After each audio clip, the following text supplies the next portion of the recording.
THE SECRET GARDEN by Frances Hodgson Burnett. When Mary Lennox was sent to Misselthwaite Manor to live with her uncle, everybody said she was the most disagreeable-looking child ever seen. It was true, too. She had a little thin face, and a little thin body, thin light hair, and a sour expression. Her hair was yellow, and her face was yellow, because she had been born in India, and had always been ill in one way or another. Her father had held a position under the English government, and had always been busy and ill himself, and her mother had been a great beauty, who cared only to go to parties and amuse herself with gay people.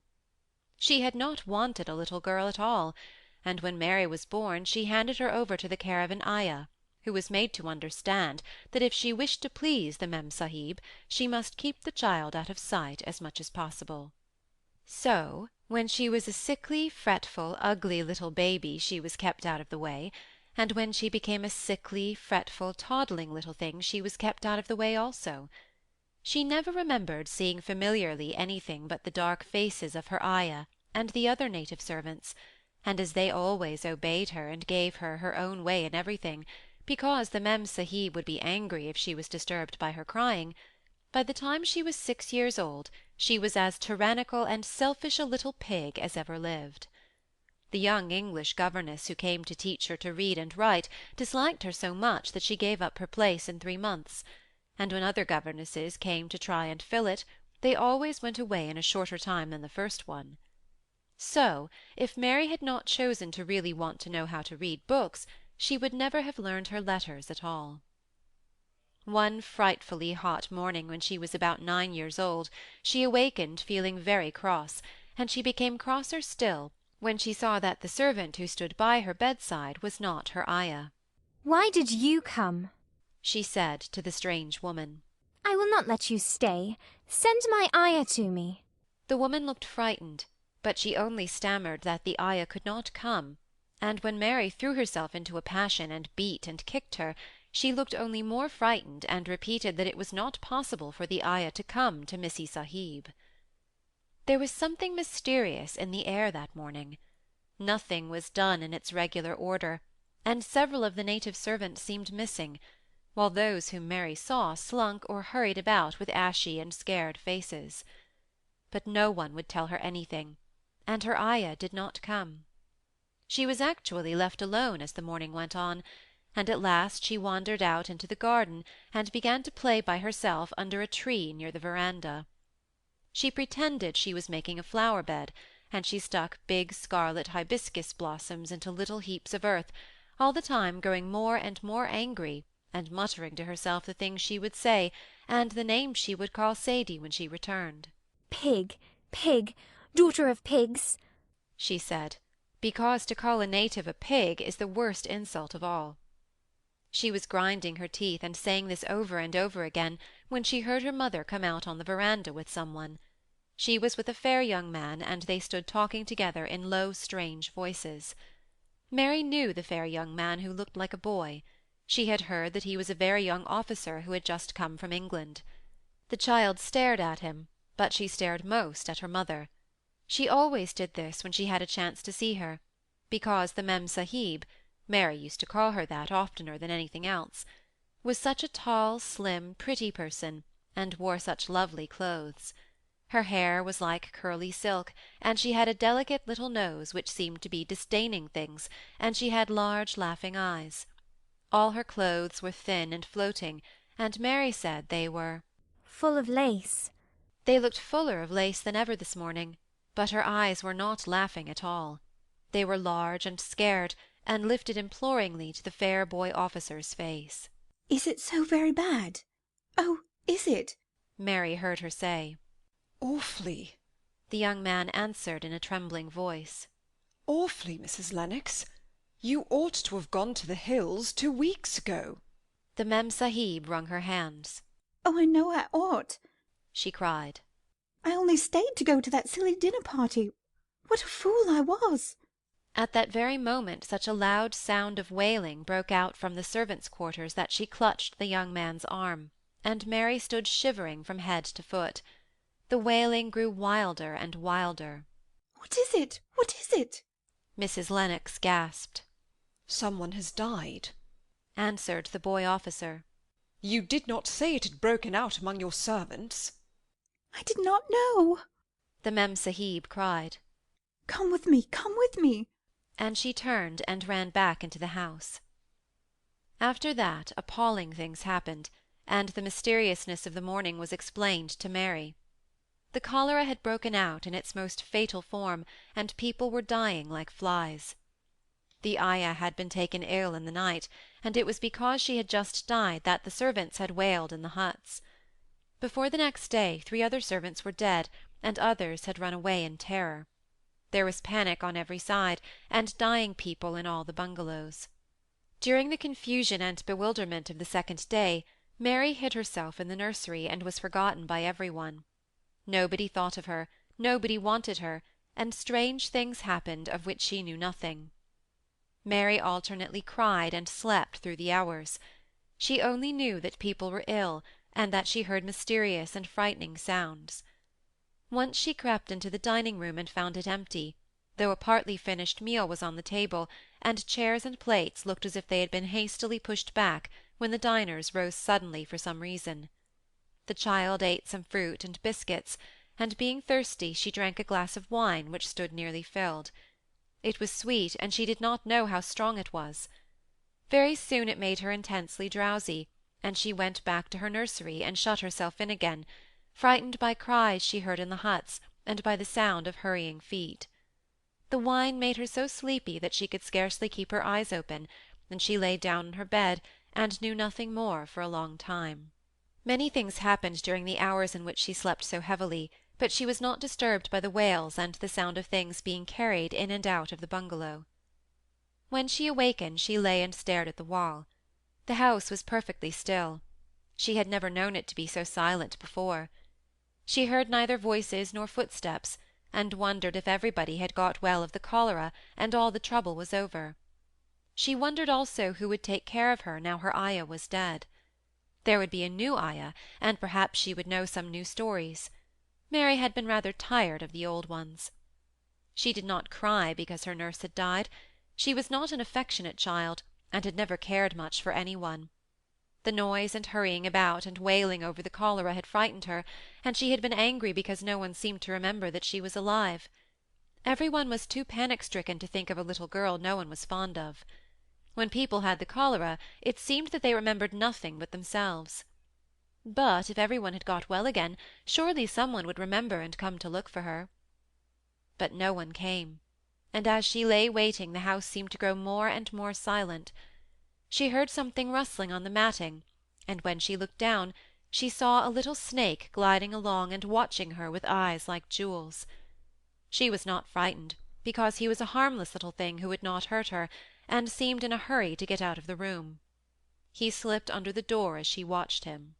How queer and quiet it is, she said. It sounds as if there were no one in the bungalow but me and the snake. Almost the next minute she heard footsteps in the compound, and then on the veranda. They were men's footsteps, and the men entered the bungalow and talked in low voices. No one went to meet or speak to them, and they seemed to open doors and look into rooms. "What desolation!" she heard one voice say. "That pretty, pretty woman. I suppose the child, too. I heard there was a child, though no one ever saw her." Mary was standing in the middle of the nursery when they opened the door a few minutes later. She looked an ugly, cross little thing, and was frowning because she was beginning to be hungry and feel disgracefully neglected. The first man who came in was a large officer she had once seen talking to her father. He looked tired and troubled, but when he saw her he was so startled that he almost jumped back. "Barney!" he cried out. "There's a child here! A child alone? In a place like this? Mercy on us, who is she?" I am Mary Lennox, the little girl said, drawing herself up stiffly. She thought the man was very rude to call her father's bungalow a place like this. I fell asleep when everyone had the cholera, and I have only just wakened up. Why does nobody come?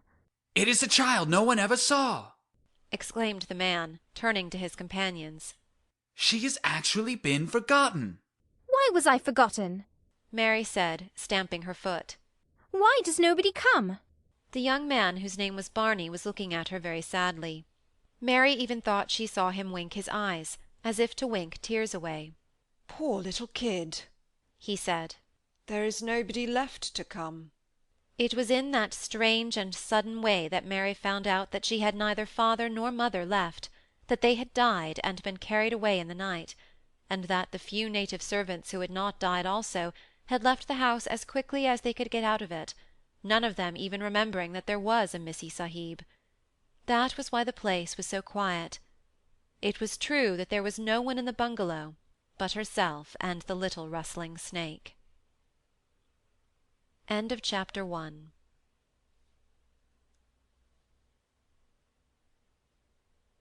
Chapter 2. Mistress Mary quite contrary. Mary had liked to look at her mother from a distance, and she had thought her very pretty, but as she knew very little of her, she could scarcely have been expected to love her or to miss her very much when she was gone. She did not miss her at all, in fact, and as she was a self-absorbed child, she gave her entire thought to herself, as she had always done. If she had been older, she would no doubt have been very anxious at being left alone in the world, but she was very young, and as she had always been taken care of, she supposed she always would be.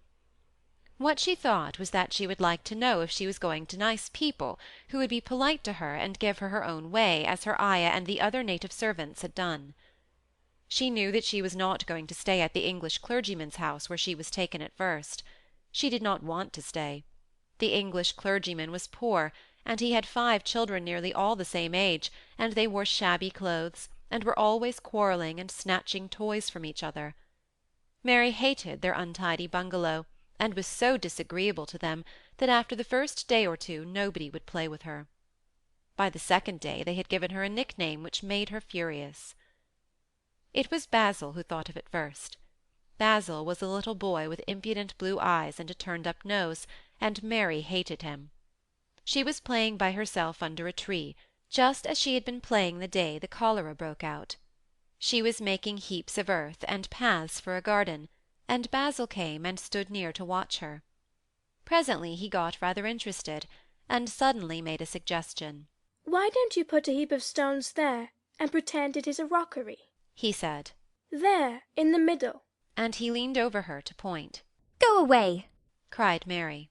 I don't want boys. Go away. For a moment Basil looked angry, and then he began to tease. He was always teasing his sisters. He danced round and round her, and made faces, and sang and laughed. "Mistress Mary, quite contrary, how does your garden grow, with silver bells and cockle shells, and marigolds all in a row?" He sang it until the other children heard and laughed too, and the crosser Mary got, the more they sang Mistress Mary quite contrary, and after that, as long as she stayed with them, they called her Mistress Mary quite contrary when they spoke of her to each other, and often when they spoke to her. "You are going to be sent home," Basil said to her, "at the end of the week, and we are glad of it." I am glad of it too, answered Mary. Where is home? "She doesn't know where home is," said Basil, with 7-year-old scorn. "It's England, of course. Our grandmamma lives there, and our sister Mabel was sent to her last year. You are not going to your grandmamma. You have none. You are going to your uncle. His name is Mr. Archibald Craven." I don't know anything about him, snapped Mary. "I know you don't," Basil answered. "You don't know anything. Girls never do. I heard father and mother talking about him. He lives in a great, big, desolate old house in the country, and no one goes near him. He's so cross he won't let them, and they wouldn't come if he would let them. He's a hunchback, and he's horrid." I don't believe you, said Mary, and she turned her back and stuck her fingers in her ears, because she would not listen any more. But she thought it over a great deal afterward, and when Mrs. Crawford told her that night that she was going to sail away to England in a few days and go to her uncle, Mr. Archibald Craven, who lived at Misselthwaite Manor, she looked so stony and stubbornly uninterested that they did not know what to think about her. They tried to be kind to her, but she only turned her face away when Mrs. Crawford attempted to kiss her, and held herself stiffly when Mr. Crawford patted her shoulder. She's such a plain child. Mrs. Crawford said pityingly afterward. And her mother was such a pretty creature.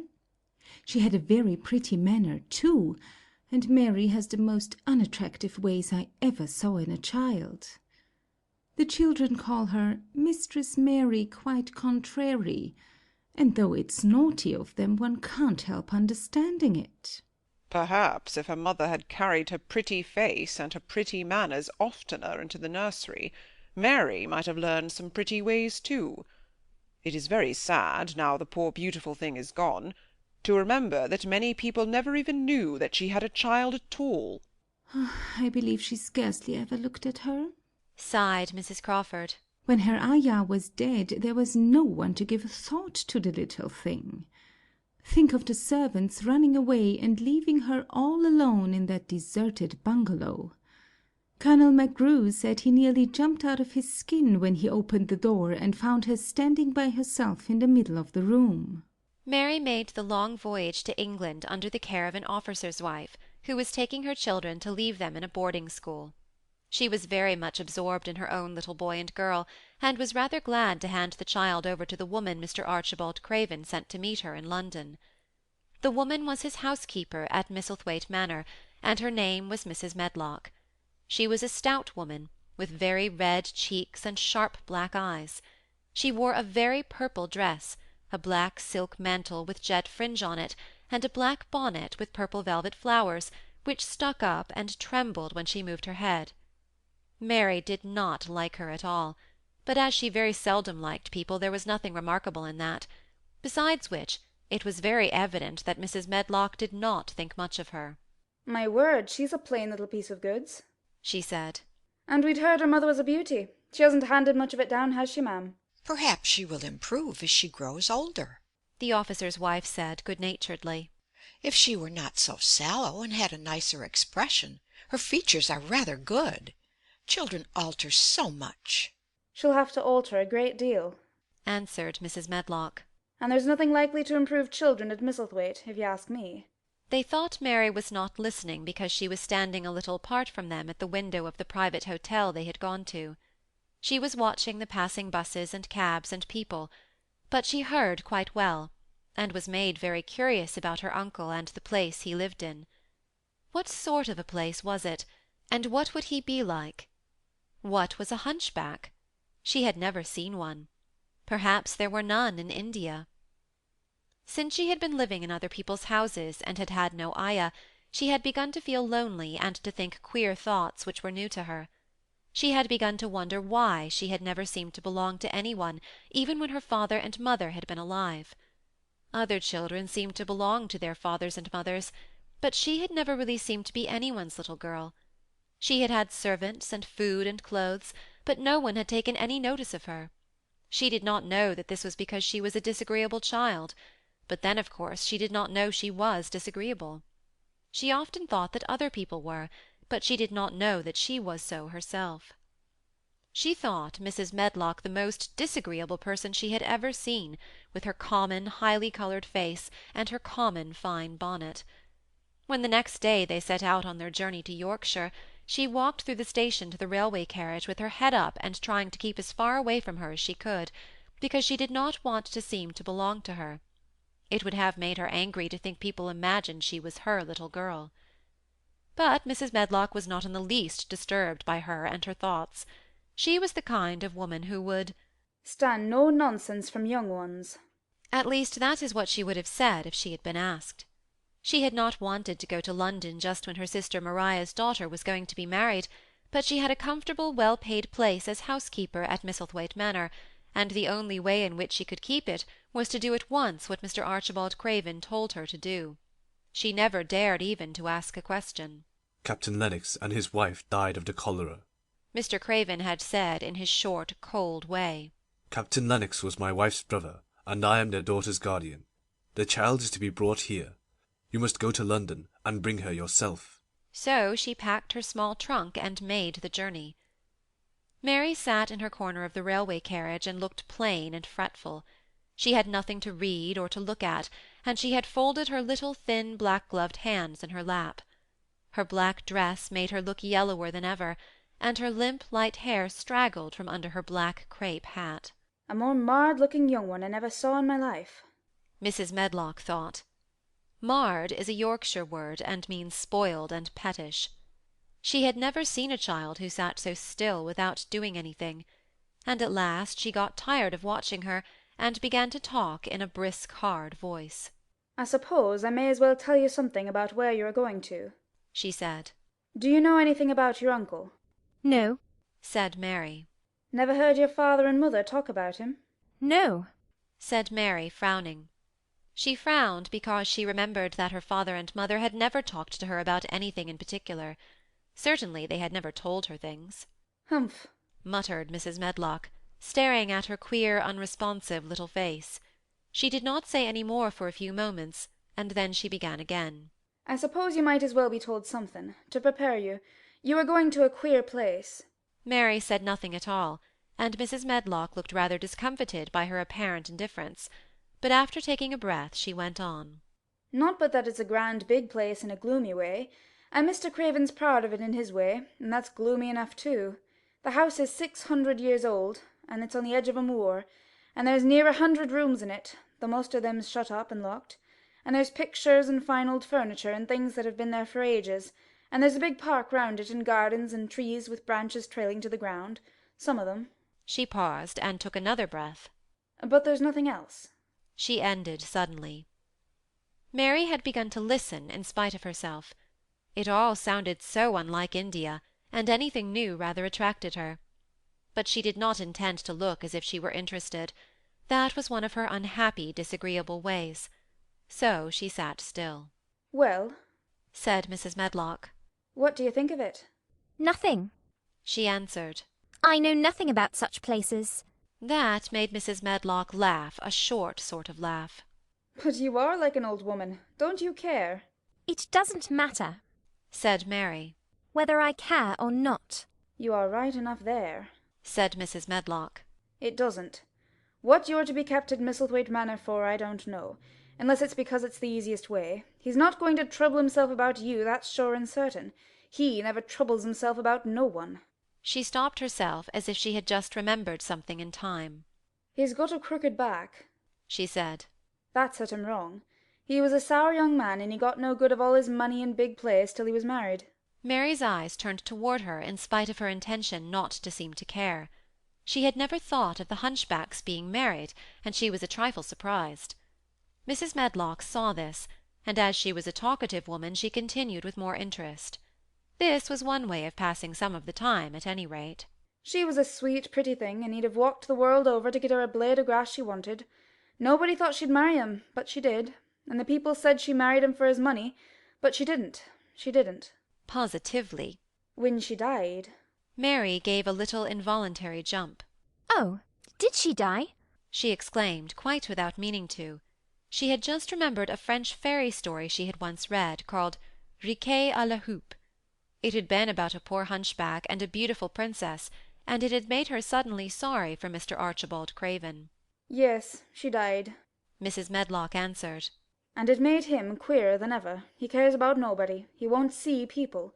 Most of the time he goes away, and when he is at Misselthwaite he shuts himself up in the west wing, and won't let anyone but Pitcher see him. Pitcher's an old fellow, but he took care of him when he was a child, and he knows his ways. It sounded like something in a book, and it did not make Mary feel cheerful. A house with 100 rooms, nearly all shut up and with their doors locked. A house on the edge of a moor, whatsoever a moor was, sounded dreary. A man with a crooked back who shut himself up also. She stared out of the window with her lips pinched together, and it seemed quite natural that the rain should have begun to pour down in grey slanting lines, and splash and stream down the window-panes. If the pretty wife had been alive, she might have made things cheerful by being something like her own mother, and by running in and out and going to parties as she had done in frocks full of lace. But she was not there any more. You needn't expect to see him, because 10 to 1 you won't, said Mrs. Medlock. And you mustn't expect that there will be people to talk to you. You'll have to play about and look after yourself. You'll be told what rooms you can go into, and what rooms you're to keep out of. There's gardens enough, but when you're in the house, don't go wandering and poking about. Mr. Craven won't have it. I shall not want to go poking about, said sour little Mary, and just as suddenly as she'd begun to be rather sorry for Mr. Archibald Craven, she began to cease to be sorry, and to think he was unpleasant enough to deserve all that had happened to him. And she turned her face toward the streaming panes of the window of the railway carriage, and gazed out at the grey rainstorm, which looked as if it would go on for ever and ever. She watched it so long and steadily that the greyness grew heavier and heavier before her eyes, and she fell asleep. End of chapter 2.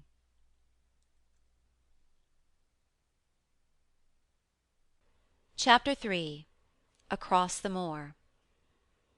She slept a long time, and when she awakened Mrs. Medlock had brought a lunch-basket at one of the stations, and they had some chicken and cold beef and bread and butter and some hot tea. The rain seemed to be streaming down more heavily than ever, and everybody in the station wore wet and glistening waterproofs. The guard lighted the lamps in the carriage, and Mrs. Medlock cheered up very much over her tea and chicken and beef. She ate a great deal, and afterward fell asleep herself, and Mary sat and stared at her, and watched her fine bonnet slip on one side, until she herself fell asleep once more in the corner of the carriage, lulled by the splashing of the rain against the windows. It was quite dark when she awakened again. The train had stopped at a station, and Mrs. Medlock was shaking her. You have had a sleep, she said. It's time to open your eyes. We're at Thwaite Station. We've got a long drive before us. Mary stood up and tried to keep her eyes open while Mrs. Medlock collected her parcels. The little girl did not offer to help her, because in India native servants always picked up or carried things, and it seemed quite proper that other people should wait on one. The station was a small one, and nobody but themselves seemed to be getting out of the train. The station-master spoke to Mrs. Medlock in a rough, good-humoured way, pronouncing his words in a queer, broad fashion, which Mary found out afterward was Yorkshire. I see thou's got back, he said. And thou's brought the young un with thee. Aye, that's her, answered Mrs. Medlock, speaking with a Yorkshire accent herself, and jerking her head over her shoulder toward Mary. How's thy missus? Well enow. Carriage is waiting outside for thee. A brougham stood on the road before the little outside platform. Mary saw that it was a smart carriage, and that it was a smart footman who helped her in. His long waterproof coat and the waterproof covering of his hat were shining and dripping with rain, as everything was, the burly station-master included. When he shut the door, mounted the box with the coachman, and they drove off, the little girl found herself seated in a comfortably cushioned corner, but she was not inclined to go to sleep again. She sat and looked out of the window, curious to see something of the road over which she was being driven, to the queer place Mrs. Medlock had spoken of. She was not at all a timid child, and she was not exactly frightened, but she felt that there was no knowing what might happen in a house with 100 rooms nearly all shut up, a house standing on the edge of a moor. What is a moor? she said suddenly to Mrs. Medlock. Look out of the window in about 10 minutes and you'll see, the woman answered. We've got to drive 5 miles across Misselmoor before we get to the manor. You won't see much, because it's a dark night, but you can see something. Mary asked no more questions, but waited in the darkness of her corner, keeping her eyes on the window. The carriage lamps cast rays of light a little distance ahead of them, and she caught glimpses of the things they passed. After they had left the station, they had driven through a tiny village, and she had seen whitewashed cottages and the lights of a public-house. Then they had passed a church and a vicarage and a little shop-window or so in a cottage with toys and sweets and odd things set out for sale. Then they were on the high-road, and she saw hedges and trees. After that there seemed nothing different for a long time, or at least it seemed a long time to her. At last the horses began to go more slowly, as if they were climbing uphill, and presently there seemed to be no more hedges and no more trees. She could see nothing, in fact, but a dense darkness on either side. She leaned forward and pressed her face against the window, just as the carriage gave a big jolt. Yea, we're on the moor now, sure enough, said Mrs. Medlock. The carriage lamps shed a yellow light on a rough-looking road, which seemed to be cut through bushes and low-growing things, which ended in that great expanse of dark apparently spread out before and around them. A wind was rising, and making a singular, wild, low, rushing sound. It's not the sea, is it? said Mary, looking round at her companion. No, not it, answered Mrs. Medlock.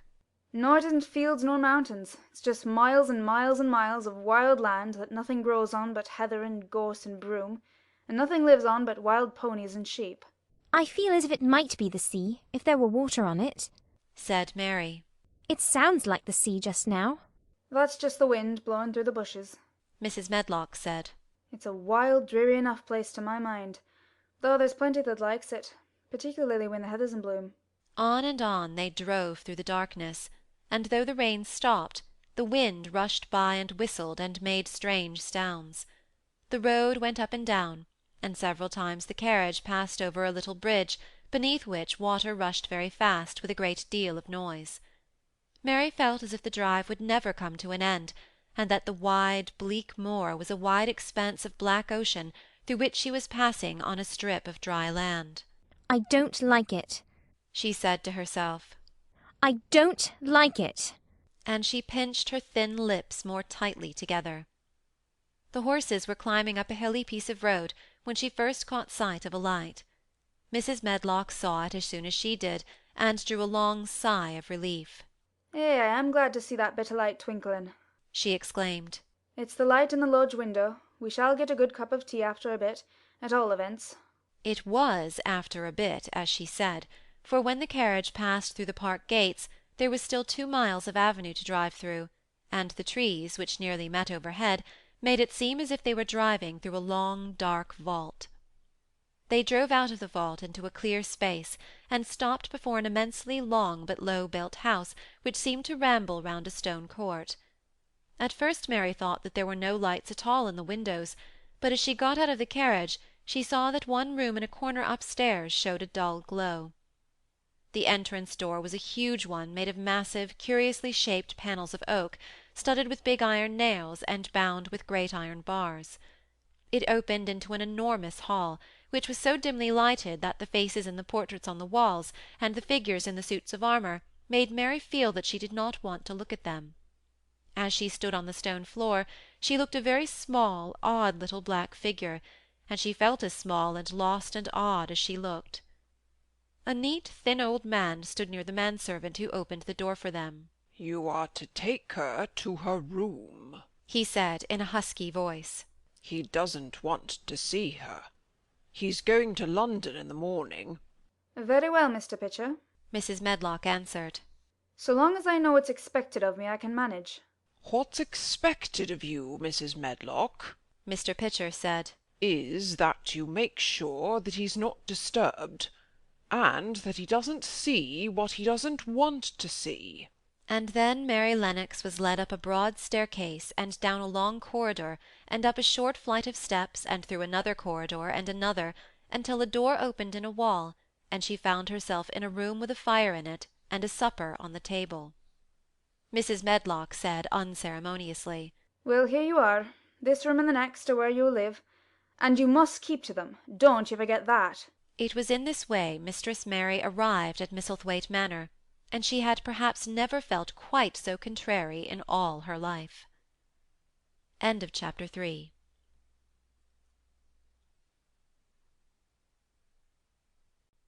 Chapter 4. Martha.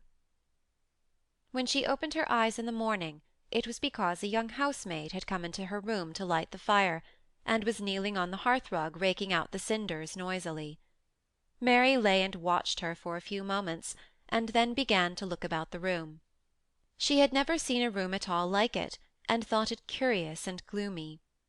The walls were covered with tapestry with a forest scene embroidered on it. There were fantastically dressed people under the trees, and in the distance there was a glimpse of the turrets of a castle. There were hunters and horses and dogs and ladies. Mary felt as if she were in the forest with them. Out of a deep window she could see a great climbing stretch of land which seemed to have no trees on it, and to look rather like an endless dull purplish sea. What is that? she said, pointing out of the window. Martha, the young housemaid, who had just risen to her feet, looked and pointed also. "That there?" she said. Yes. "That's the moor," with a good-natured grin. "Does thou like it?" No, answered Mary. I hate it. That's because thou'rt not used to it, Martha said, going back to her hearth. Thou thinks it's too big and bare now, but thou will like it. Do you? inquired Mary. Ay, that I do, answered Martha, cheerfully polishing away at the grate. I just love it. It's none bare. It's covered with growing things as smells sweet. It's fair lovely in spring and summer, when the gorse and broom and heather's in flower. It smells o' honey, and there's such a lot o' fresh air, and the sky looks so high, and the bees and skylarks make such a nice noise humming and singing. I wouldn't live away from the moor for anything. Mary listened to her with a grave, puzzled expression. The native servants she had been used to in India were not in the least like this. They were obsequious and servile, and did not presume to talk to their masters as if they were their equals. They made salams, and called them protector of the poor, and names of that sort. Indian servants were commanded to do things, not asked. It was not the custom to say please and thank you, and Mary had always slapped her ayah in the face when she was angry. She wondered a little what this girl would do if one slapped her in the face. She was a round, rosy, good-natured looking creature, but she had a sturdy way which made Mistress Mary wonder if she might not even slap back, if the person who slapped her was only a little girl. You are a strange servant, she said from her pillows rather haughtily. Martha sat up on her heels with her blacking brush in her hand and laughed, without seeming the least out of temper. I know that, she said. If there was a grand missus at Misselthwaite, I should never have been even one of the under housemaids. I might have been let to be scullery maid, but I've never been let upstairs. I'm too common, and I talk too much Yorkshire. But this is a funny house for all it's so grand. Seems like there's neither master nor mistress, except Mr. Pitcher and Mrs. Medlock. Mr. Craven, he won't be troubled about anything when he's here, and he's nearly always away. Mrs. Medlock gave me the place out of kindness. She told me she could never have done it if Misselthwaite had been like other big houses. Are you going to be my servant? Mary asked, still in her imperious little Indian way. Martha began to rub her grate again. I'm Mrs. Medlock's servant, she said stoutly, and she's Mr. Craven's, but I'm to do the housemaid's work up here, and wait on you a bit. But you won't need much waiting on. Who is going to dress me? demanded Mary. Martha sat up on her heels again and stared. She spoke in broad Yorkshire in her amazement. Canna thou dress the sen? she said. What do you mean? I don't understand your language, said Mary. I forgot, Martha said. Mrs. Medlock told me I'd have to be careful, or you wouldn't know what I was saying. I mean, can't you put on your own clothes? No, answered Mary quite indignantly. I never did in my life. My ayah dressed me, of course. Well, said Martha, evidently not in the least aware that she was impudent. It's time thou should learn. Thou cannot begin younger. It'll do thee good to wait on the sen for a bit. My mother always said she couldn't see why grand people's children didn't turn out fair fools, what with nurses and being washed and dressed and took out to walk as if they was puppies. It is different in India, said Mistress Mary disdainfully. She could scarcely stand this. But Martha was not at all crushed. I can see it's different, she answered almost sympathetically. I dare say it's because there's such a lot of blacks there instead of respectable white people. When I heard you was coming from India, I thought you was a black too. Mary sat up in bed, furious. What? she said.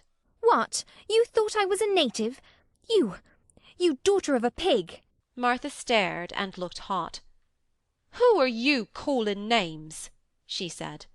You needn't be so vexed. That's not the way for a young lady to talk. I've nothing against the blacks. When you read about 'em in tracts, they're always very religious. You always read as a black's a man and a brother. I've never seen a black, and I was fair pleased to think I was going to see one close. When I come in to light your fire this morning, I crept up to your bed and pulled the cover back to careful look at you. And there you was. disappointedly. "No more black than me, for all you're so yeller." Mary did not even try to control her rage and humiliation. You thought I was a native. You dared. You don't know anything about natives. They are not people. They're servants who must salaam to you.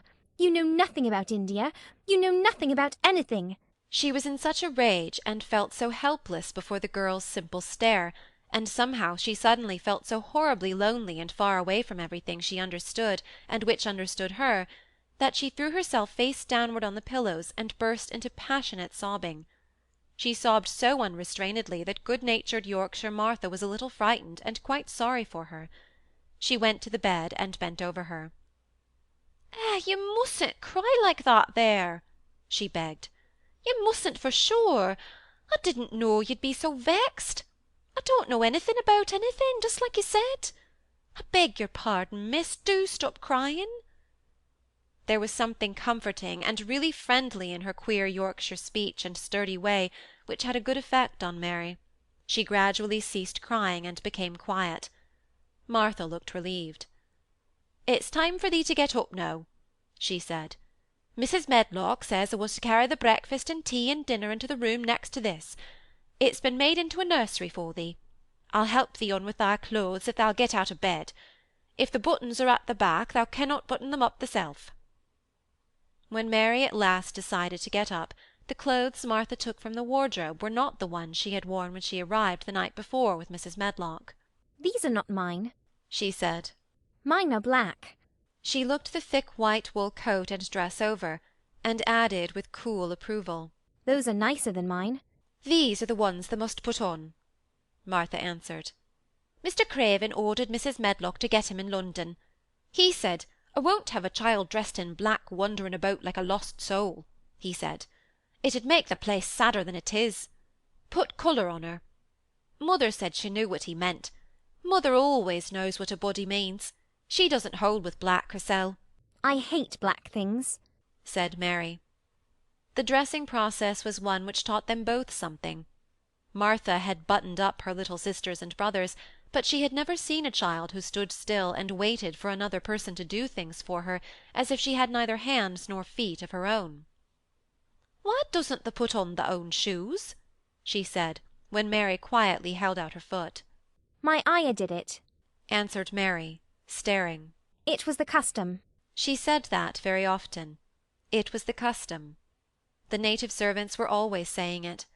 If one told them to do a thing their ancestors had not done for 1,000 years, they gazed at one mildly and said, "It is not the custom," and one knew that that was the end of the matter. It had not been the custom that Mistress Mary should do anything but stand and allow herself to be dressed like a doll, but before she was ready for breakfast she began to suspect that her life at Misselthwaite Manor would end by teaching her a number of things quite new to her, things such as putting on her own shoes and stockings, and picking up things she let fall.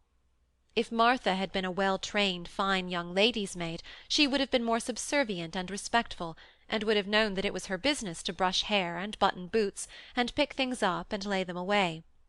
She was, however, only an untrained Yorkshire rustic, who had been brought up in a moorland cottage with a swarm of little brothers and sisters, who had never dreamed of doing anything but waiting on themselves and on the younger ones who were either babies in arms, or just learning to totter about and tumble over things. If Mary Lennox had been a child who was ready to be amused, she would perhaps have laughed at Martha's readiness to talk, but Mary only listened to her coldly, and wondered at her freedom of manner. At first she was not at all interested, but gradually, as the girl rattled on in her good-tempered, homely way, Mary began to notice what she was saying. You should see 'em all," she said. "There's 12 of us, and my father only gets 16 shilling a week. I can tell you, my mother's put to it to get porridge for 'em all. They tumble about on the moor and play there all day, and mother says the air of the moor fattens 'em. She says she believes they eat the grass same as the wild ponies do. Our Dickon, he's 12 years old, and he's got a young pony he calls his own." Where did he get it? asked Mary. "He found it on the moor, with its mother when it was a little one, and he began to make friends with it and give it bits of bread and pluck young grass for it, and it got to like him, so it follows him about and lets him get on his back. Dickon's a kind lad, and animals likes him."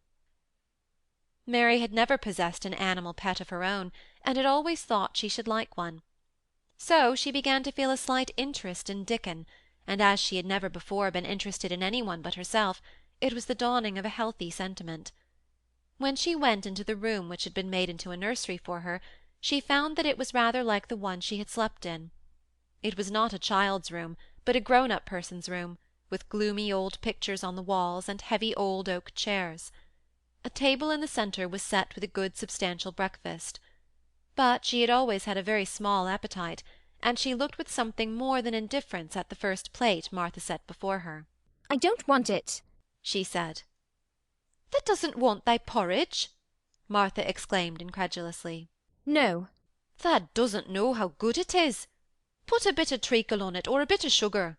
I don't want it, repeated Mary. Said Martha. I can't abide to see good victuals go to waste. If our children was at this table, they'd clean it bare in 5 minutes. Why? Said Mary coldly. Why? Echoed Martha. Because they scarce ever had their stomachs full in their lives. They're as hungry as young hawks and foxes. I don't know what it is to be hungry, said Mary, with the indifference of ignorance. Martha looked indignant. Well, it would do thee good to try it. I can see that plain enough, she said outspokenly. I've no patience with folk as sits and just stares at good bread and meat. My word, don't I wish Dickon and Phil and Jane and the rest of 'em had what's here under their pinafores. Why don't you take it to them? Suggested Mary. It's not mine, answered Martha stoutly. And this isn't my day out. I get my day out once a month same as the rest. Then I go home and clean up for mother and give her a day's rest.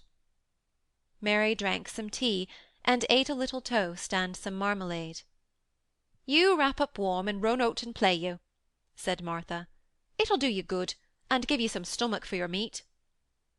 Mary went to the window. There were gardens and paths and big trees, but everything looked dull and wintry. Out? Why should I go out on a day like this? Well, if they doesn't go out, they'll have to stay in. And what has they got to do? Mary glanced about her. There was nothing to do. When Mrs. Medlock had prepared the nursery, she had not thought of amusement. Perhaps it would be better to go and see what the gardens were like. Who will go with me? She inquired. Martha stared. You'll go by yourself? She answered. You'll have to learn to play like other children does when they haven't got sisters and brothers. Our Dickon goes off on the moor by himself and plays for hours. That's how he made friends with the pony. He's got sheep on the moor that knows him, and birds as come and eats out of his hand. However little there is to eat, he always saves a bit of his bread to coax his pets. It was really this mention of Dickon which made Mary decide to go out, though she was not aware of it. There would be birds outside, though there would not be ponies or sheep. They would be different from the birds in India, and it might amuse her to look at them. Martha found her coat and hat for her, and a pair of stout little boots, and she showed her her way downstairs. If they goes round that way, they'll come to the gardens, she said, pointing to a gate in a wall of shrubbery. There's lots of flowers in summer time, but there's nothing blooming now. She seemed to hesitate a second before she added, One of the gardens is locked up. No one has been in it for 10 years. Why? Asked Mary in spite of herself. Here was another locked door added to the 100 in this strange house. Mr. Craven had it shut when his wife died so sudden. He won't let no one go inside. It was her garden. He locked the door and dug a hole, and buried the key. Oh, there's Mrs. Medlock's bell ringing. I must run. After she was gone, Mary turned down the walk which led to the door in the shrubbery. She could not help thinking about the garden which no one had been into for 10 years. She wondered what it would look like, and whether there were any flowers still alive in it. When she had passed through the shrubbery gate, she found herself in great gardens, with wide lawns and winding walks with clipped borders. There were trees and flower-beds and evergreens clipped into strange shapes, and a large pool with an old grey fountain in its midst. But the flower-beds were bare and wintry, and the fountain was not playing. This was not the garden which was shut up. How could a garden be shut up? You could always walk into a garden. She was just thinking this when she saw that at the end of the path she was following there seemed to be a long wall with ivy growing over it. She was not familiar enough with England to know that she was coming upon the kitchen gardens where the vegetables and fruit were growing. She went toward the wall and found that there was a green door in the ivy, and that it stood open. This was not the closed garden, evidently, and she could go into it. She went through the door and found that it was a garden with walls all round it, and that it was only one of several walled gardens which seemed to open into one another. She saw another open green door, revealing bushes and pathways between beds containing winter vegetables. Fruit trees were trained flat against the wall, and over some of the beds there were glass frames. The place was bare and ugly enough, Mary thought, as she stood and stared about her. It might be nicer in summer when things were green, but there was nothing pretty about it now. Presently an old man with a spade over his shoulder walked through the door leading from the second garden. He looked startled when he saw Mary, and then touched his cap. He had a surly old face, and did not seem at all pleased to see her. But then she was displeased with his garden, and wore her quite contrary expression, and certainly did not seem at all pleased to see him. What is this place? She asked. One of the kitchen gardens. He answered. What is that? Said Mary, pointing through the other green door. Another of 'em. Shortly. There's another on t'other side of the wall, and there's the orchard on the side of that. Can I go in them? Asked Mary. If thou likes. There's nowt to see. Mary made no response. She went down the path and through the second green door. There she found more walls and winter vegetables and glass frames, but in the second wall there was another green door, and it was not open. Perhaps it led into the garden which no one had seen for 10 years. As she was not at all a timid child and always did what she wanted to do, Mary went to the green door and turned the handle. She hoped the door would not open because she wanted to be sure she had found the mysterious garden, but it did open quite easily, and she walked through it and found herself in an orchard. There were walls all round it also, and trees trained against them, and there were bare fruit trees growing in the winter browned grass, but there was no green door to be seen anywhere. Mary looked for it, and yet when she had entered the upper end of the garden she had noticed that the wall did not seem to end with the orchard, but to extend beyond it as if it enclosed a place at the other side. She could see the tops of trees above the wall, and when she stood still she saw a bird with a bright red breast sitting on the topmost branch of one of them, and suddenly he burst into his winter song, almost as if he had caught sight of her and was calling to her. She stopped and listened to him, and somehow his cheerful, friendly little whistle gave her a pleased feeling. Even a disagreeable little girl may be lonely, and the big closed house and big bare moor and big bare gardens had made this one feel as if there was no one left in the world but herself. If she had been an affectionate child who had been used to being loved, she would have broken her heart, but even though she was Mistress Mary quite contrary, she was desolate, and the bright-breasted little bird brought a look into her sour face which was almost a smile. She listened to him until he flew away. He was not like an Indian bird, and she liked him, and wondered if she should ever see him again. Perhaps he lived in the mysterious garden and knew all about it. Perhaps it was because she had nothing whatever to do that she thought so much of the deserted garden. She was curious about it, and wanted to see what it was like. Why had Mr. Archibald Craven buried the key? If he had liked his wife so much, why did he hate her garden? She wondered if she should ever see him, but she knew that if she did she should not like him, and he would not like her, and that she should only stand and stare at him and say nothing, though she should be wanting dreadfully to ask him why he had done such a queer thing. People never like me, and I never like people, she thought. And I never can talk as the Crawford children could. They were always talking and laughing and making noises. She thought of the robin and of the way he seemed to sing his song at her, and as she remembered the tree-top he perched on, she stopped rather suddenly on the path. I believe that tree was in the secret garden. I feel sure it was, she said. There was a wall round the place, and there was no door. She walked back into the first kitchen garden she had entered, and found the old man digging there. She went and stood beside him and watched him a few moments in her cold little way. He took no notice of her, and so at last she spoke to him. I have been into the other gardens, she said. There was nothing to prevent thee. He answered crustily. I went into the orchard. There was no dog at the door to bite thee. He answered. There was no door there into the other garden, said Mary. What garden? He said in a rough voice, stopping his digging for a moment. The one on the other side of the wall, answered Mistress Mary. There are trees there. I saw the tops of them. A bird with a red breast was sitting on one of them, and he sang. To her surprise, the surly old weather-beaten face actually changed its expression. A slow smile spread over it, and the gardener looked quite different. It made her think that it was curious how much nicer a person looked when he smiled. She had not thought of it before. He turned about to the orchard side of his garden and began to whistle, a low, soft whistle. She could not understand how such a surly man could make such a coaxing sound. Almost the next moment a wonderful thing happened. She heard a soft little rushing flight through the air, and it was the bird with the red breast flying to them, and he actually alighted on the big clod of earth quite near to the gardener's foot.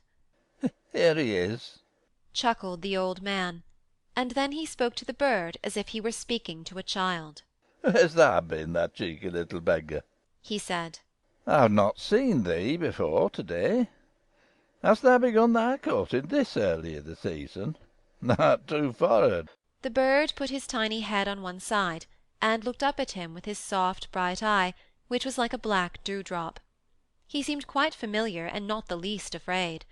He hopped about and pecked the earth briskly, looking for seeds and insects. It actually gave Mary a queer feeling in her heart, because he was so pretty and cheerful, and seemed so like a person. He had a tiny plump body and a delicate beak, and slender delicate legs. Will he always come when you call him? She asked, almost in a whisper. Ay, that he will. I've known him ever since he was a fledgling.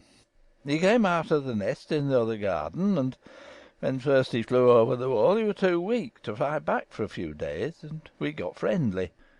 When he went over the wall again, the rest of the brood was gone, and he was lonely, and he came back to me. What kind of a bird is he? Mary asked. Doesn't thou know?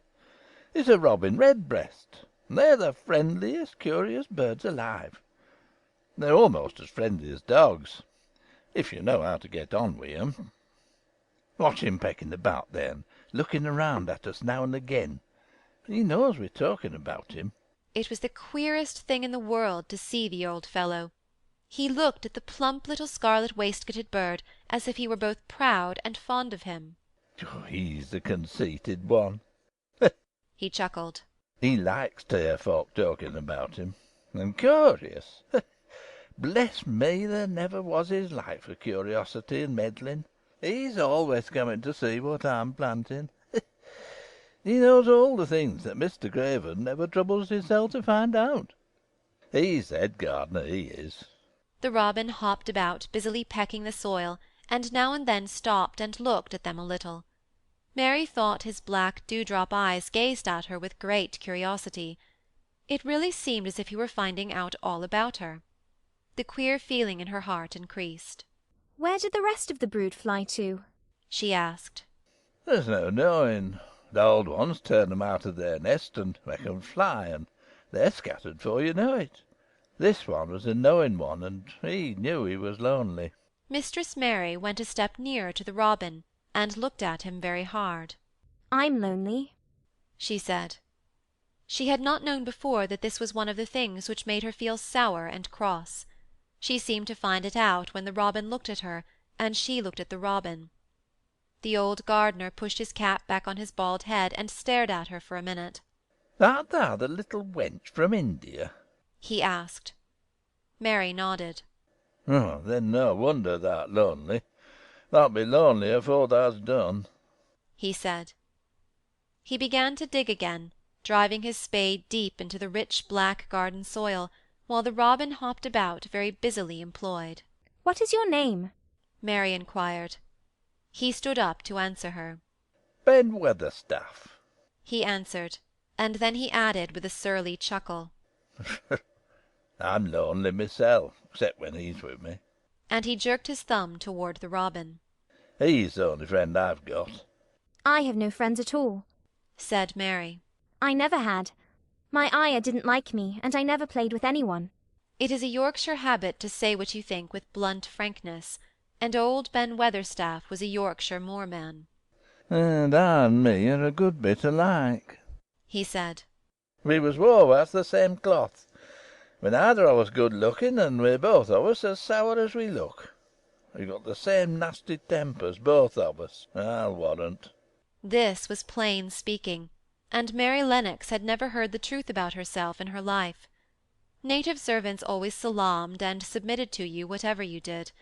She had never thought much about her looks, but she wondered if she was as unattractive as Ben Weatherstaff, and she also wondered if she looked as sour as he had looked before the Robin came. She actually began to wonder also if she was nasty-tempered. She felt uncomfortable. Suddenly a clear rippling little sound broke out near her, and she turned round. She was standing a few feet from a young apple-tree, and the robin had flown onto one of its branches, and had burst out into a scrap of a song. Ben Weatherstaff laughed outright. What did he do that for? asked Mary. He's made up his mind to make friends with thee, replied Ben. Dang me if he hasn't took a fancy to thee. To me? said Mary, and she moved toward the little tree softly and looked up. Would you make friends with me? she said to the robin, just as if she was speaking to a person. Would you? And she did not say it either in her hard little voice or in her imperious Indian voice, but in a tone so soft and eager and coaxing that Ben Weatherstaff was as surprised as she had been when she heard him whistle. Why, he cried out, thou said that as nice and human as if thou was a real child instead of a sharp old woman. Thou said it almost like Dickon talks to his wild things on the moor. Do you know Dickon? Mary asked, turning round rather in a hurry. Oh, everybody knows him. Dickon's wandering about everywhere. The very blackberries and heatherbells knows him. I warrant the foxes shows him where their cubs lie, and the skylarks doesn't hide their nests from him.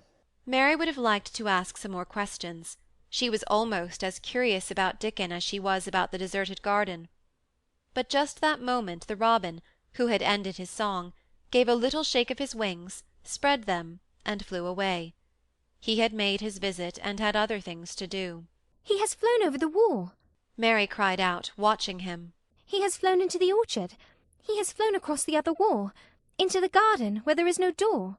He lives there, said old Ben. He came out of the egg there. If he's caught in, he's making up to some young madam of a robin that lives among the old rose trees there. Rose trees? said Mary. Are there rose trees? Ben Weatherstaff took up his spade again and began to dig. There was 10 year ago, he mumbled. I should like to see them, said Mary. Where is the green door? There must be a door somewhere.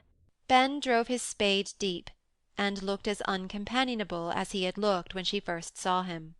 Yeah, there was 10 year ago, but there isn't now, he said. No door? cried Mary.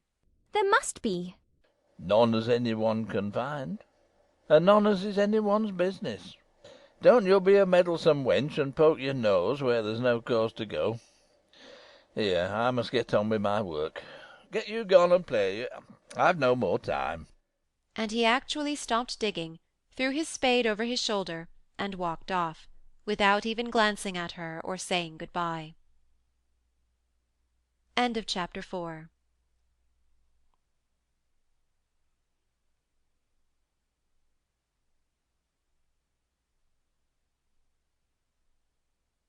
Chapter 5. The Cry in the Corridor. At first each day which passed by for Mary Lennox was exactly like the others. Every morning she awoke in her tapestried room, and found Martha kneeling upon the hearth building her fire.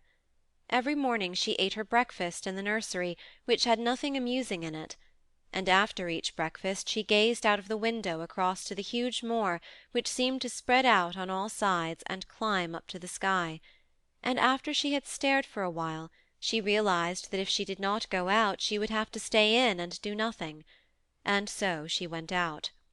She did not know that this was the best thing she could have done, and she did not know that, when she began to walk quickly, or even to run along the paths and down the avenue, she was stirring her slow blood and making herself stronger by fighting with the wind which swept down from the moor. She ran only to make herself warm, and she hated the wind which rushed at her face and roared and held her back as if it were some giant she could not see. But the big breaths of rough fresh air blown over the heather filled her lungs with something which was good for her whole thin body, and whipped some red colour into her cheeks and brightened her dull eyes, when she did not know anything about it. But after a few days spent almost entirely out of doors, she wakened one morning knowing what it was to be hungry, and when she sat down to her breakfast she did not glance disdainfully at her porridge and push it away, but took up her spoon and began to eat it, and went on eating it until her bowl was empty. "Thou got on well enough with that this morning, did thou?" said Martha. It tastes nice to-day, said Mary, feeling a little surprised herself. "It's the air o' the moor that's given thee stomach for the victuals," answered Martha. "It's lucky for thee that thou's got victuals as well as appetite. There's been 12 in our cottage as had the stomach and nothing to put in it. You go on playing you out of doors every day, and you'll get some flesh on your bones, and you won't be so yeller." I don't play, said Mary. I have nothing to play with. "Nothing to play with!" exclaimed Martha. "Our children plays with sticks and stones. They just runs about and shouts and looks at things." Mary did not shout, but she looked at things. There was nothing else to do. She walked round and round the gardens, and wandered about the paths in the park. Sometimes she looked for Ben Weatherstaff, but though several times she saw him at work, he was too busy to look at her, or was too surly. Once, when she was walking toward him, he picked up his spade and turned away, as if he did it on purpose. One place she went to oftener than to any other. It was the long walk outside the gardens with the walls round them. There were bare flower-beds on either side of it, and against the walls ivy grew thickly. There was one part of the wall where the creeping dark green leaves were more bushy than elsewhere. It seemed as if for a long time that part had been neglected. The rest of it had been clipped and made to look neat, but at this lower end of the walk it had not been trimmed at all. A few days after she had talked to Ben Weatherstaff, Mary stopped to notice this, and wondered why it was so. She had just paused and was looking up at a long spray of ivy swinging in the wind, when she saw a gleam of scarlet and heard a brilliant chirp, and there, on the top of the wall, forward perched Ben Weatherstaff's robin redbreast, tilting forward to look at her with his small head on one side. "Oh!" she cried out. "Is it you? Is it you?" And it did not seem at all queer to her that she spoke to him as if she were sure that he would understand and answer her. He did answer. He twittered and chirped and hopped along the wall as if he were telling her all sorts of things. It seemed to Mistress Mary as if she understood him too, though he was not speaking in words. It was as if he said, "Good morning. Isn't the wind nice? Isn't the sun nice? Isn't everything nice? Let us both chirp and hop and twitter. Come on, come on." Mary began to laugh, and as he hopped and took little flights along the wall she ran after him. Poor little thin, sallow, ugly Mary! She actually looked almost pretty for a moment. "I like you! I like you!" she cried out, pattering down the walk, and she chirped and tried to whistle, which last she did not know how to do in the least. But the robin seemed to be quite satisfied, and chirped and whistled back at her. At last he spread his wings and made a daring flight to the top of a tree, where he perched and sang loudly. That reminded Mary of the first time she had seen him. He had been swinging on a tree-top then, and she had been standing in the orchard. Now she was on the other side of the orchard and standing in the path outside a wall, much lower down, and there was the same tree inside. "It's in the garden no one can go into," she said to herself. "It's the garden without a door. He lives in there. How I wish I could see what it is like." She ran up the walk to the green door she had entered the first morning. Then she ran down the path through the other door, and then into the orchard, and when she stood and looked up there was the tree on the other side of the wall, and there was the robin just finishing his song, and beginning to preen his feathers with his beak. "It is the garden," she said. I am sure it is. She walked round and looked closely at that side of the orchard wall, but she only found what she had found before, that there was no door in it. Then she ran through the kitchen gardens again, and out into the walk outside the long ivy-covered wall, and she walked to the end of it and looked at it, but there was no door, and then she walked to the other end, looking again, but there was no door. It's very queer, she said. Ben Weatherstaff said there was no door, and there is no door. But there must have been one 10 years ago, because Mr. Craven buried the key. This gave her so much to think of that she began to be quite interested, and feel that she was not sorry that she had come to Misselthwaite Manor. In India she had always felt hot and too languid to care much about anything. The fact was that the fresh wind from the moor had begun to blow the cobwebs out of her young brain and to waken her up a little. She stayed out of doors nearly all day, and when she sat down to her supper at night she felt hungry and drowsy and comfortable. She did not feel cross when Martha chattered away. She felt as if she rather liked to hear her, and at last she thought she would ask her a question. She asked it after she had finished her supper, and had sat down on the hearth-rug before the fire. Why did Mr. Craven hate the garden? She said. She had made Martha stay with her, and Martha had not objected at all. She was very young, and used to a crowded cottage full of brothers and sisters, and she found it dull in the great servants' hall downstairs, where the footmen and upper housemaids made fun of her Yorkshire speech, and looked down on her as a common little thing, and sat and whispered among themselves. Martha liked to talk, and the strange child who had lived in India and been waited upon by blacks was novelty enough to attract her. She sat down on the hearth herself without waiting to be asked. "Art thou thinking about that garden yet?" she said. "I knew thou would. That was just the way with me when I first heard about it." Why did he hate it? Mary persisted. Martha tucked her feet under her and made herself quite comfortable. "Listen to the wind wuthering round the house," she said. "You could bear stand up on the moor if you was out on it to-night." Mary did not know what wuthering meant until she listened, and then she understood. It must mean that hollow, shuddering sort of roar which rushed round and round the house, as if the giant no one could see were buffeting it and beating at the walls and windows to try and break in. But one knew he could not get in, and somehow it made one feel very safe and warm inside a room with a red coal fire. But why did he hate it so? She asked after she had listened. She intended to know if Martha did. Then Martha gave up her store of knowledge. "Mind," she said, "Mrs. Medlock says it's not to be talked about. There's lots of things in this place that's not to be talked over. That's Mr. Craven's orders. His troubles are none servant's business, he says. But for the garden he wouldn't be like he is. It was Mrs. Craven's garden that she had made when first they was married, and she just loved it, and they used to tend the flowers themselves. And none of the gardeners was ever let go in. Him and her used to go in and shut the door and stay there hours and hours, reading and talking.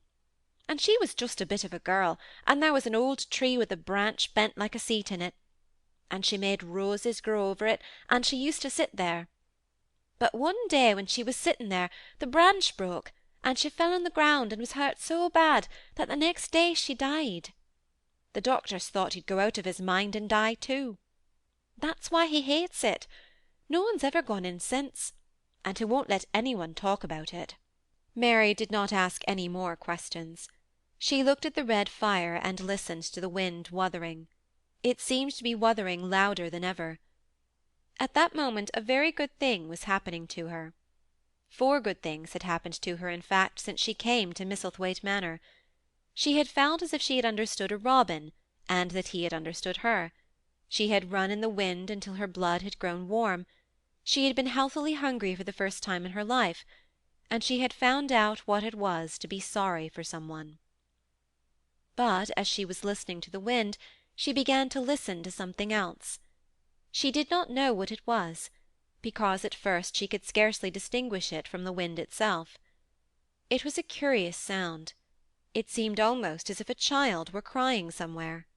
Sometimes the wind sounded rather like a child crying, but presently Mistress Mary felt quite sure this sound was inside the house, not outside it. It was far away, but it was inside. She turned round and looked at Martha. Do you hear anyone crying? She said. Martha suddenly looked confused. No, she answered. It's the wind. Sometimes it sounds as if it was someone lost on the moor and wailing. It's got all sorts o' sounds. But listen, said Mary. It's in the house, down one of those long corridors. And at that very moment a door must have been opened somewhere downstairs, for a great rushing draught blew along the passage, and the door of the room they sat in was blown open with a crash, and as they both jumped to their feet, the light was blown out, and the crying sound was swept down the far corridor, so that it was to be heard more plainly than ever. There, said Mary. I told you so. It is someone crying, and it isn't a grown-up person. Martha ran and shut the door and turned the key, but before she did it they both heard the sound of a door in some far passage shutting with a bang, and then everything was quiet, for even the wind ceased wuthering for a few moments. It was the wind, said Martha stubbornly. And if it wasn't, it was little Betty Butterworth, the scullery maid. She's had the toothache all day. But something troubled and awkward in her manner made Mistress Mary stare very hard at her. She did not believe she was speaking the truth. End of chapter 5.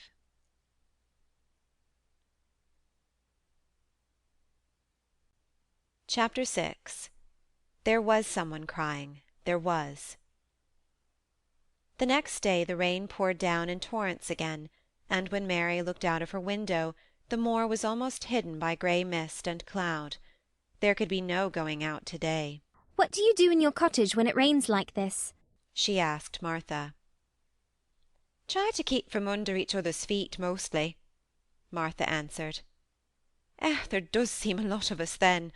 Mother's a good-tempered woman, but she gets fair moithered. The biggest ones goes out in the cowshed and plays there. Dickon, he doesn't mind the wet. He just goes out the same as if the sun was shining. He says he sees things on rainy days as doesn't show when it's fair weather. He once found a little fox cub, half drowned in its hole, and he brought it home in the bosom of his shirt to keep it warm. Its mother had been killed near by, and the hole was swum out, and the rest of her litter was dead. He's got it at home now. He found a half-drowned young crow another time, and he brought it home too, and tamed it. It's named Soot because it's so black, and it hops and flies about with him everywhere. The time had come when Mary had forgotten to resent Martha's familiar talk. She had even begun to find it interesting, and to be sorry when she stopped or went away. The stories she had been told by her ayah when she lived in India had been quite unlike those Martha had to tell about the moorland cottage, which held 14 people who lived in 4 little rooms and never had quite enough to eat. The children seemed to tumble about and amuse themselves like a litter of rough, good-natured collie puppies. Mary was most attracted by the mother and Dickon. When Martha told stories of what mother said or did, they always sounded comfortable. If I had a raven or a fox cub I could play with it, said Mary. But I have nothing. Martha looked perplexed. Can the knit? She asked. No, answered Mary. Can the sew? No. Can the read? Yes.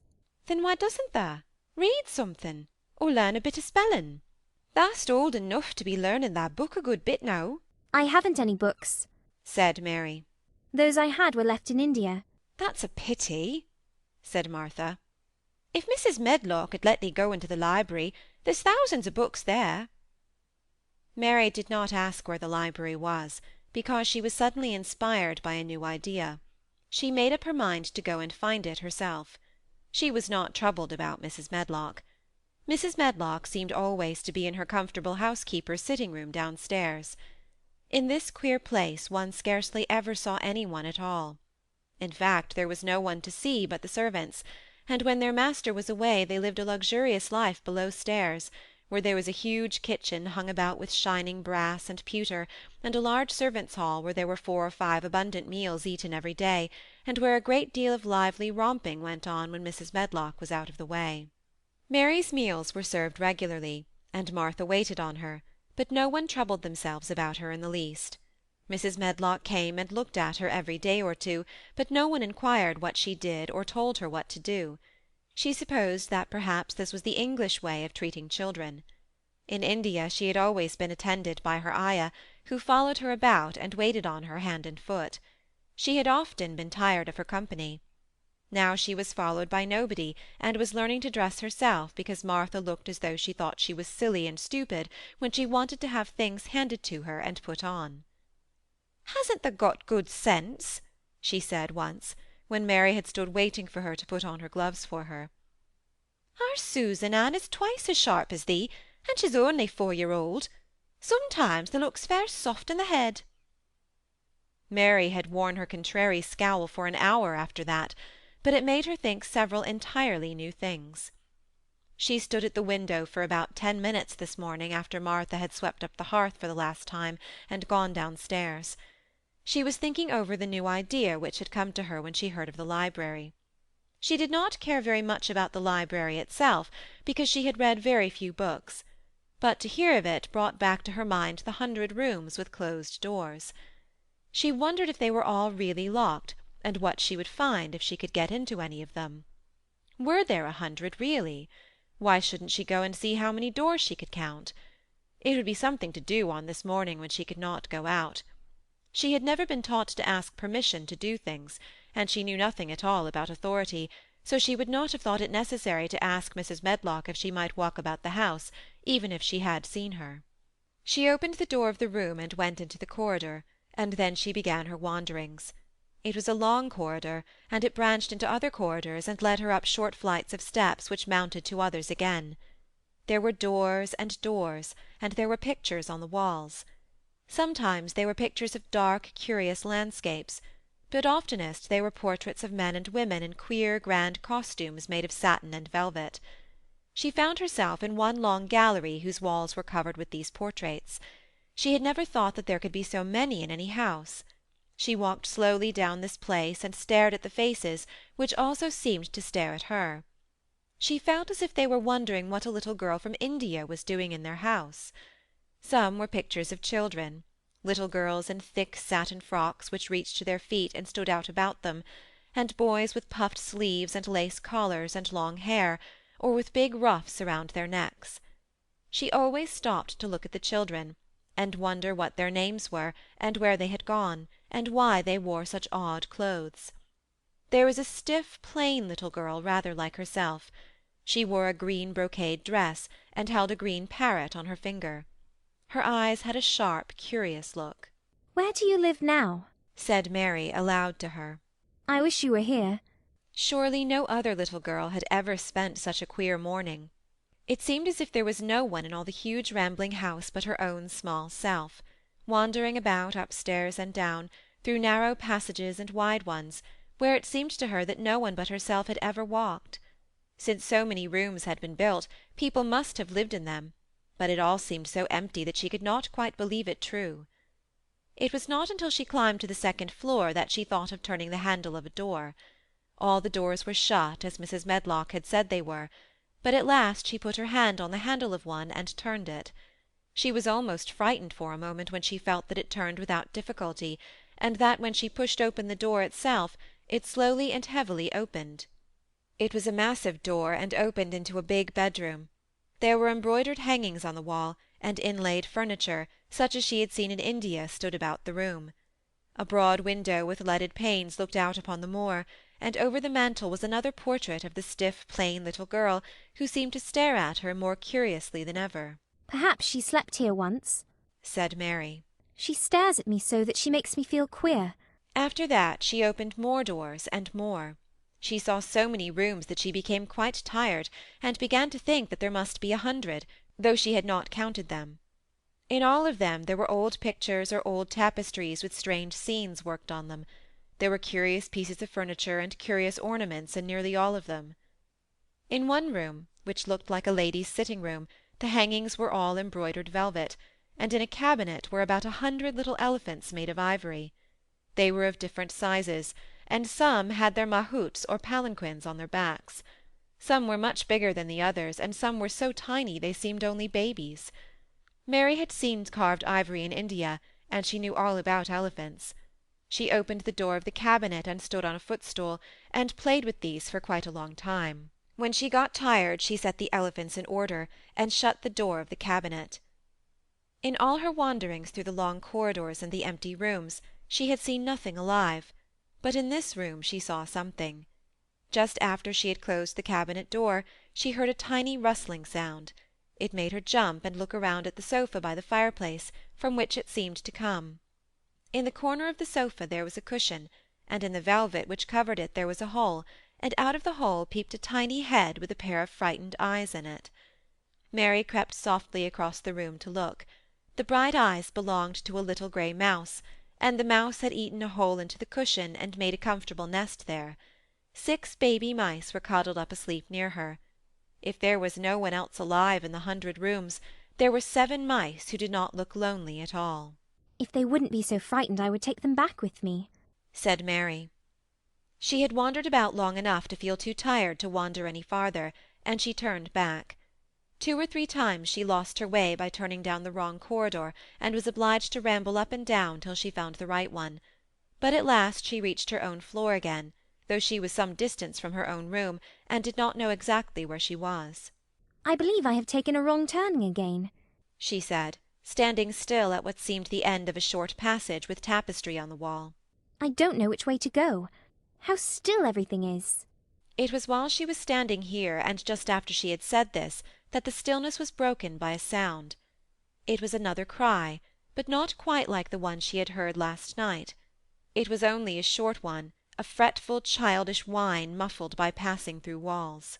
It's nearer than it was, said Mary, her heart beating rather faster. And it is crying.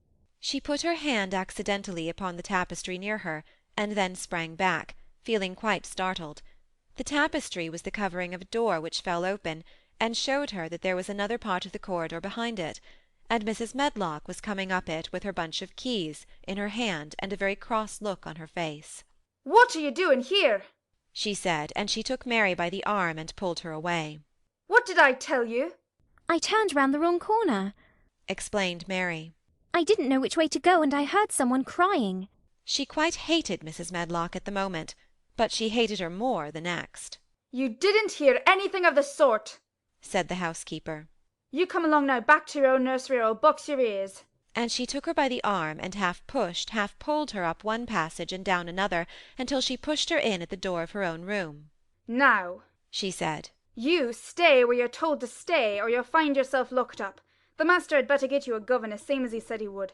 You're one that needs someone to look sharp after you. I've got enough to do." She went out of the room and slammed the door after her, and Mary went and sat on the hearth-rug, pale with rage. She did not cry, but ground her teeth. There was someone crying. There was, she said to herself. She had heard it twice now, and sometime she would find out. She had found out a great deal this morning. She felt as if she had been on a long journey, and at any rate she had had something to amuse her all the time, and she had played with the ivory elephants, and had seen the grey mouse and its babies in their nest in the velvet cushion. End of chapter 6.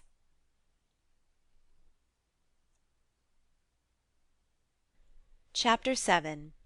The Key to the Garden. 2 days after this, when Mary opened her eyes, she sat upright in bed immediately and called to Martha. "Look at the moor! Look at the moor!" The rainstorm had ended, and the grey mist and clouds had been swept away in the night by the wind. The wind itself had ceased, and a brilliant, deep blue sky arched high over the moorland. Never, never had Mary dreamed of a sky so blue. In India skies were hot and blazing. This was of a deep, cool blue which almost seemed to sparkle like the waters of some lovely bottomless lake, and here and there, high, high in the arched blueness, floated small clouds of snow-white fleece. The far-reaching world of the moor itself looked softly blue instead of gloomy purple-black or awful dreary grey. "Ay," said Martha with a cheerful grin. "The storm's over for a bit. It does like this at this time o' year. It goes off in a night like it was pretending it had never been here, and never meant to come again. That's because the spring-time's on its way. It's a long way off yet, but it's coming. I thought perhaps it always rained or looked dark in England. Mary said. No, said Martha, sitting up on her heels among her black lead brushes. Now to the sort. What does that mean? Asked Mary seriously. In India the natives spoke different dialects which only a few people understood, so she was not surprised when Martha used words she did not know. Martha laughed as she had done the first morning. There now, she said, I've talked broad Yorkshire again, like Mrs. Medlock says I mustn't. Now to the sort means nothing of the sort. Slowly and carefully. But it takes so long to say it. Yorkshire's the sunniest place on earth when it is sunny. I told thee tha'd like the moor after a bit. Just you wait till you see the gold-coloured gorse blossoms, and the blossoms of the broom, and the heather flowering, all purple bells, and hundreds of butterflies fluttering, and bees humming, and skylarks soaring up and singing. You'll want to get out on it at sunrise, and live out on it all day like Dickon does. Could I ever get there? Asked Mary wistfully, looking through her window at the far-off blue. It was so new and big and wonderful, and such a heavenly colour. I don't know, answered Martha. There's never used the leg since thou was born, it seems to me. Thou couldn't walk 5 mile. It's 5 mile to our cottage. I should like to see your cottage. Martha stared at her a moment curiously before she took up her polishing brush and began to rub the grate again. She was thinking that the small, plain face did not look quite as sour at this moment as it had done the first morning she saw it. It looked just a trifle like little Susan Ann's when she wanted something very much. "I'll ask my mother about it," she said. "She's one of them that nearly always sees a way to do things. It's my day out to-day, and I'm going home. I am glad. Mrs. Medlock thinks a lot of mother. Perhaps she could talk to her." I like your mother, said Mary.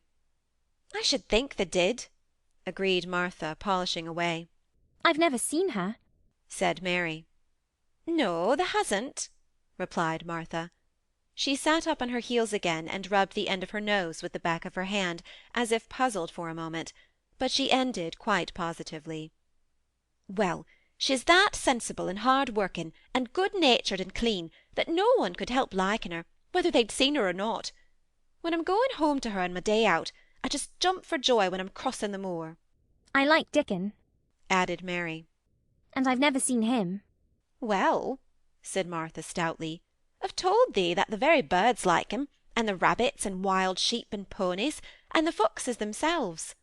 I wonder," staring at her reflectively, "what Dickon would think of thee?" He wouldn't like me, said Mary in her stiff, cold little way. No one does. Martha looked reflective again. "How does thou like thyself?" she inquired, really quite as if she were curious to know. Mary hesitated a moment and thought it over. Not at all, really, she answered. But I never thought of that before.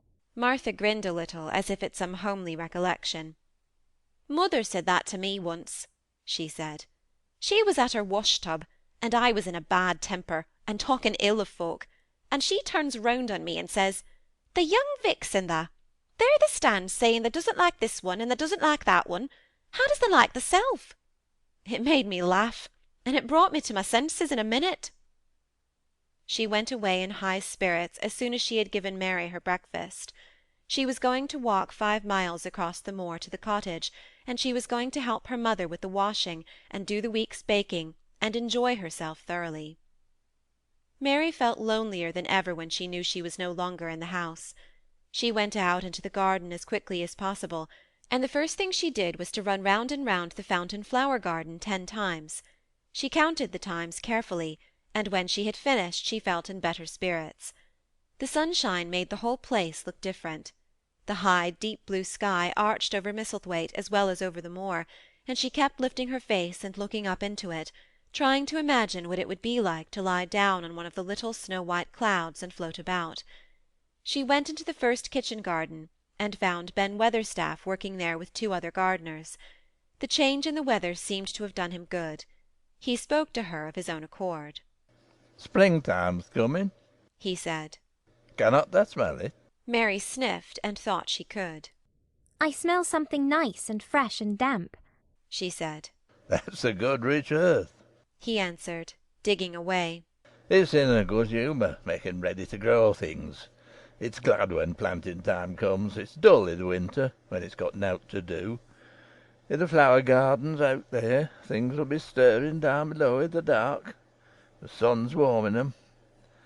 You'll see bits of green spikes sticking out of the black earth after a bit. What will they be? asked Mary. Crocuses and snowdrops and daffodillies. Hast thou never seen them? No, everything is hot and wet and green after the rains in India, said Mary.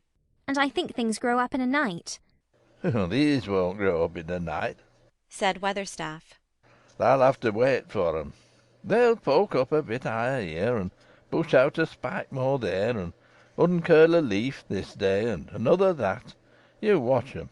I am going to, answered Mary. Very soon she heard the soft rustling flight of wings again, and she knew at once that the robin had come again. He was very pert and lively, and hopped about so close to her feet, and put his head on one side and looked at her so slyly, that she asked Ben Weatherstaff a question. Do you think he remembers me?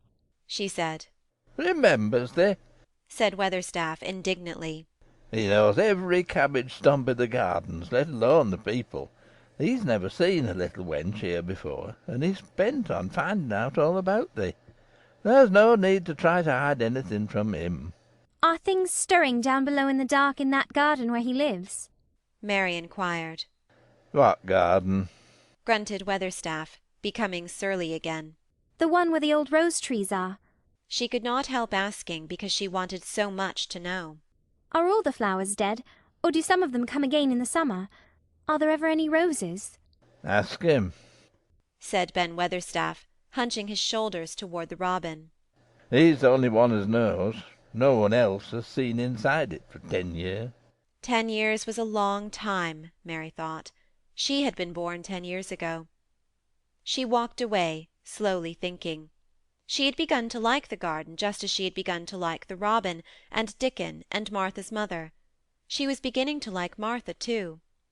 That seemed a good many people to like, when you were not used to liking. She thought of the robin as one of the people.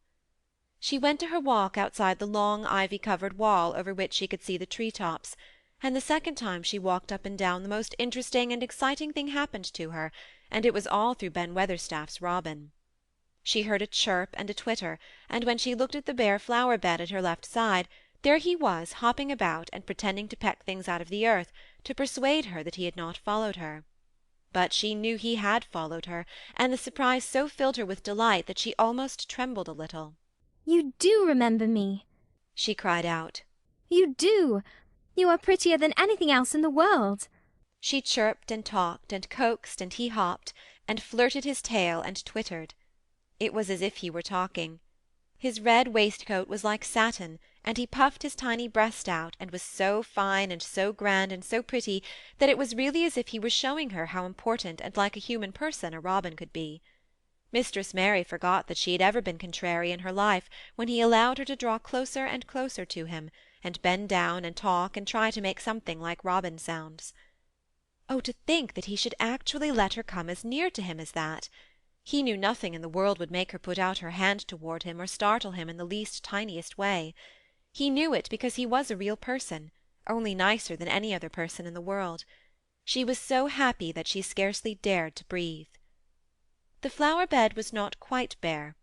It was bare of flowers because the perennial plants had been cut down for their winter rest, but there were tall shrubs and low ones which grew together at the back of the bed, and as the robin hopped about under them, she saw him hop over a small pile of freshly turned-up earth.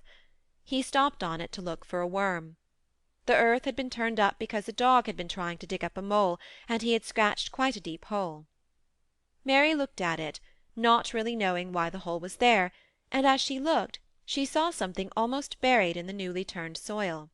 It was something like a ring of rusty iron or brass, and when the robin flew up into a tree near by, she put out her hand and picked the ring up. It was more than a ring, however. It was an old key, which looked as if it had been buried a long time. Mistress Mary stood up, and looked at it with an almost frightened face as it hung from her finger. Perhaps it has been buried for 10 years. she said in a whisper. Perhaps it is the key to the garden. End of chapter 7.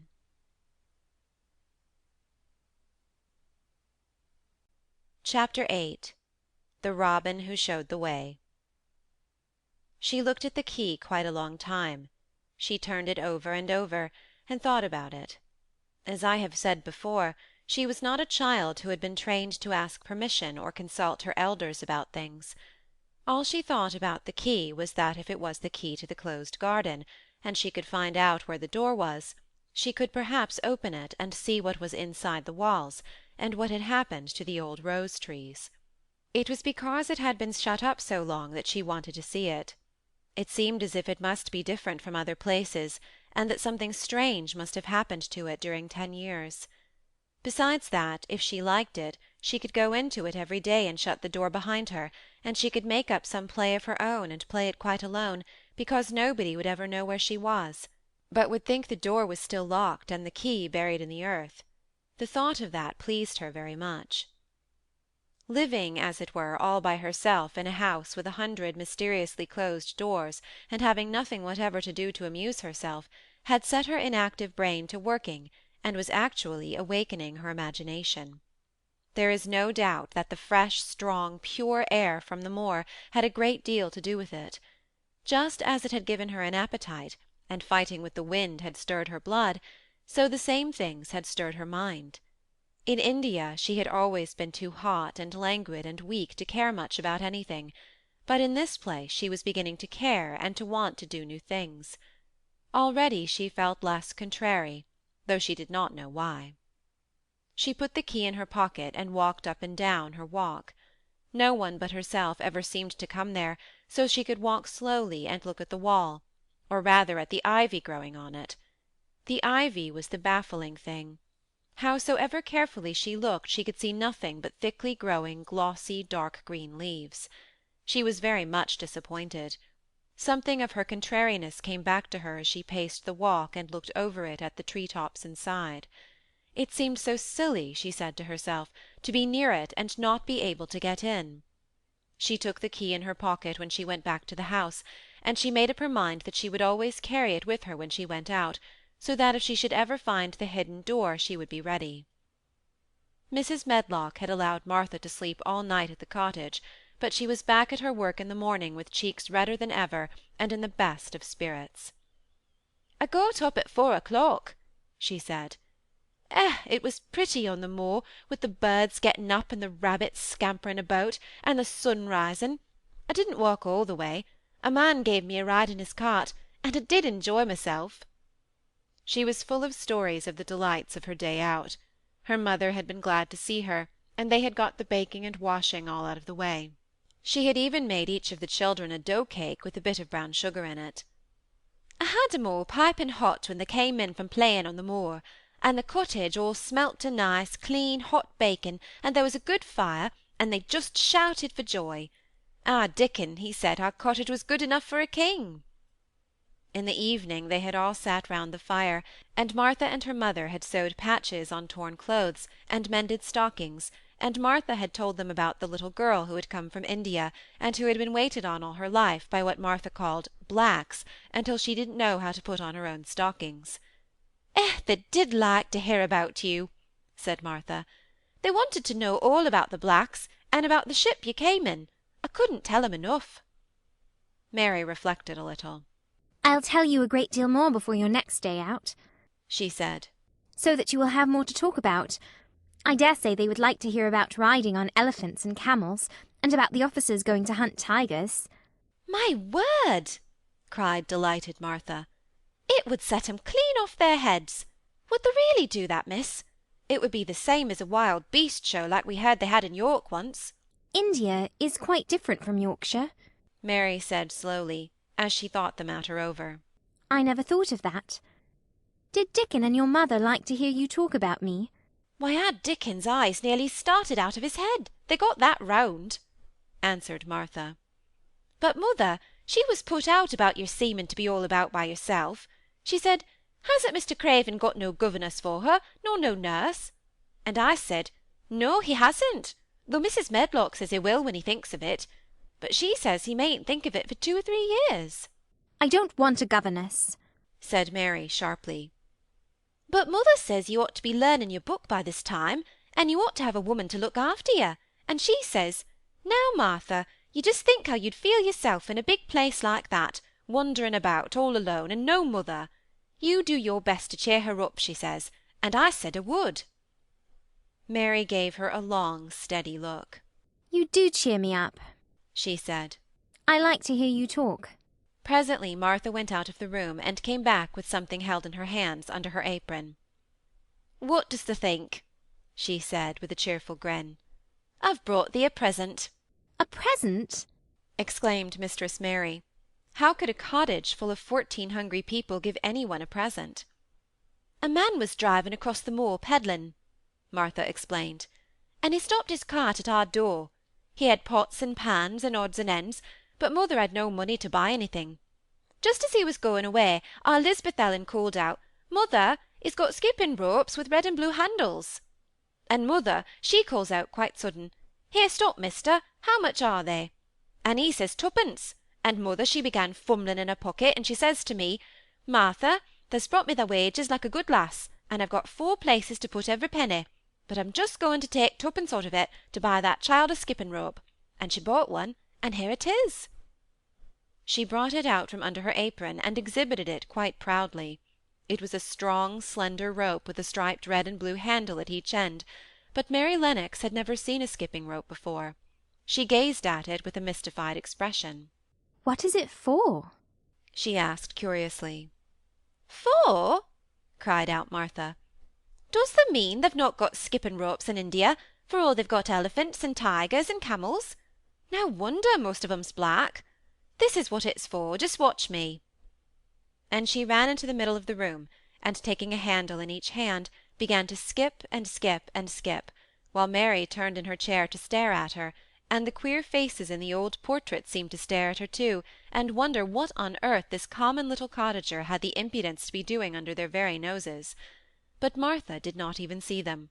The interest and curiosity in Mistress Mary's face delighted her, and she went on skipping, and counted as she skipped until she had reached 100. I could skip longer than that, she said when she stopped. I've skipped as much as 500 when I was 12, but I wasn't as fat then as I am now, and I was in practice. Mary got up from her chair, beginning to feel excited herself. It looks nice, she said. Your mother is a kind woman. Do you think I could ever skip like that? You just try it, urged Martha, handing her the skipping rope. You can't skip 100 at first, but if you practise you'll mount up. That's what mother said. She says nothing will do her more good than skipping rope. It's the sensiblest toy a child can have. Let her play out in the fresh air skipping, and it'll stretch her legs and arms and give her some strength in 'em. It was plain that there was not a great deal of strength in Mistress Mary's arms and legs when she first began to skip. She was not very clever at it, but she liked it so much that she did not want to stop. Put on the things and run and skip out of doors, said Martha. Mother said I must tell you to keep out of doors as much as you could, even when it rains a bit, so as they wrap up warm. Mary put on her coat and hat, and took her skipping rope over her arm. She opened the door to go out, and then suddenly thought of something, and turned back rather slowly. Martha, she said, they were your wages. It was your 2pence, really. Thank you. She said it stiffly because she was not used to thanking people or noticing that they did things for her. Thank you, she said, and held out her hand because she did not know what else to do. Martha gave her hand a clumsy little shake, as if she was not accustomed to this sort of thing either. Then she laughed. Thou'rt a queer old womanish thing, she said. If tha'd been our Lisbeth Ellen, tha'd have given me a kiss. Mary looked stiffer than ever. Do you want me to kiss you? Martha laughed again. Nay, not me, she answered. If thou was different, perhaps tha'd want to thysel', but there isn't. Run off outside and play with the rope. Mistress Mary felt a little awkward as she went out of the room. Yorkshire people seemed strange, and Martha was always rather a puzzle to her. At first she had disliked her very much, but now she did not. The skipping rope was a wonderful thing.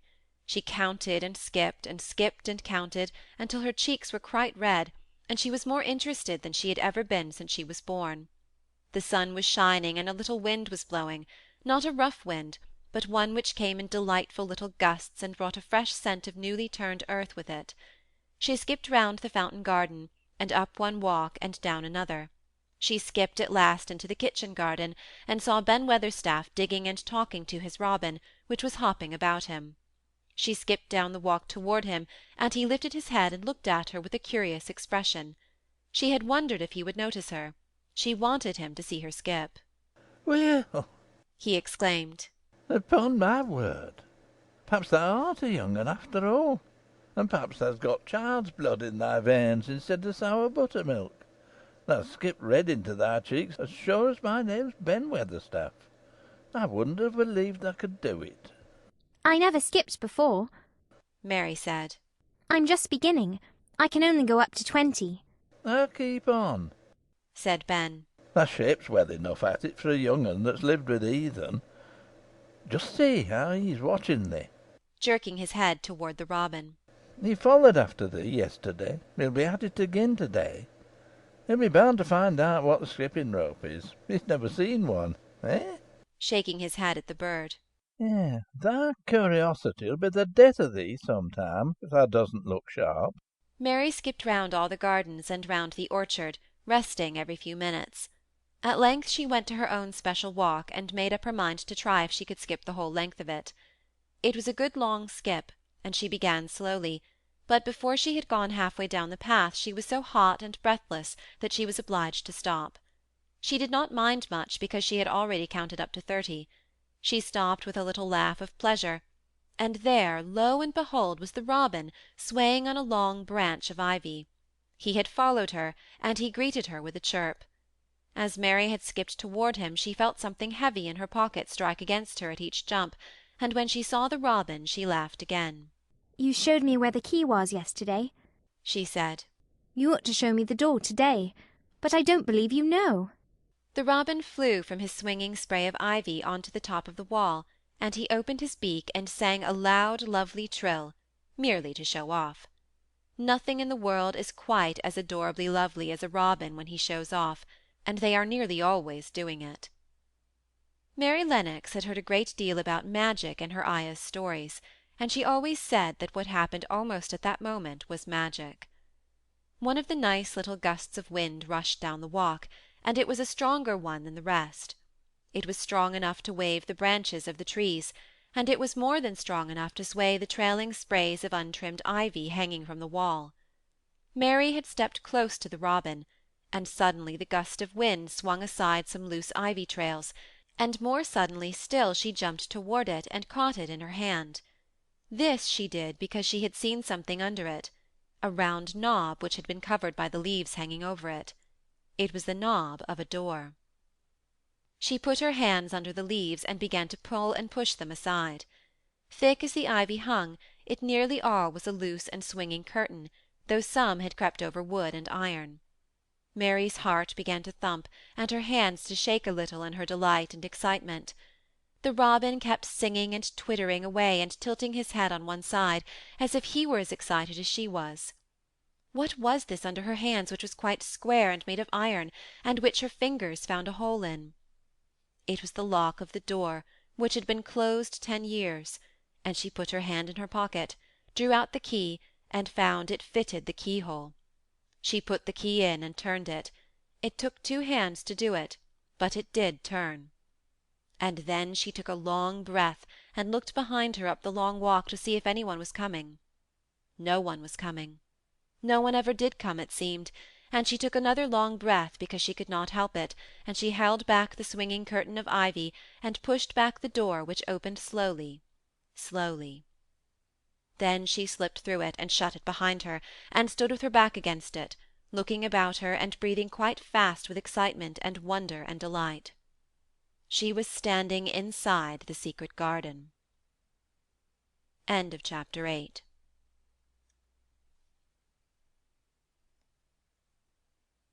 Chapter 9. The strangest house anyone ever lived in. It was the sweetest, most mysterious-looking place any one could imagine. The high walls which shut it in were covered with the leafless stems of climbing roses, which were so thick that they were matted together. Mary Lennox knew they were roses, because she had seen a great many roses in India. All the ground was covered with grass of a wintry brown, and out of it grew clumps of bushes which were surely rose-bushes if they were alive. There were numbers of standard roses which had so spread their branches that they were like little trees. There were other trees in the garden, and one of the things which made the place look strangest and loveliest was that climbing roses had run all over them and swung down long tendrils which made light swaying curtains, and here and there they had caught at each other or at a far-reaching branch, and had crept from one tree to another, and made lovely bridges of themselves.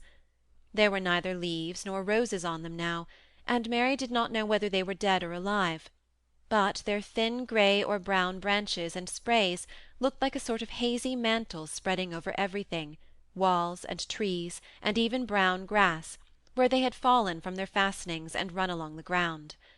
It was this hazy tangle from tree to tree which made it all look so mysterious.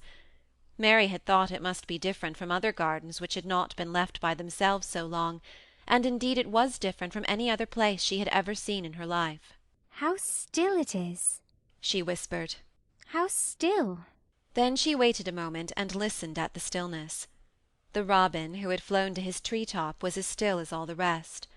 He did not even flutter his wings. He sat without stirring and looked at Mary.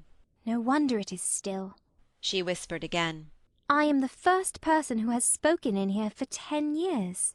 She moved away from the door, stepping as softly as if she were afraid of awakening someone. She was glad that there was grass under her feet and that her steps made no sounds. She walked under one of the fairy-like grey arches between the trees, and looked up at the sprays and tendrils which formed them. I wonder if they are all quite dead, she said. Is it all a quite dead garden? I wish it wasn't. If she had been Ben Weatherstaff, she could have told whether the wood was alive by looking at it, but she could only see that there were only grey or brown sprays and branches, and none showed any signs of even a tiny leaf-bud anywhere. But she was inside the wonderful garden, and she could come through the door under the ivy any time, and she felt as if she had found a world all her own. The sun was shining inside the 4 walls, and the high arch of blue sky over this particular piece of Misselthwaite seemed even more brilliant and soft than it was over the moor. The robin flew down from his tree-top, and hopped about or flew after her from one bush to another. He chirped a good deal and had a very busy air, as if he were showing her things. Everything was strange and silent, and she seemed to be hundreds of miles away from any one. But somehow she did not feel lonely at all. All that troubled her was her wish that she knew whether the roses were dead, or if perhaps some of them had lived and might put out leaves and buds as the weather got warmer. She did not want it to be a quite dead garden. If it were a quite alive garden, how wonderful it would be, and what thousands of roses would grow on every side. Her skipping rope had hung over her arm when she came in, and after she had walked about for a while, she thought she would skip round the whole garden, stopping when she wanted to look at things. There seemed to have been grass paths here and there, and in 1 or 2 corners there were alcoves of evergreen with stone seats, or tall moss-covered flower urns in them. As she came near the second of these alcoves she stopped skipping. There had once been a flower-bed in it, and she thought she saw something sticking out of the black earth, some sharp little pale green points. She remembered what Ben Weatherstaff had said, and she knelt down to look at them. Yes, they are tiny growing things, and they might be crocuses or snowdrops or daffodils, she whispered.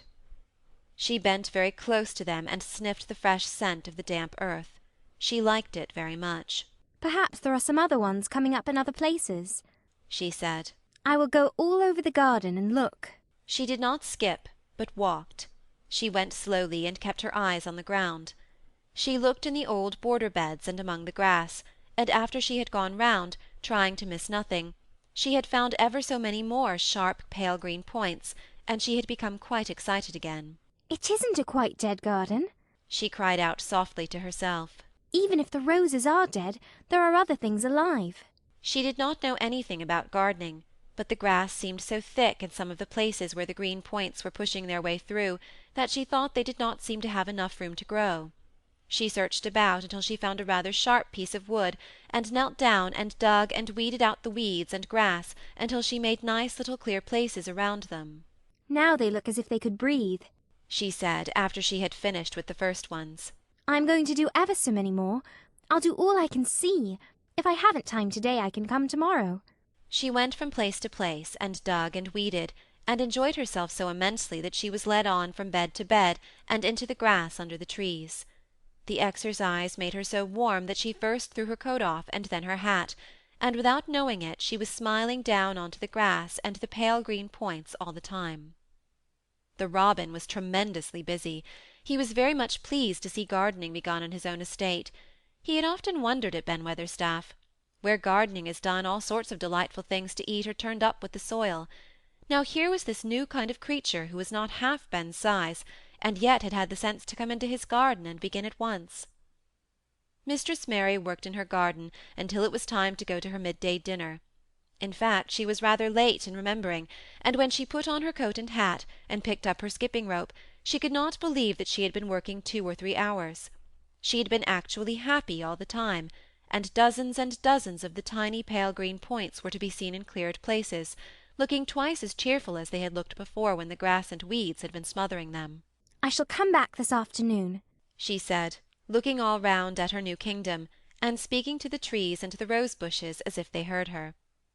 Then she ran lightly across the grass, pushed open the slow old door, and slipped through it under the ivy. She had such red cheeks and such bright eyes, and ate such a dinner, that Martha was delighted. 2 pieces of meat and 2 helps of rice pudding, she said. Mother will be pleased when I tell her what the skipping rope's done for thee. In the course of her digging with her pointed stick, Mistress Mary had found herself digging up a sort of white root rather like an onion. She had put it back in its place and patted the earth carefully down on it, and just now she wondered if Martha could tell her what it was. Martha, she said, what are those white roots that look like onions? They're bulbs, answered Martha. Lots of spring flowers grow from 'em. The very little ones are snowdrops and crocuses, and the big ones are narcissuses and jonquils and daffodillies. The biggest of all is lilies and purple flags. They are nice. Dickon's got a whole lot of 'em planted in our bit o' garden. Does Dickon know all about them? asked Mary, a new idea taking possession of her. Our Dickon can make a flower grow out of a brick walk. Mother says he just whispers things out of the ground. Do bulbs live a long time? Would they live years and years if no one helped them? inquired Mary anxiously. They're things as helps themselves, said Martha. That's why poor folk can afford to have 'em. If you don't trouble 'em, most of 'em'll work away underground for a lifetime, and spread out and have little uns. There's a place in the park woods here where there's snowdrops by thousands. They're the prettiest sight in Yorkshire when the spring comes. No one knows when they was first planted. I wish the spring was here now, said Mary. I want to see all the things that grow in England. She had finished her dinner and gone to her favourite seat on the hearth-rug. I wish I had a little spade, she said. Whatever does thee want a spade for? asked Martha, laughing. I hope they're going to take to digging. I must tell mother that too. Mary looked at the fire and pondered a little. She must be careful if she meant to keep her secret kingdom. She wasn't doing any harm, but if Mr. Craven found out about the open door, he would be fearfully angry, and get a new key and lock it up for evermore. She really could not bear that. This is such a big, lonely place, she said slowly, as if she were turning matters over in her mind. The house is lonely, and the park is lonely, and the gardens are lonely. So many places seem shut up. I never did many things in India, but there were more people to look at, natives and soldiers marching by, and sometimes bands playing, and my ayah told me stories. There is no one to talk to here except you and Ben Weatherstaff. And you have to do your work, and Ben Weatherstaff won't speak to me often. I thought, if I had a little spade, I could dig somewhere as he does, and I might make a little garden if he would give me some seeds. Martha's face quite lighted up. There now, she exclaimed. If that wasn't one of the things mother said. She says there's such a lot of room in that big place. Why don't they give her a bit for herself, even if she doesn't plant nothing but parsley and radishes? She'd dig and rake away and be right down happy over it. Them was the very words she said. Were they? Said Mary. How many things she knows, doesn't she? Said Martha. It's like she says, a woman as brings up 12 children learns something besides her ABC. Children's as good as arithmetic to set you finding out things. How much would a spade cost? A little one? Mary asked. Well, was Martha's reflective answer, at Thwaite village there's a shop or so, and I saw little garden sets with a spade and a rake and a fork all tied together for 2 shillings, and they was stout enough to work with too. I've got more than that in my purse, said Mary. Mrs. Morrison gave me 5 shillings, and Mrs. Medlock gave me some money from Mr. Craven. Did he remember they that much? Exclaimed Martha. Mrs. Medlock said I was to have 1 shilling a week to spend. She gives me one every Saturday. I didn't know what to spend it on. My word, that's riches, said Martha. They can buy anything in the world they wants. The rent of our cottage is only 1 and 3pence, and it's like pulling our teeth to get it. Now I've just thought of something, putting her hands on her hips. What? Said Mary eagerly. In the shop at Thwaite they sell packages of flower seeds for 1 penny each, and our Dickon he knows which is the prettiest ones, and how to make 'em grow. He walks over to Thwaite many a day for the fun of it. Does thee know how to print letters? Suddenly. I know how to write, Mary answered. Martha shook her head. Our Dickon can only read printing. If thou could print, we could write a letter to him, and ask him to go and buy the garden tools and the seeds at the same time. Oh, you're a good girl, Mary cried. You are, really. I didn't know you were so nice. I know I can print letters if I try. Let's ask Mrs. Medlock for a pen and ink and some paper. I've got some of my own, said Martha. I bought 'em so I could print a bit of a letter to mother of a Sunday. I'll go and get it. She ran out of the room, and Mary stood by the fire and twisted her thin little hands together with sheer pleasure. If I have a spade, she whispered, I can make the earth nice and soft and dig up weeds. If I have seeds and can make flowers grow, the garden won't be dead at all. It will come alive.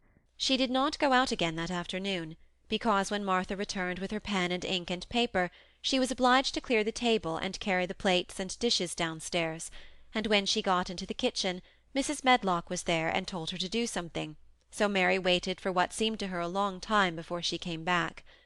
Then it was a serious piece of work to write to Dickon. Mary had been taught very little, because her governess had disliked her too much to stay with her. She could not spell particularly well, but she found that she could print letters when she tried. This was the letter Martha dictated to her. My dear Dickon, this comes hoping to find you well as it leaves me at present. Miss Mary has plenty of money, and will go to Thwaite and buy her some flower seeds and a set of garden tools to make a flower bed. Pick the prettiest ones and easy to grow, because she has never done it before and lived in India, which is different. Give my love to mother and every one of you. Miss Mary is going to tell me a lot more, so that on my next day out you can hear about elephants and camels and gentlemen going hunting lions and tigers. Your loving sister, Martha Phoebe Sowerby. We'll put the money in the envelope, and I'll get the butcher boy to take it in his cart. He's a great friend of Dickon's, said Martha. How shall I get the things when Dickon buys them? He'll bring 'em to you himself. He'll like to walk over this way. Oh, exclaimed Mary. Then I shall see him.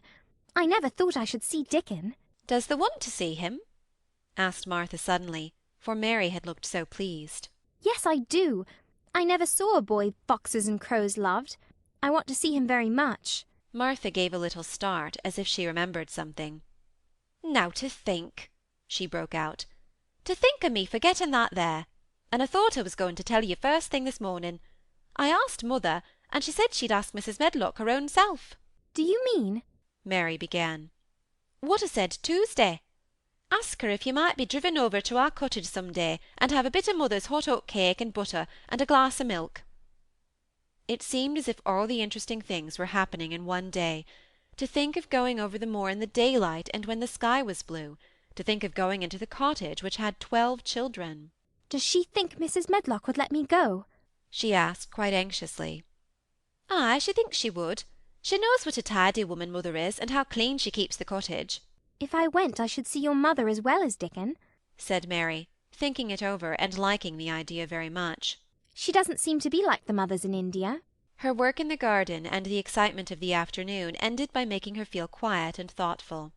Martha stayed with her until tea-time, but they sat in comfortable quiet and talked very little. But just before Martha went downstairs for the tea-tray, Mary asked a question. "Martha," she said, "has the scullery maid had the toothache again to-day?" Martha certainly started slightly. "What makes thee ask that?" she said. "Because when I waited so long for you to come back, I opened the door and walked down the corridor to see if you were coming, and I heard that far-off crying again, just as we heard it the other night. There isn't a wind to-day, so you see it couldn't have been the wind." "Eh?" said Martha restlessly. "Thou mustn't go walking about in the corridors and listening.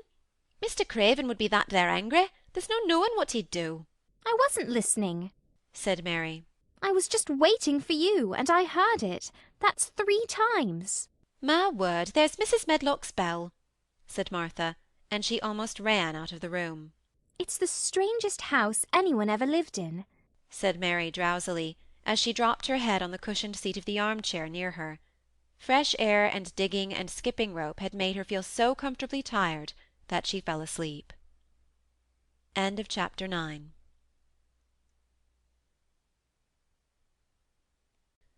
Chapter 10. Dickon. The sun shone down for nearly a week on the secret garden. The secret garden was what Mary called it when she was thinking of it. She liked the name, and she liked still more the feeling that when its beautiful old walls shut her in, no one knew where she was. It seemed almost like being shut out of the world in some fairy place. The few books she had read and liked had been fairy story books, and she had read of secret gardens in some of the stories. Sometimes people went to sleep in them for 100 years, which she had thought must be rather stupid. She had no intention of going to sleep, and in fact she was becoming wider awake every day which passed at Misselthwaite. She was beginning to like to be out of doors. She no longer hated the wind, but enjoyed it. She could run faster and longer, and she could skip up to 100. The bulbs in the secret garden must have been much astonished. Such nice clear places were made round them that they had all the breathing space they wanted.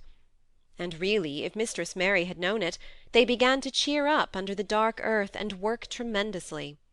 The sun could get at them and warm them, and when the rain came down it could reach them at once, so they began to feel very much alive. Mary was an odd, determined little person, and now she had something interesting to be determined about, she was very much absorbed indeed. She worked and dug and pulled up weeds steadily, only becoming more pleased with her work every hour instead of tiring of it. It seemed to her like a fascinating sort of play. She found many more of the sprouting pale green points than she had ever hoped to find.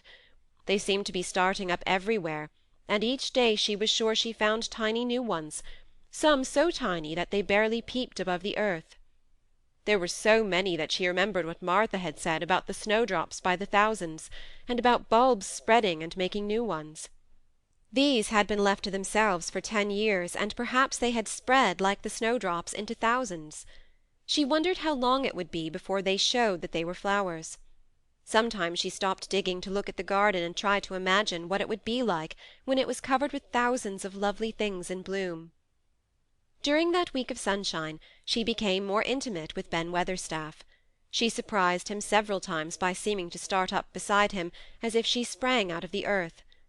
The truth was that she was afraid that he would pick up his tools and go away if he saw her coming, so she always walked toward him as silently as possible. But in fact he did not object to her as strongly as he had at first. Perhaps he was secretly rather flattered by her evident desire for his elderly company. Then also she was more civil than she had been.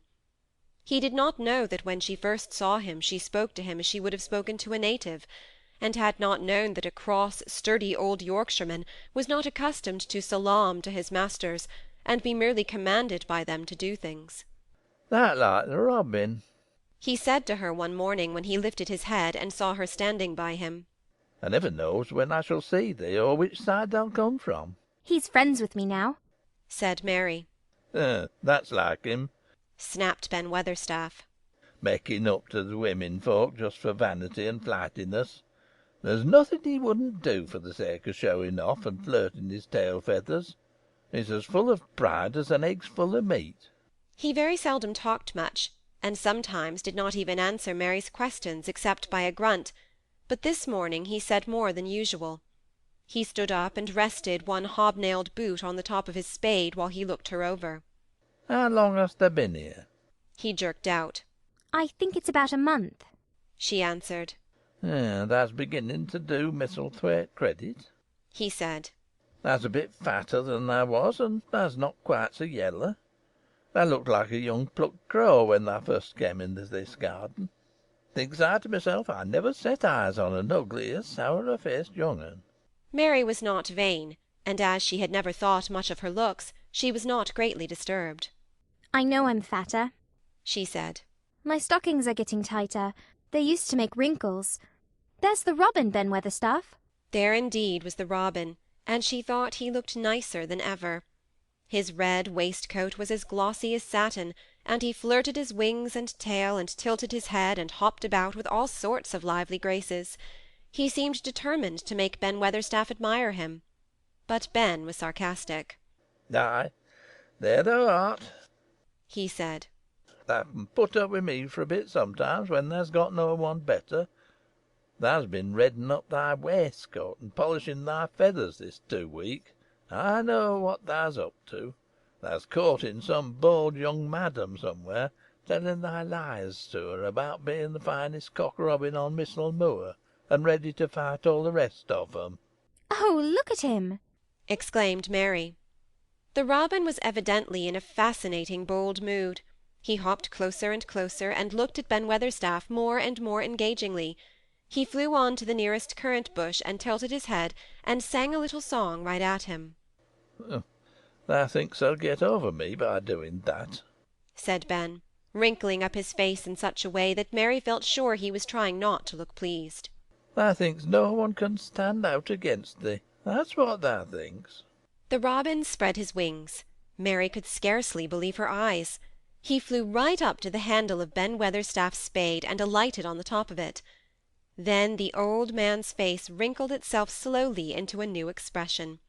He stood still as if he were afraid to breathe, as if he would not have stirred for the world lest his robin should start away. He spoke quite in a whisper. Well, I'm danged, he said softly, as if he were saying something quite different. Thou does know how to get at a chap, thou does. That's fair unearthly, that's so knowing. And he stood without stirring, almost without drawing his breath, until the robin gave another flirt to his wings and flew away. Then he stood looking at the handle of the spade, as if there might be magic in it, and he began to dig again, and said nothing for several minutes. But because he kept breaking into a slow grin now and then, Mary was not afraid to talk to him. Have you a garden of your own? she asked. No, I'm a bachelder, and lodge with Martin at the gate. If you had one, said Mary, what would you plant? Cabbages and taters and onions. But if you wanted to make a flower garden, persisted Mary, what would you plant? Oh, bulbs and sweet-smelling things, but mostly roses. Mary's face lighted up. Do you like roses? she said. Ben Weatherstaff rooted up a weed and threw it aside before he answered. Well, yes, I do. I was learned that by a young lady I was gardener to. She had a lot in a place she was fond of, and she loved 'em like they was children. Or robins. I've seen her bend over and kiss 'em. He dragged out another weed and scowled at it. That were as much as 10 year ago. Where is she now? asked Mary, much interested. Heaven, he answered, and drove his spade deep into the soil. According to what parson says. What happened to the roses? Mary asked again, more interested than ever. They was left to themselves. Mary was becoming quite excited. Did they quite die? Do roses quite die when they are left to themselves? she ventured. Well, I got to like 'em, and I liked her, and she liked 'em. Ben Weatherstaff admitted reluctantly. Once or twice a year I'd go and work at 'em a bit, prune 'em and dig about the roots. They run wild, but they was in rich soil, so some of 'em lived. When they have no leaves, and look grey and brown and dry. How can you tell whether they are dead or alive?" inquired Mary. Wait till the spring gets at them. Wait till the sun shines on the rain, and the rain falls on the sunshine, and then they'll find out. "How? How?" cried Mary, forgetting to be careful. Look along the twigs and branches, and if thou sees a bit of a brown lump swelling here and there, watch it after the warm rain, and see what happens. He stopped suddenly and looked curiously at her eager face. Why dost thou care so much about roses and such all of a sudden? He demanded. Mistress Mary felt her face grow red. She was almost afraid to answer. I want to play that I have a garden of my own," she stammered. There is nothing for me to do. I have nothing, and no one." Well, said Ben Weatherstaff slowly as he watched her. That's true, I hasn't. He said it in such an odd way that Mary wondered if he was actually a little sorry for her. She had never felt sorry for herself. She had only felt tired and cross, because she disliked people and things so much. But now the world seemed to be changing and getting nicer. If no one found out about the secret garden, she should enjoy herself always. She stayed with him for 10 or 15 minutes longer, and asked him as many questions as she dared. He answered every one of them in his queer grunting way, and he did not seem really cross, and did not pick up his spade and leave her. He said something about roses just as she was going away, and it reminded her of the ones he had said he had been fond of. "Do you go and see those other roses now?" she asked.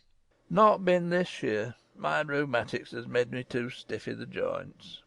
He said it in his grumbling way, and then suddenly he seemed to get angry with her, though she did not see why he should. Now look here, he said sharply. Doesn't ask so many questions. That worst wench for asking questions I've ever come across. Get thee gone and play thee. I've done talking for to-day. And he said it so crossly that she knew there was not the least use in staying another minute. She went skipping slowly down the outside walk, thinking him over, and saying to herself that, queer as it was, here was another person whom she liked in spite of his crossness. She liked old Ben Weatherstaff. Yes, she did like him. She always wanted to try to make him talk to her. Also she began to believe that he knew everything in the world about flowers. There was a laurel-hedged walk which curved round the secret garden, and ended at a gate which opened into a wood in the park. She thought she would slip round this walk and look into the wood, and see if there were any rabbits hopping about. She enjoyed the skipping very much, and when she reached the little gate she opened it and went through, because she heard a low, peculiar whistling sound, and wanted to find out what it was. It was a very strange thing indeed. She quite caught her breath as she stopped to look at it. A boy was sitting under a tree with his back against it, playing on a rough wooden pipe. He was a funny-looking boy, around 12. He looked very clean, and his nose turned up, and his cheeks were as red as poppies, and never had Mistress Mary seen such round and such blue eyes in any boy's face. And on the trunk of the tree he leaned against, a brown squirrel was clinging and watching him, and from behind a bush near by a cock-pheasant was delicately stretching his neck to peep out, and quite near him were 2 rabbits sitting up and sniffing with tremendous noses, and actually it appeared as if they were all drawing near to watch him, and listen to the strange low little call his pipe seemed to make. When he saw Mary he held up his hand, and spoke to her in a voice almost as low and rather like his piping. "Don't tha move," he said. "It'd fright them." Mary remained motionless. He stopped playing his pipe, and began to rise from the ground. He moved so slowly that it scarcely seemed as though he were moving at all, but at last he stood on his feet, and then the squirrel scampered back up into the branches of his tree, the pheasant withdrew his head, and the rabbits dropped on all fours and began to hop away, though not at all as if they were frightened. "I'm Dickon," the boy said. "I know that, Miss Mary." Then Mary realized that somehow she had known at first that he was Dickon. Who else could have been charming rabbits and pheasants as the natives charm snakes in India? He had a wide, red, curving mouth, and his smile spread all over his face. "I got up slow," he explained, "because if thou makes a quick move it startles them. A body has to move gentle and speak low when wild things is about." He did not speak to her as if they had never seen each other before, but as if he knew her quite well. Mary knew nothing about boys, and she spoke to him a little stiffly because she felt rather shy. Did you get Martha's letter? She asked. He nodded his curly rust-coloured head. That's why I come. He stooped to pick up something which had been lying on the ground beside him when he piped. I've got to garden tools. There's a little spade and rake and a fork and hoe. They are good uns. There's a trowel too, and t' woman at t' shop threw in a packet of white poppy, and one a blue larkspur when I brought t'other seeds. Will you show the seeds to me? Mary said. She wished she could talk as he did. His speech was so quick and easy. It sounded as if he liked her and was not the least afraid she would not like him, though he was only a common moor boy, in patched clothes and with a funny face and a rough, rusty red head. As he came closer to him she noticed that there was a clean, fresh scent of heather and grass and leaves about him, almost as if he were made of them. She liked it very much, and when she looked into his funny face with the red cheeks and round blue eyes, she forgot that she had felt shy. Let us sit down on this log and look at them, she said. They sat down, and he took a clumsy little brown paper package out of his coat pocket. He untied the string, and inside there were ever so many neater and smaller packages with a picture of a flower on each one. There's a lot of mignonette and poppies, he said. Mignonette's too sweet a smelling thing as grows, and it'll grow wherever you cast it, same as poppies will. Them as'll come up and bloom if you just whistle at them. Them's the nicest of all. He stopped and turned his head quickly, his poppy-cheeked face lighting up. Where's that robin as is calling us? He said. The chirp came from a thick holly bush bright with scarlet berries, and Mary thought she knew whose it was. Is it really calling us? She asked. Aye, said Dickon, as if it was the most natural thing in the world. He's calling someone he's friends with. That's the same as saying, here I am, look at me, I want a bit of chat. There he is in the bush. Whose is he? He's Ben Weatherstaff's, but I think he knows me a little, answered Mary. Aye, he knows thee, said Dickon in his low voice again. And he likes thee. He's took thee on. He'll tell me all about thee in a minute. He moved quite close to the bush with the slow movement Mary had noticed before, and then he made a sound almost like the robin's own twitter. The robin listened a few seconds, intently, and then answered quite as if he were replying to a question. Aye, he's a friend of yours, chuckled Dickon. Do you think he is? cried Mary eagerly. She did so want to know. Do you think he really likes me? He won't come near thee if he didn't, answered Dickon. Birds is rare choosers, and a robin can flout a body worse than a man. See, he's making up to thee now. Canna thee see a chap, he's saying? And it really seemed as if it must be true. He so sidled and twittered and tilted as he hopped on his bush. Do you understand everything birds say? said Mary. Dickon's grin spread until he seemed all wide, red, curving mouth, and he rubbed his rough head. I think I do, and they think I do, he said. I've lived on to moor with them so long. I've watched them break shell, and come out and fledge, and learn to fly, and begin to sing, till I think I'm one of them. Sometimes I think perhaps I'm a bird, or a fox, or a rabbit, or a squirrel, or even a beetle, and I don't know it. He laughed and came back to the log, and began to talk about the flower seeds again. He told her what they looked like when they were flowers. He told her how to plant them, and watch them, and feed and water them. See here, he said suddenly, turning round to look at her. I'll plant them for thee myself. Where's the garden? Mary's thin hands clutched each other as they lay on her lap. She did not know what to say, so for a whole minute she said nothing. She had never thought of this. She felt miserable, and she felt as if she went red and then pale. Thou's got a bit of garden, hasn't thou? Dickon said. It was true that she had turned red and then pale. Dickon saw her do it, and as she still said nothing, he began to be puzzled. Wouldn't they give thee a bit? He asked. Hasn't thou got any yet? She held her hands tighter and turned her eyes toward him. I don't know anything about boys, she said slowly. Could you keep a secret if I told you one? It's a great secret. I don't know what I should do if anyone found it out. I believe I should die.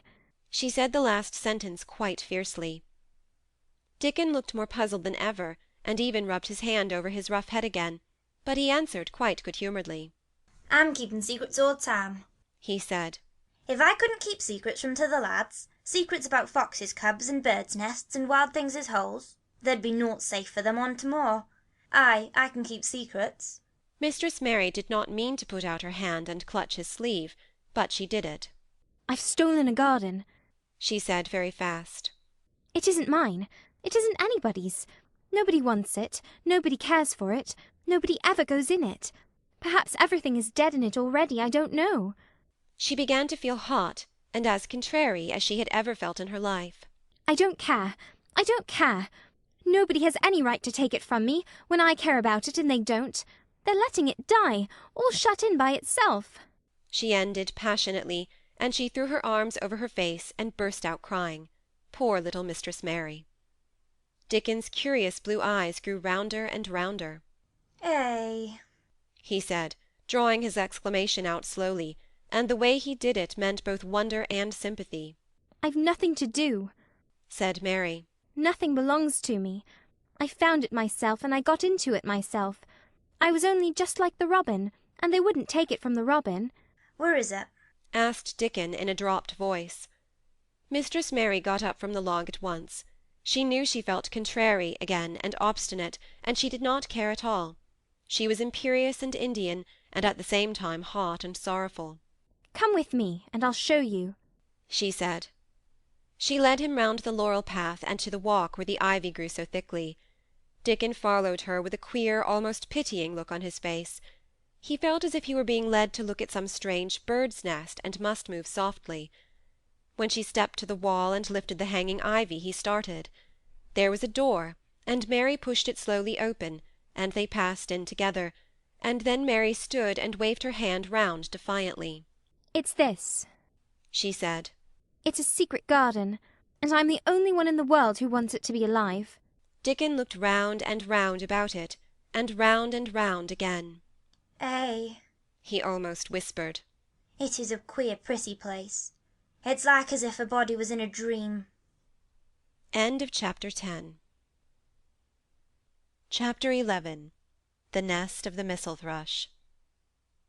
For 2 or 3 minutes he stood looking round him, while Mary watched him, and then he began to walk about softly, even more lightly than Mary had walked the first time she had found herself inside the 4 walls.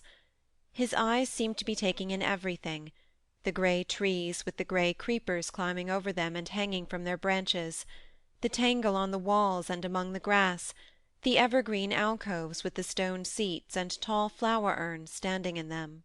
I never thought I'd see this place, he said at last in a whisper. Did you know about it? asked Mary. She had spoken aloud, and he made a sign to her. We must talk low, he said, or someone'll hear us and wonder what's to do in here. Oh, I forgot, said Mary, feeling frightened and putting her hand quickly against her mouth. Did you know about the garden? she asked again when she had recovered herself. Dickon nodded. Martha told me there was one as no one went inside, he answered. I used to wonder what it was like. He stopped and looked round at the lovely grey tangle around him, and his round eyes looked queerly happy. Hey, the nest'll be here come spring, he said. It'd be the safest nesting place in England, no one ever coming near and tangles of trees and roses to build in. I wonder all the birds on the moor don't build here. Mistress Mary put her hand on his arm again without knowing it. Will there be roses? she whispered. Can you tell? I thought perhaps they were all dead. Hey, no, not them, not all of them, he answered. Look here. He stepped over to the nearest tree, an old, old one with grey lichen all over its bark, but upholding a curtain of tangled sprays and branches. He took a thick knife out of his pocket and opened one of its blades. There's lots of dead wood as ought to be cut out, he said. And there's lots of old wood, but it made some new last year. This here's a new bit. And he touched a shoot which looked brownish green instead of hard dry grey. Mary touched it herself in an eager, reverent way. That one, she said. Is that one quite alive? Quite? Dickon curved his wide, smiling mouth. It's as wick as you or me, he said. And Mary remembered that Martha had told her that wick meant alive or lively. I'm glad it's wick, she cried out in her whisper. I want them all to be wick.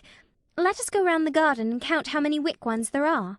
She quite panted with eagerness, and Dickon was as eager as she was.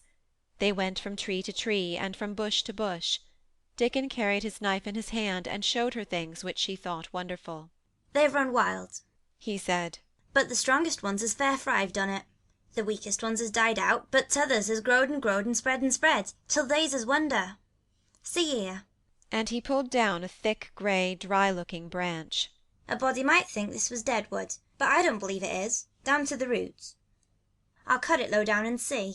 He knelt, and with his knife cut the lifeless-looking branch through, not far above the earth. There, he said exultingly. I told thee so. There's green in that wood yet. Look at it. Mary was down on her knees before he spoke, gazing with all her might. When it looks a bit greenish and juicy like that, it's wick, he explained.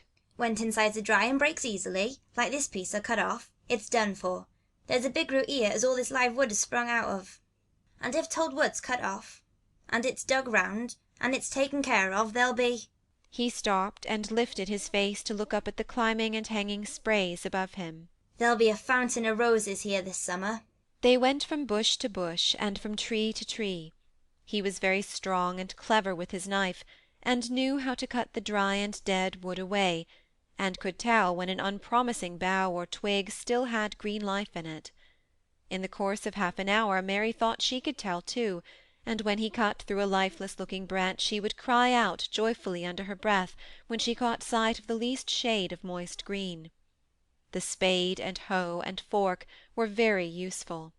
He showed her how to use the fork while he dug about roots with the spade, and stirred the earth and let the air in. They were working industriously round one of the biggest standard roses when he caught sight of something which made him utter an exclamation of surprise. Why, he cried, pointing to the grass a few feet away. Who did that there? It was one of Mary's own little clearings round the pale green points. I did it, said Mary. Why, I thought thou didn't know nothing about gardening, he exclaimed. I don't, she answered.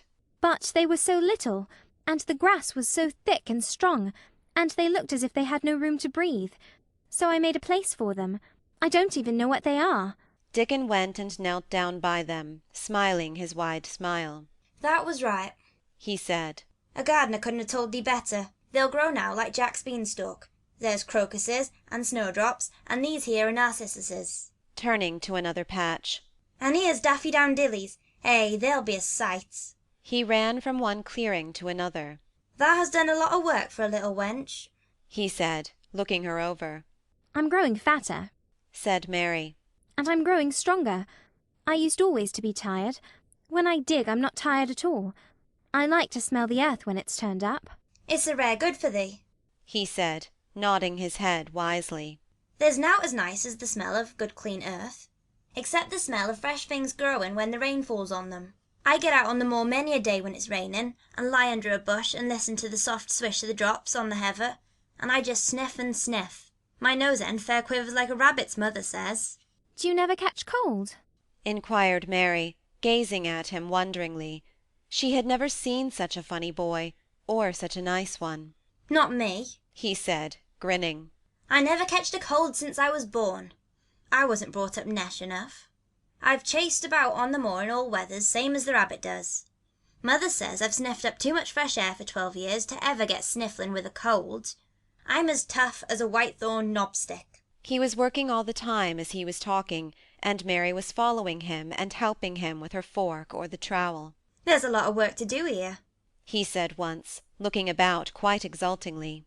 Will you come again and help me to do it? Mary begged. I'm sure I can help too. I can dig and pull up weeds, and do whatever you tell me. Oh, do come, Dickon. I'll come every day if thou wants me to, rain or shine, he answered stoutly. It's the best fun I've ever had in my life, shut in here and wakening up a garden. If you will come, said Mary. If you will help me to make it alive, I don't know what I'll do, she ended helplessly. What could you do for a boy like that? I'll tell thee what thou'll do, said Dickon with his happy grin. Thou'll get fat and thou'll get hungry as a young fox, and thou'll learn how to talk to the robin same as I do. Hey, we'll have a lot of fun. He began to walk about, looking up in the trees and at the walls and bushes with a thoughtful expression.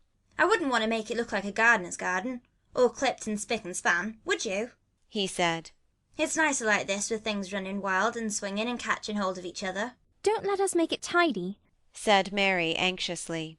It wouldn't seem like a secret garden if it was tidy. Dickon stood rubbing his rusty red head with a rather puzzled look. It's a secret garden sure enough, he said. But it seems to me that someone beside the robin must have been in it, since it was shut up 10 years ago. But the door was locked and the key was buried, said Mary. No one could get in. That's true, he answered. It's a queer place. Seems to me as if there'd been some pruning done, here and there. Later than 10 years ago. But how could it have been done? said Mary. He was examining a branch of a standard rose, and he shook his head. Aye, how could it? he murmured. With the door locked and the key buried. Mistress Mary always felt that however many years she lived, she should never forget that first morning when her garden began to grow. Of course it did seem to begin to grow for her that morning. When Dickon began to clear places to plant seeds, she remembered what Basil had sung at her when he wanted to tease her. Are there any flowers that look like bells? she inquired. Lilies of the valley does, he answered, digging away with the trowel. And there's canterbury bells and campullias. Let's plant some, said Mary. There's lilies of the valleys here already. I saw 'em. They'll have grown too close and we'll have to separate them, but there's plenty. T'other ones take 2 years to bloom from seed, but I'll bring you some bits of plants from our cottage garden. Why does thou want them? Then Mary told him about Basil and his brothers and sisters in India, and of how she had hated them, and of their calling her Mistress Mary quite contrary. They used to dance round and sing at me. They sang, Mistress Mary quite contrary, how does your garden grow? With silver bells and cockle shells and marigolds all in a row. I just remembered it, and it made me wonder if there were really flowers like silver bells. She frowned a little, and gave her trowel a rather spiteful dig into the earth. I wasn't as contrary as they were. But Dickon laughed. Hey, he said, and as he crumbled the rich black soil, she saw he was sniffing up the scent of it. There doesn't seem to be no need for no one to be contrary, when there's flowers and such like, and lots of friendly wild things running about, making homes for themselves and building nests and singing and whistling, does there? Mary, kneeling by him holding the seeds, looked at him and stopped frowning. Dickon, she said, you are as nice as Martha said you were. I like you, and you make the 5th person. I never thought I should like 5 people. Dickon sat up on his heels as Martha did when she was polishing the grate. He did look funny and delightful, Mary thought, with his round blue eyes and red cheeks and happy-looking turned-up nose. Only 5 folks as thou likes, he said. Who's t'other for? Your mother and Martha. Mary checked them off on her fingers. And the robin, and Ben Weatherstaff. Dickon laughed so that he was obliged to stifle the sound by putting his arm over his mouth. I know thou thinks I'm a queer lad, he said. But I think that the queerest lass I ever saw. Then Mary did a strange thing. She leaned forward and asked him a question she had never dreamed of asking anyone before. And she tried to ask it in Yorkshire, because that was his language, and in India a native was always pleased if you knew his speech. Does thou like me? she said. Hey, he answered heartily. That I does. I likes thee wonderful, and so does the robin, I do believe. That's 2 then, said Mary. That's 2 for me. And then they began to work harder than ever and more joyfully. Mary was startled and sorry when she heard the big clock in the courtyard strike the hour of her midday dinner. I shall have to go, she said mournfully. And you will have to go too, won't you? Dickon grinned. My dinner's easy to carry about with me, he said. Mother always lets me put a bit of something in my pocket. He picked up his coat from the grass and brought out of a pocket a lumpy little bundle tied up in a quite clean, coarse, blue and white handkerchief. It held 2 thick pieces of bread, with a slice of something laid between them. It's oftenest naught but bread, he said. But I got a fine slice of fat bacon with it today. Mary thought it looked a queer dinner, but he seemed ready to enjoy it. Run on and get thy victuals, said he. I'll be done with mine first. I'll get some more work done before I start back home. He sat down with his back against a tree. I'll call the robin up, he said, and give him the ground of the bacon to peck at. They likes a bit of fat wonderful. Mary could scarcely bear to leave him. Suddenly it seemed as if he might be a sort of wood fairy who might be gone when she came into the garden again. He seemed too good to be true. She went slowly half-way to the door in the wall, and then she stopped and went back. Whatever happens, you never would tell, she said. His poppy-coloured cheeks were distended with his first big bite of bread and bacon, but he managed to smile encouragingly. If thou was a missel thrush, and showed me where thy nest was, does thou think I'd tell anyone? Not me, he said. Thou'rt as safe as a missel thrush. And she was quite sure she was. End of chapter 11. Chapter 12. Might I have a bit of earth? Mary ran so fast that she was rather out of breath when she reached her room. Her hair was ruffled on her forehead, and her cheeks were bright pink. Her dinner was waiting on the table, and Martha was waiting near it. "Tha's a bit late," she said. "Where's tha been?" "I've seen Dickon," said Mary. "I've seen Dickon." "I knew he'd come," said Martha exultantly. "How does tha like him?" I think he's beautiful," said Mary in a determined voice. Martha looked rather taken aback, but she looked pleased too. "Well," she said, "he's the best lad as ever was born, but I never thought he was handsome. His nose turns up too much." "I like it to turn up," said Mary. "An' his eyes is so round," said Martha, a trifle doubtful. "Though they're a nice colour." "I like them round," said Mary. "and they are exactly the colour of the sky over the moor." Martha beamed with satisfaction. "Mother says he made him that colour with always looking up at the birds and the clouds. But he has got a big mouth, hasn't he now?" "I love his big mouth," said Mary obstinately. "I wish mine were just like it." Martha chuckled delightedly. "It'd look rare and funny in thy bit of a face," she said. "But I knowed it would be that way when they saw him. How did they like the seeds and the garden tools?" "How did you know he brought them?" said Mary. I never thought of him not bringing 'em. He'd be sure to bring 'em if they was in Yorkshire. He's such a trusty lad." Mary was afraid that she might begin to ask difficult questions, but she did not. She was very much interested in the seeds and gardening tools, and there was only one moment when Mary was frightened. This was when she began to ask where the flowers were to be planted. "Who did they ask about it?" she inquired. "I haven't asked anybody yet," said Mary, hesitating. "Well, I wouldn't ask the head gardener. He's too grand, Mr. Roach is." "I've never seen him," said Mary. "I've only seen under gardeners and Ben Weatherstaff." "If I was you, I'd ask Ben Weatherstaff," advised Martha. "He's not half as bad as he looks, for all he's so crabbed. Mr. Craven lets him do what he likes, because he was here when Mrs. Craven was alive, and he used to make her laugh. She liked him. Perhaps he'd find you a corner somewhere, out of the way." "If it was out of the way and no one wanted it, no one could mind my having it, could they?" Mary said anxiously. "There wouldn't be no reason," answered Martha. "You wouldn't do no harm." Mary ate her dinner as quickly as she could, and when she rose from the table she was going to run to her room to put on her hat again, but Martha stopped her. "I've got something to tell you," she said. "I thought I'd let you eat your dinner first. Mr. Craven came back this morning, and I think he wants to see you." Mary turned quite pale. "Oh," she said. "Why? Why? He didn't want to see me when I came. I heard Pitcher say he didn't." "Well," explained Martha, "Mrs. Medlock says it's because of mother. She was walking to Thwaite village and she met him. She'd never spoke to him before, but Mrs. Craven had been to our cottage 2 or 3 times. He'd forgot, but mother hadn't, and she made bold to stop him.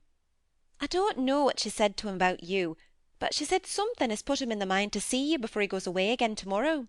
"Oh!" cried Mary. "Is he going away tomorrow? I'm so glad." "He's going for a long time. He mayn't come back until autumn or winter. He's going to travel in foreign places. He's always doing it."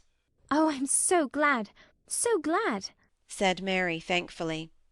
If he did not come back until winter or even autumn, There would be time to watch the secret garden come alive. Even if he found out then and took it away from her, she would have had that much at least. When do you think he will want to see— She did not finish the sentence, because the door opened and Mrs. Medlock walked in. She had on her best black dress and cap, and her collar was fastened with a large brooch with a picture of a man's face on it. It was a coloured photograph of Mr. Medlock, who had died years ago, and she always wore it when she was dressed up. She looked nervous and excited. Your hair's rough, She said quickly. go and brush it. Martha, help her to slip on her best dress. Mr. Craven sent me to bring her to him in his study. All the pink left Mary's cheeks. Her heart began to thump, and she felt herself changing into a stiff, plain, silent child again. She did not even answer Mrs. Medlock, but turned and walked into her bedroom, followed by Martha. She said nothing while her dress was changed and her hair brushed, and after she was quite tidy she followed Mrs. Medlock down the corridors in silence.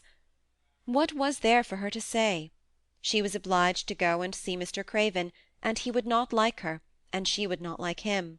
She knew what he would think of her. She was taken to a part of the house she had not been into before. At last Mrs. Medlock knocked at a door, and when some one said, "Come in," they entered the room together.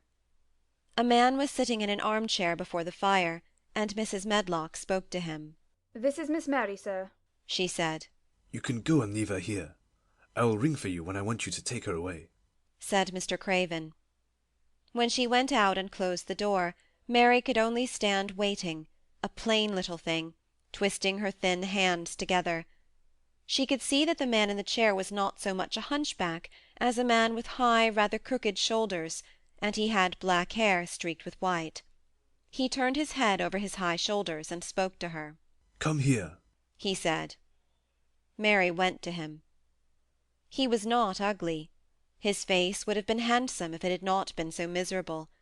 He looked as if the sight of her worried and fretted him, and as if he did not know what in the world to do with her. "Are you well?" he asked. Yes, Answered Mary. "Do they take good care of you?" yes.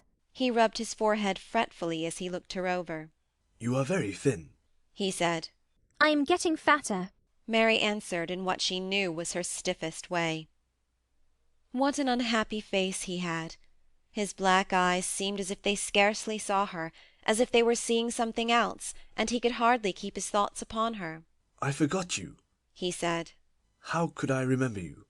I intended to send you a governess, or a nurse, or someone of that sort, but I forgot." Please, began Mary. please. And then the lump in her throat choked her. "What do you want to say?" he inquired. I am too big for a nurse, said Mary. And please don't make me have a governess yet. He rubbed his forehead again and stared at her. "That was what the Sowerby woman said," he muttered absent-mindedly. Then Mary gathered a scrap of courage. Is she Martha's mother? She stammered. "Yes, I think so," he replied. She knows about children, said Mary. She has 12. She knows. He seemed to rouse himself. "What do you want to do?" I want to play out of doors, Mary answered, hoping that her voice did not tremble. I never liked it in India. It makes me hungry here, and I am getting fatter. He was watching her. "Mrs. Sowerby said it would do you good. Perhaps it will," he said. "She thought you had better get stronger before you had a governess." It makes me feel strong when I play, and the wind comes over the moor, argued Mary. "Where do you play?" he asked next. Everywhere, gasped Mary. Martha's mother sent me a skipping rope. I skip and run, and I look about to see if things are beginning to stick up out of the earth. I don't do any harm. "Don't look so frightened," he said in a worried voice. "You could not do any harm. A child like you. You may do what you like." Mary put her hand up to her throat, because she was afraid he might see the excited lump which she felt jump into it. She came a step nearer to him. May I? she said tremulously. Her anxious little face seemed to worry him more than ever. "Don't look so frightened," he exclaimed. "Of course you may. I am your guardian, though I am a poor one for any child. I cannot give you time or attention. I am too ill and wretched and distracted. But I wish you to be happy and comfortable. I don't know anything about children, but Mrs. Medlock is to see that you have all you need. I sent for you today because Mrs. Sowerby said I ought to see you. Her daughter had talked about you. She thought you needed fresh air and freedom and running about. She knows all about children, Mary said again in spite of herself. She ought to, said Mr. Craven. I thought her rather bold to stop me on the moor, but she said Mrs. Craven had been kind to her. It seemed hard for him to speak his dead wife's name. She is a respectable woman. Now I have seen you, I think she said sensible things. Play out of doors as much as you like. It's a big place, and you may go where you like and amuse yourself as you like. Is there anything you want? As if a sudden thought had struck him. Do you want toys, books, dolls? Might I quavered Mary. Might I have a bit of earth? In her eagerness she did not realize how queer the words would sound, and that they were not the ones she had meant to say. Mr. Craven looked quite startled. Earth? He repeated. What do you mean? To plant seeds in, to make things grow, to see them come alive. Mary faltered. He gazed at her a moment, and then passed his hand quickly over his eyes. Do you care about gardens so much? He said slowly. I didn't know about them in India, said Mary. I was always ill and tired, and it was too hot. I sometimes made little beds in the sand and stuck flowers in them. But here it is different. Mr. Craven got up and began to walk slowly across the room. A bit of earth, he said to himself, and Mary thought that somehow she must have reminded him of something. When he stopped and spoke to her, his dark eyes looked almost soft and kind. You remind me of someone else, who loved the earth and things that grow. When you see a bit of earth you want, he said, with something like a smile. Take it, child, and make it come alive. May I take it from anywhere, if it's not wanted? Anywhere, he answered. There. You must go now. I am tired. He touched the bell to call Mrs. Medlock. Goodbye. I shall be away all summer. Mrs. Medlock came so quickly that Mary thought she must have been waiting in the corridor. Mrs. Medlock, Mr. Craven said to her. Now I have seen the child, I understand what Mrs. Sowerby meant. She must be less delicate before she begins lessons. Give her simple, healthy food. Let her run wild in the garden. Don't look after her too much. She needs liberty and fresh air, and romping about. Mrs. Sowerby is to come and see her now and then, and she may sometimes go to the cottage. Mrs. Medlock looked pleased. She was relieved to hear that she need not look after Mary too much. She had felt her a tiresome charge, and had indeed seen as little of her as she dared. In addition to this, she was fond of Martha's mother. Thank you, sir, she said. Susan Sowerby and me went to school together, and she's as sensible and good-hearted a woman as you'll find in a day's walk. I never had any children myself, and she's had 12, and there never was healthier or better ones. Miss Mary can get no harm from them. I'd always take Susan Sowerby's advice about children myself. She's what you might call healthy-minded, if you understand me. I understand, Mr. Craven answered. Take Miss Mary away now, and send Pitcher to me. When Mrs. Medlock left her at the end of her own corridor, Mary flew back to her room. She found Martha waiting there. Martha, in fact, had hurried back after she had removed the dinner service. I can have my garden, cried Mary. I may have it where I like. I am not going to have a governess for a long time. Your mother is coming to see me, and I may go to your cottage. He says a little girl like me could not do any harm, and I may do what I like, anywhere. Said Martha delightedly. That was nice of him, wasn't it? Martha, said Mary solemnly. He is really a nice man, only his face is so miserable, and his forehead is all drawn together. She ran as quickly as she could to the garden. She had been away so much longer than she had thought she should, and she knew Dickon would have to set out early on his 5-mile walk. When she slipped through the door under the ivy, she saw he was not working where she had left him. The gardening tools were laid together under a tree. She ran to them, looking all round the place, but there was no Dickon to be seen. He had gone away, and the secret garden was empty, except for the robin who had just flown across the wall and sat on a standard rose-bush watching her. He's gone, she said woefully. Oh, was he only a wood fairy? Something white fastened to the standard rose-bush caught her eye. It was a piece of paper, In fact, it was a piece of the letter she had written for Martha to send to Dickon. It was fastened on the bush with a long thorn, and in a minute she knew Dickon had left it there.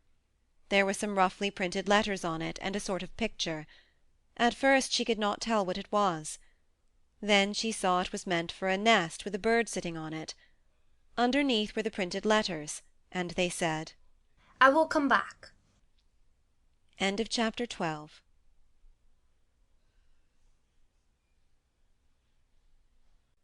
Chapter 13. I am Colin. Mary took the picture back to the house when she went to her supper, and she showed it to Martha. "Eh!" said Martha with great pride. "I never knew our Dickon was as clever as that. That there's a picture of a missel thrush on a nest, as large as life and twice as natural." Then Mary knew Dickon had meant the picture to be a message. He had meant that she might be sure he would keep her secret.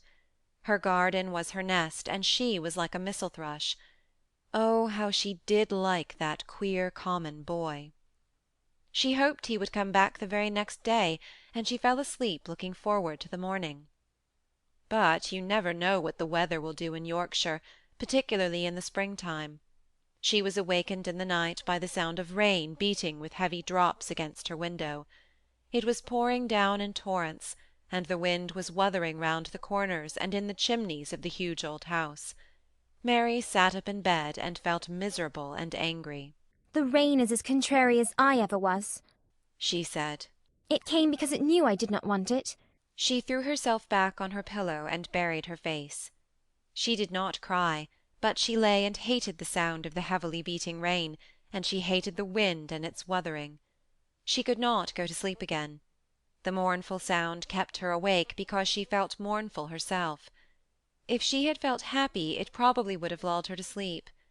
How it wuthered, and how the big raindrops poured down and beat against the pane. It sounds just like a person lost on the moor, and wandering on and on crying, she said.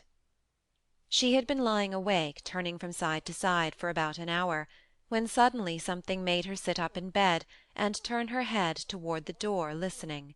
She listened and she listened. It isn't the wind now, she said in a loud whisper. That isn't the wind. It is different. It is that crying I heard before.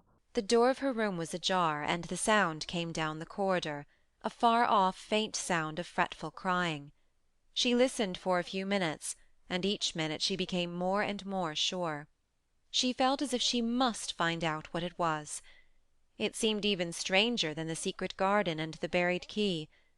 Perhaps the fact that she was in a rebellious mood made her bold. She put her foot out of bed and stood on the floor. I'm going to find out what it is, she said. Everybody is in bed, and I don't care about Mrs. Medlock. I don't care.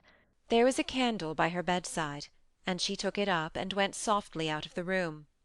The corridor looked very long and dark, but she was too excited to mind that. She thought she remembered the corners she must turn to find the short corridor with the door covered with tapestry, the one Mrs. Medlock had come through the day she lost herself. The sound had come up that passage. So she went on with her dim light, almost feeling her way, her heart beating so loud that she fancied she could hear it. The far-off faint crying went on and led her.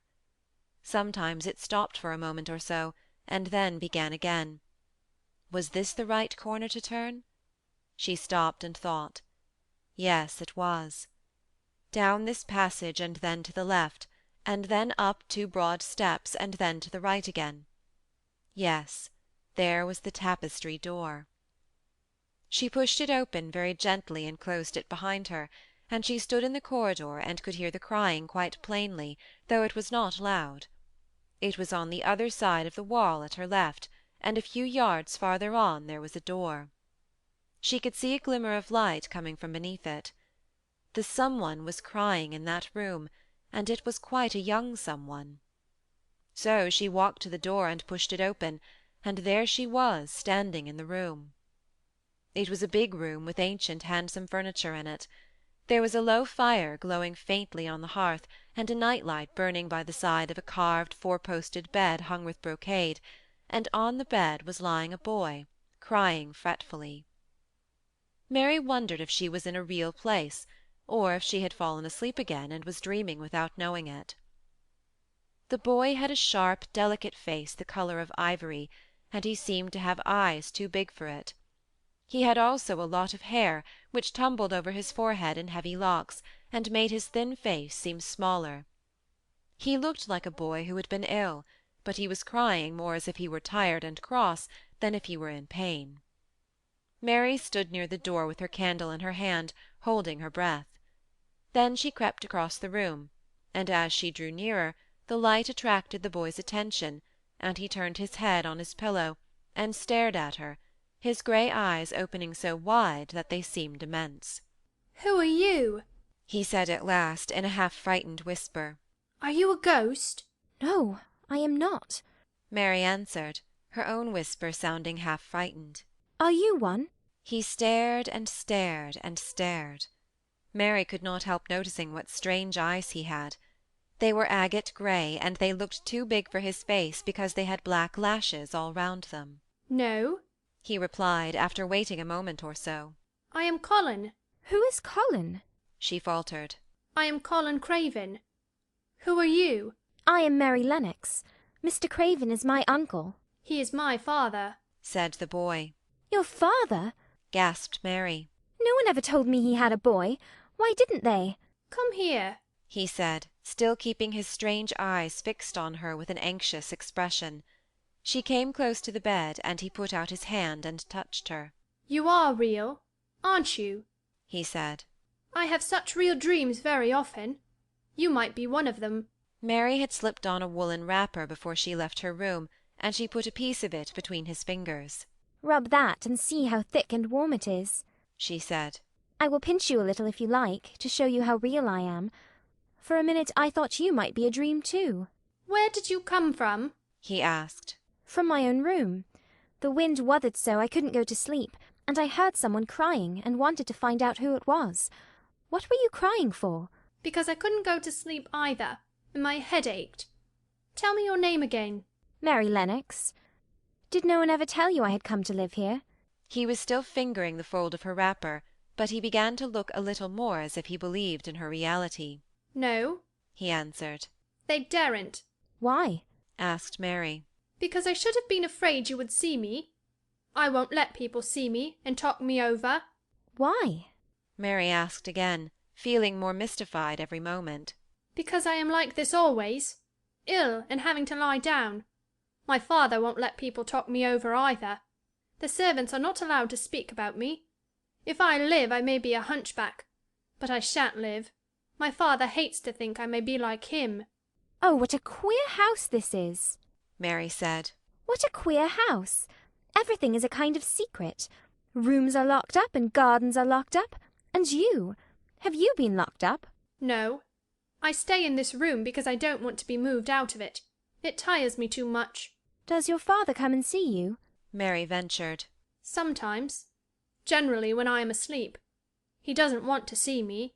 Why? Mary could not help asking again. A sort of angry shadow passed over the boy's face. "My mother died when I was born, and it makes him wretched to look at me. He thinks I don't know, but I've heard people talking. He almost hates me." He hates the garden because she died, said Mary, half speaking to herself. "What garden?" the boy asked. Oh, just a garden she used to like. Mary stammered. Have you been here always? "Nearly always. Sometimes I've been taken to places at the seaside, but I won't stay, because people stare at me. I used to wear an iron thing to keep my back straight, but a grand doctor came from London to see me, and said it was stupid. He told them to take it off, and keep me out in the fresh air. I hate fresh air, and I don't want to go out." I didn't when first I came here, said Mary. Why do you keep looking at me like that? "Because of the dreams that are so real," he answered rather fretfully. "Sometimes when I open my eyes, I don't believe I'm awake." We're both awake, said Mary. She glanced round the room with its high ceiling and shadowy corners and dim firelight. It looks quite like a dream, and it's the middle of the night, and everybody in the house is asleep. Everybody but us. We are wide awake. "I don't want it to be a dream," the boy said restlessly. Mary thought of something all at once. If you don't like people to see you, She began. do you want me to go away? He still held the fold of her wrapper, and he gave it a little pull. No, He said. I should be sure you were a dream if you went. If you are real, sit down on that big footstool and talk. I want to hear about you. Mary put down her candle on the table near the bed, and sat down on the cushioned stool. She did not want to go away at all. She wanted to stay in the mysterious hidden-away room and talk to the mysterious boy. What do you want me to tell you? She said. He wanted to know how long she had been at Misselthwaite. He wanted to know which corridor her room was on. He wanted to know what she had been doing, if she disliked the moor as he disliked it, where she had lived before she came to Yorkshire. She answered all these questions and many more, and he lay back on his pillow and listened. He made her tell him a great deal about India and about her voyage across the ocean. She found out that because he had been an invalid he had not learned things as other children had. One of his nurses had taught him to read when he was quite little, and he was always reading and looking at pictures and splendid books. Though his father rarely saw him when he was awake, he was given all sorts of wonderful things to amuse himself with. He never seemed to have been amused, however. He could have anything he asked for, and was never made to do anything he did not like to do. Every one is obliged to do what pleases me, He said indifferently. It makes me ill to be angry. No one believes I shall live to grow up. He said it as if he was so accustomed to the idea that it had ceased to matter to him at all. He seemed to like the sound of Mary's voice. As she went on talking he listened in a drowsy, interested way. Once or twice she wondered if he were not gradually falling into a doze.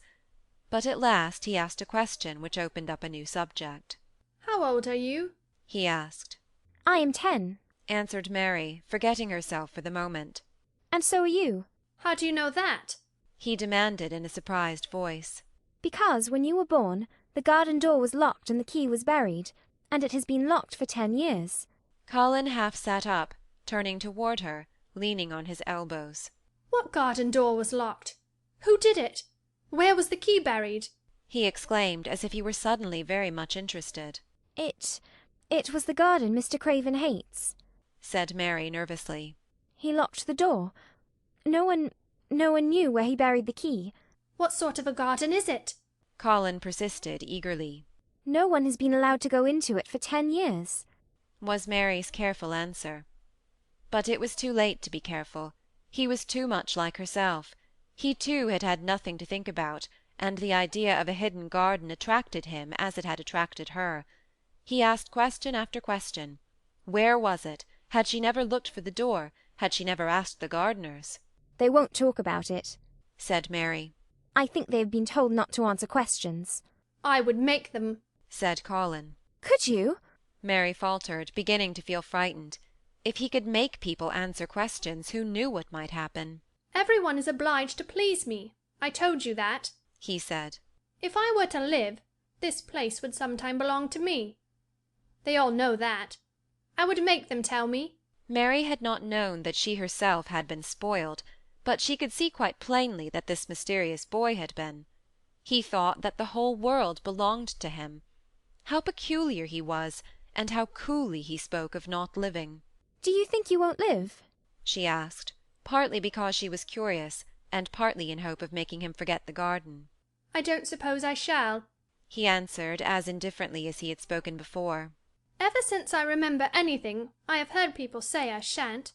At first they thought I was too little to understand, and now they think I don't hear. But I do. My doctor is my father's cousin. He is quite poor, and if I die, he will have all Misselthwaite when my father is dead.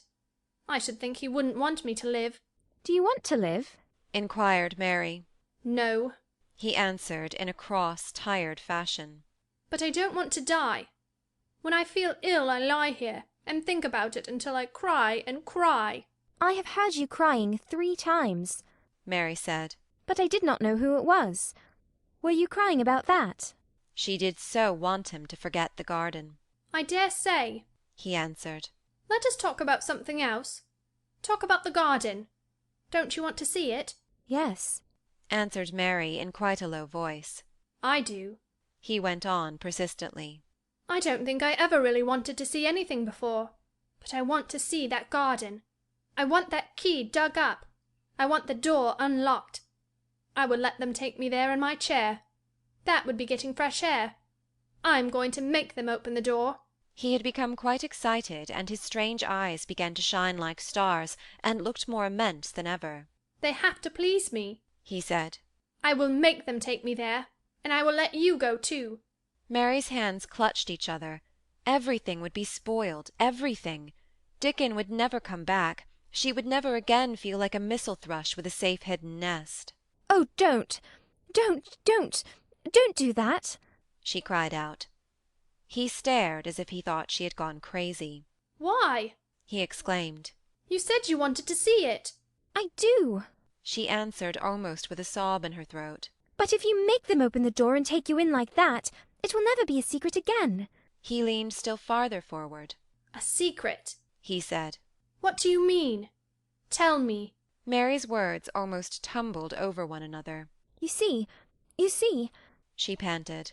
If no one knows but ourselves, if there was a door, hidden somewhere under the ivy, if there was, and we could find it, and if we could slip through it together and shut it behind us, and no one knew anyone was inside, and we called it our garden and pretended that we were mistle-thrushes and it was our nest, and if we played there almost every day, and dug and planted seeds and made it all come alive—" "Is it dead?" he interrupted her. "It soon will be if no one cares for it," she went on. "The bulbs will live, but the roses—" He stopped her again, as excited as she was herself. "What are bulbs?" he put in quickly. "They are daffodils and lilies and snowdrops. They are working in the earth now, pushing up pale green points because the spring is coming." "Is the spring coming?" he said. "What is it like? You don't see it in rooms if you are ill." "It is the sun shining on the rain and the rain falling on the sunshine, and things pushing up and working under the earth," said Mary. "If the garden was a secret and we could get into it, we could watch the things grow bigger every day and see how many roses are alive. Don't you see? Oh, don't you see how much nicer it would be if it was a secret?" He dropped back on his pillow and lay there with an odd expression on his face. "I never had a secret," he said. "except that one about not living to grow up. They don't know I know that, so it is a sort of secret. But I like this kind better." "If you won't make them take you to the garden," pleaded Mary. "Perhaps. I feel almost sure I can find out how to get in sometime. And then, if the doctor wants you to go out in your chair, and if you can always do what you want to do, perhaps we might find some boy who would push you, and we could go alone, and it would always be a secret garden." "I should like that," he said very slowly, his eyes looking dreamy. "I should like that. I should not mind fresh air in a secret garden." Mary began to recover her breath and feel safer, because the idea of keeping the secret seemed to please him. She felt almost sure that if she kept on talking, and could make him see the garden in his mind as she had seen it, he would like it so much that he could not bear to think that everybody might tramp into it when they chose. "I'll tell you what I think it would be like if we could go into it," she said. "It has been shut up so long, things have grown into a tangle, perhaps." He lay quite still and listened while she went on talking about the roses which might have clambered from tree to tree and hung down, about the many birds which might have built their nests there because it was so safe, and then she told him about the robin and Ben Weatherstaff, and there was so much to tell about the robin, and it was so easy and safe to talk about it, that she ceased to be afraid.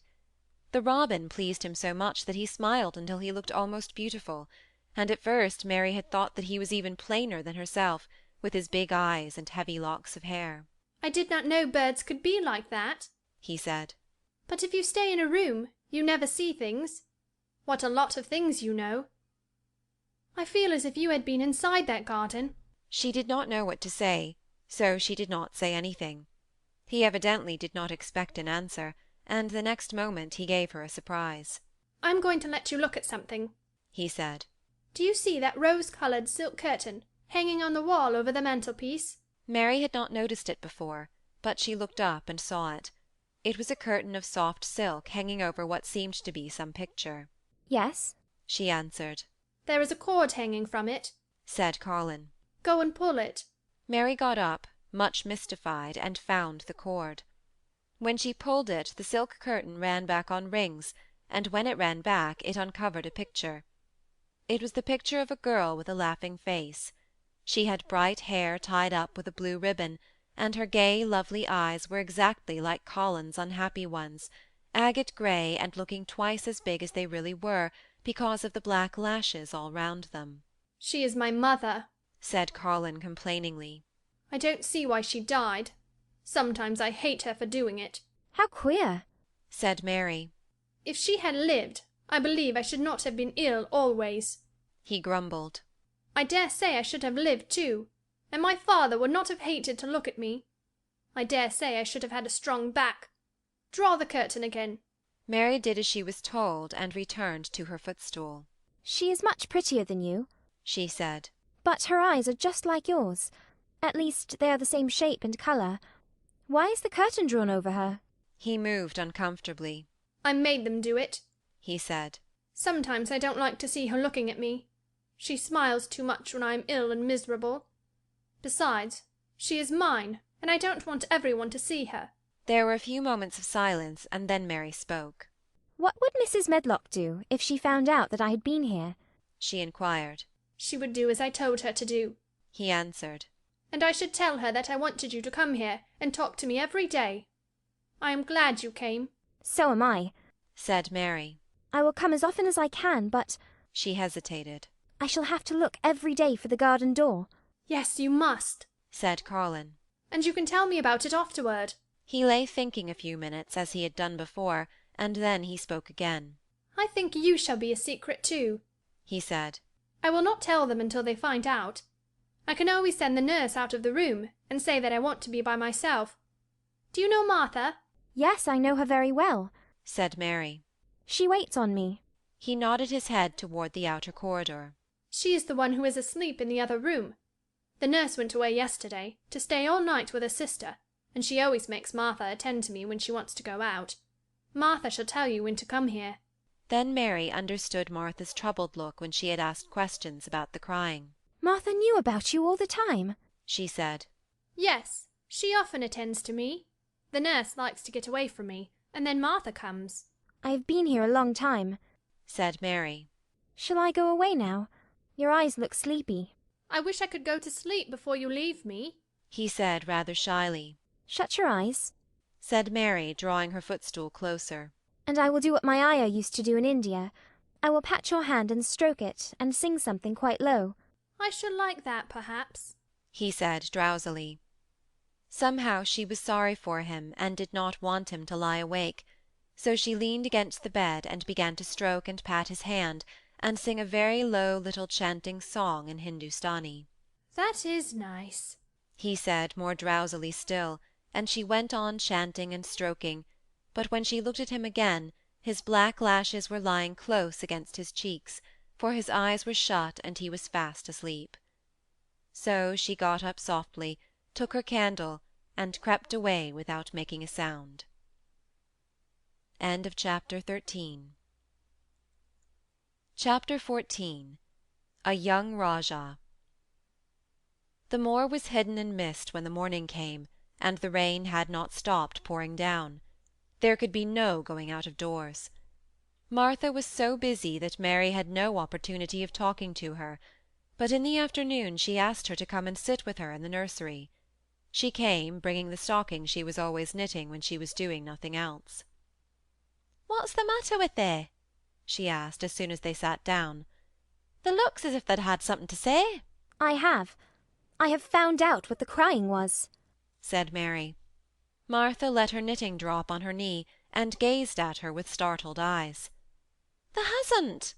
she exclaimed. "Never!" I heard it in the night, Mary went on. And I got up and went to see where it came from. It was Colin. I found him. Martha's face became red with fright. "Ah, Miss Mary," she said, half crying. "They shouldn't have done it. They shouldn't. They'll get me in trouble. I never told thee nothing about him, but they'll get me in trouble. I shall lose my place, and what'll mother do?" You won't lose your place, said Mary. He was glad I came. We talked, and he said he was glad I came. "Was he?" cried Martha. "Art thou sure? that doesn't know what 'tis like when anything vexes him. He's a big lad to cry like a baby, but when he's in a passion he'll fair scream just to frighten us. He knows us daren't call our souls our own." He wasn't vexed, said Mary. "I asked him if I should go away, and he made me stay. He asked me questions, and I sat on a big footstool and talked to him about India and about the robin and gardens. He wouldn't let me go. He let me see his mother's picture. Before I left him I sang him to sleep." Martha fairly gasped with amazement.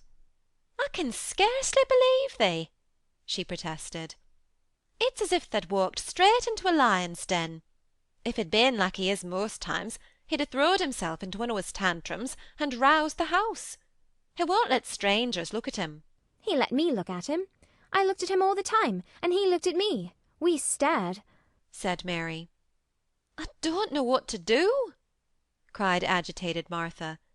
"If Mrs. Medlock finds out, she'll think I broke orders and told thee, and I shall be packed back to mother." "He's not going to tell Mrs. Medlock anything about it yet. It's to be a sort of secret just at first," said Mary firmly. "and he says everybody is obliged to do as he pleases." "Ay, that's true enough, the bad lad," sighed Martha, wiping her forehead with her apron. "He says Mrs. Medlock must, and he wants me to come and talk to him every day, and you are to tell me when he wants me." "Me?" said Martha. "Oh, I shall lose my place, I shall for sure." "You can't if you are doing what he wants you to do, and everybody is ordered to obey him," Mary argued. "Does thee mean to say," cried Martha with wide-open eyes, "that he was nice to thee?" "I think he almost liked me," Mary answered. "Then they must have bewitched him," decided Martha, drawing a long breath. "Do you mean magic?" inquired Mary. "I've heard about magic in India, but I can't make it. I just went into his room, and I was so surprised to see him I stood and stared, and then he turned round and stared at me, and he thought I was a ghost or a dream, and I thought perhaps he was. And it was so queer, being there alone together in the middle of the night and not knowing about each other. And we began to ask each other questions. And when I asked him if I must go away, he said I must not." "The world's coming to an end," gasped Martha. "What is the matter with him?" asked Mary. "Nobody knows for sure and certain," said Martha. "Mr. Craven went off his head like when he was born. The doctors thought he'd have to be put in an asylum. It was because Mrs. Craven died like I told you. He wouldn't set eyes on the baby. He just raved and said it'd be another hunchback like him, and it had better die." "Is Colin a hunchback?" Mary asked. "He didn't look like one." "He isn't yet," said Martha. "But he began all wrong. Mother said that there was enough trouble and raging in the house to set any child wrong. They was afraid his back was weak, and they've always been taking care of it, keeping him lying down and not letting him walk. Once they made him wear a brace, but he fretted so he was downright ill. Then a big doctor came to see him, and made them take it off. He talked to the other doctor quite rough, in a polite way. He said there'd been too much medicine and too much letting him have his own way." "I think he's a very spoiled boy," said Mary. "He's the worst young nowt as ever was," said Martha. "I won't say as he hasn't been ill a good bit. He's had coughs and colds that nearly killed him 2 or 3 times. Once he had rheumatic fever, and once he had typhoid. Mrs. Medlock did get a fright then. He'd been out of his head, and she was talking to the nurse, thinking he didn't know nothing, and she said, 'He'll die this time, sure enough, and the best thing for him and for everybody.' And she looked at him, and there he was with his big eyes open, staring at her as sensible as she was herself. She didn't know what had happened, but he just stared at her and says, 'You give me some water and stop talking.'" "Do you think he will die?" asked Mary. "Mother says there's no reason why any child should live that gets no fresh air and doesn't do nothing but lie on his back and read picture books and take medicine. He's weak and hates the trouble of being taken out of doors, and he gets cold so easy he says it makes him ill." Mary sat and looked at the fire. "I wonder," she said slowly, "if it would not do him good to go out into a garden and watch things growing. It did me good." "One of the worst fits he ever had," said Martha, "was one time they took him out where the roses is by the fountain. He'd been reading in a paper about people getting something he called rose cult, and he began to sneeze and said he'd got it, and then a new gardener, as didn't know the rules, passed by and looked at him curious. He threw himself into a passion, and he said he'd looked at him because he was going to be a hunchback. He cried himself into a fever, and was ill all night. If he ever gets angry at me, I'll never go and see him again, said Mary. He'll have thee if he wants thee, said Martha. They may as well know that at the start. Very soon afterward a bell rang, and she rolled up her knitting. I dare say the nurse wants me to stay with him a bit, she said. I hope he's in a good temper. She was out of the room about 10 minutes, and then she came back with a puzzled expression. Well, thou hast bewitched him, she said. He's up in his sofa, with his picture books. He's told the nurse to stay away till 6 o'clock. I'm to wait in the next room. The minute she was gone, he called me to him and says, I want Mary Lennox to come and talk to me, and remember, you're not to tell anyone. You'd better go as quick as you can. Mary was quite willing to go quickly. She did not want to see Colin as much as she wanted to see Dickon, but she wanted to see him very much. There was a bright fire on the hearth when she entered his room, and in the daylight she saw it was a very beautiful room indeed. There were rich colours in the rugs and hangings and pictures and books on the walls, which made it look glowing and comfortable even in spite of the grey day and falling rain. Colin looked rather like a picture himself. He was wrapped in a velvet dressing-gown, and sat against a big brocaded cushion. He had a red spot on each cheek. Come in, he said. I've been thinking about you all morning. I've been thinking about you too, answered Mary. You don't know how frightened Martha is. She says Mrs. Medlock will think she told me about you, and then she will be sent away. He frowned. Go and tell her to come here, he said. She is in the next room. Mary went and brought her back. Poor Martha was shaking in her shoes. Colin was still frowning. Have you to do what I please, or have you not? he demanded. I have to do what you please, sir, Martha faltered, turning quite red. Has Medlock to do what I please? Everybody has, sir, said Martha. Well then, if I order you to bring Miss Mary to me, how can Medlock send you away if she finds it out? Please don't let her, sir, pleaded Martha. I'll send her away if she dares to say a word about such a thing, said Master Craven grandly. She wouldn't like that, I can tell you. Thank you, sir, bobbing a curtsy. I want to do my duty, sir. What I want is your duty, said Colin more grandly still. I'll take care of you. Now go away. When the door closed behind Martha, Colin found Mistress Mary gazing at him as if he had set her wondering. Why do you look at me like that? he asked her. What are you thinking about? I am thinking about 2 things. What are they? Sit down and tell me. This is the first one, said Mary, seating herself on the big stool. Once, in India, I saw a boy who was a Rajah. He had rubies and emeralds and diamonds stuck all over him. He spoke to his people just as you spoke to Martha. Everybody had to do everything he told them, in a minute. I think they would have been killed if they hadn't. I shall make you tell me about Rajahs presently, he said. But first tell me what the second thing was. I was thinking, said Mary, how different you are from Dickon. Who is Dickon? he said. What a queer name. She might as well tell him. She thought she could talk about Dickon without mentioning the secret garden. She had liked to hear Martha talk about him. Besides, she longed to talk about him. It would seem to bring him nearer. He is Martha's brother. He is 12 years old, she explained. He is not like anyone else in the world. He can charm foxes and squirrels and birds, just as the natives in India charm snakes. He plays a very soft tune on a pipe, and they come and listen. There were some big books on a table at his side, and he dragged one suddenly toward him. There is a picture of a snake charmer in this, he exclaimed. Come and look at it. The book was a beautiful one with superb coloured illustrations, and he turned to one of them. Can he do that? he asked eagerly. He played on his pipe, and they listened, Mary explained. But he doesn't call it magic. He says it's because he lives on the moor so much and he knows their ways. He says he feels sometimes as if he was a bird or a rabbit himself, he likes them so. I think he asked the robin questions. It seemed as if they talked to each other in soft chirps. Colin lay back on his cushion, and his eyes grew larger and larger, and the spots on his cheeks burned. Tell me some more about him, he said. He knows all about eggs and nests, Mary went on. and he knows where foxes and badgers and otters live. He keeps them secret, so that other boys won't find their holes and frighten them. He knows about everything that grows or lives on the moor. Does he like the moor? Said Colin. How can he, when it's such a great, bare, dreary place? It's the most beautiful place. Protested Mary. Thousands of lovely things grow on it, and there are thousands of little creatures, all busy building nests and making holes and burrows and chippering or singing or squeaking to each other. They are so busy and having such fun under the earth or in the trees or heather.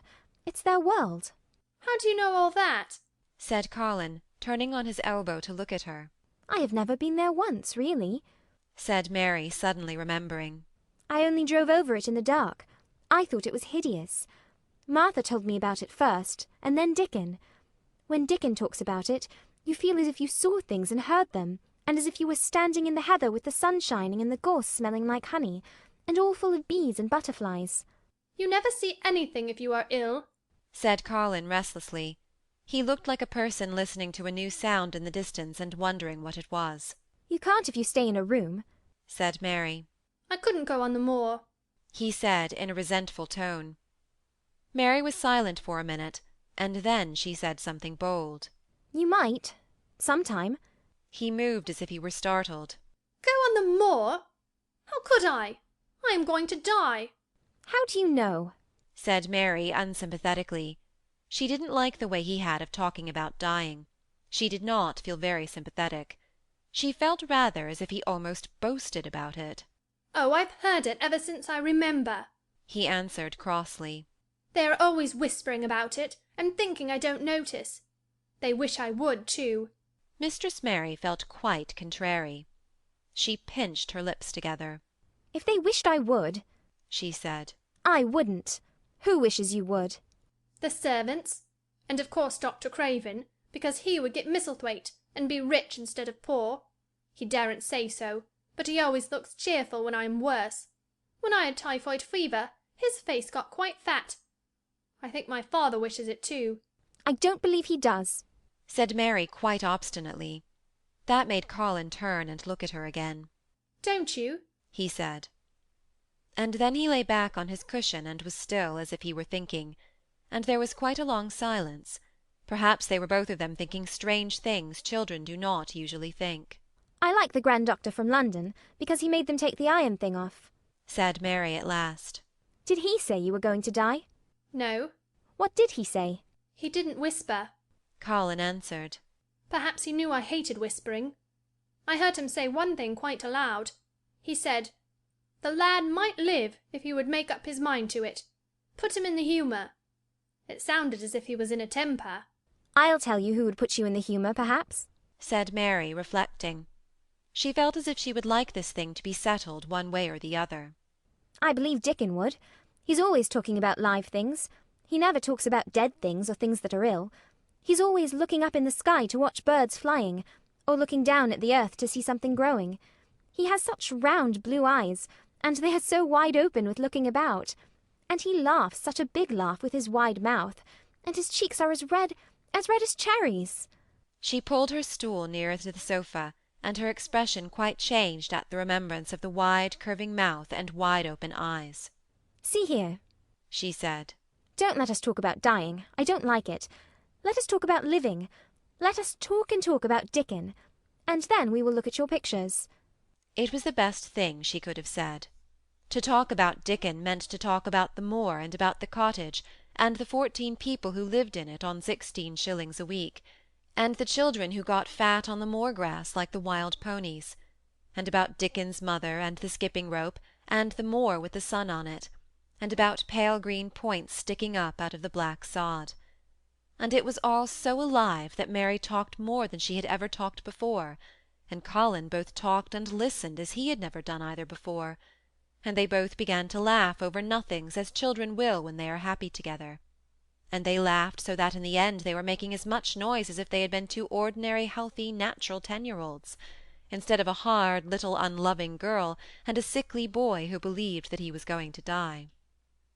They enjoyed themselves so much that they forgot the pictures and they forgot about the time, They had been laughing quite loudly over Ben Weatherstaff and his robin, and Colin was actually sitting up as if he had forgotten about his weak back, when he suddenly remembered something. Do you know there is one thing we have never once thought of? He said. We are cousins. It seemed so queer that they had talked so much and never remembered this simple thing, that they laughed more than ever, because they had got into the humour to laugh at anything. And in the midst of the fun the door opened, and in walked Dr. Craven and Mrs. Medlock. Dr. Craven started in actual alarm, and Mrs. Medlock almost fell back because he had accidentally bumped against her. Good Lord! Exclaimed poor Mrs. Medlock, with her eyes almost starting out of her head. Good Lord! What is this? Said Dr. Craven, coming forward. What does it mean? Then Mary was reminded of the boy Rajah again. Colin answered as if neither the doctor's alarm nor Mrs. Medlock's terror were of the slightest consequence. He was as little disturbed or frightened as if an elderly cat and dog had walked into the room. This is my cousin, Mary Lennox, he said. I asked her to come and talk to me. I like her. She must come and talk to me whenever I send for her. Dr. Craven turned reproachfully to Mrs. Medlock. Oh, sir, she panted. I don't know how it's happened. There's not a servant in the place that dare talk. They all have their orders. Nobody told her anything, said Colin. She heard me crying and found me herself. I am glad she came. Don't be silly, Medlock. Mary saw that Dr. Craven did not look pleased, but it was quite plain that he dare not oppose his patient. He sat down by Colin and felt his pulse. I'm afraid there's been too much excitement. Excitement is not good for you, my boy, he said. I should be excited if she kept away, answered Colin, his eyes beginning to look dangerously sparkling. I am better. She makes me better. The nurse must bring up her tea with mine. We will have tea together.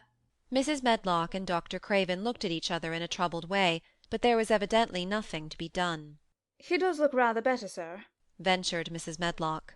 But, thinking the matter over, he looked better this morning before she came into the room. She came into the room last night. She stayed with me a long time.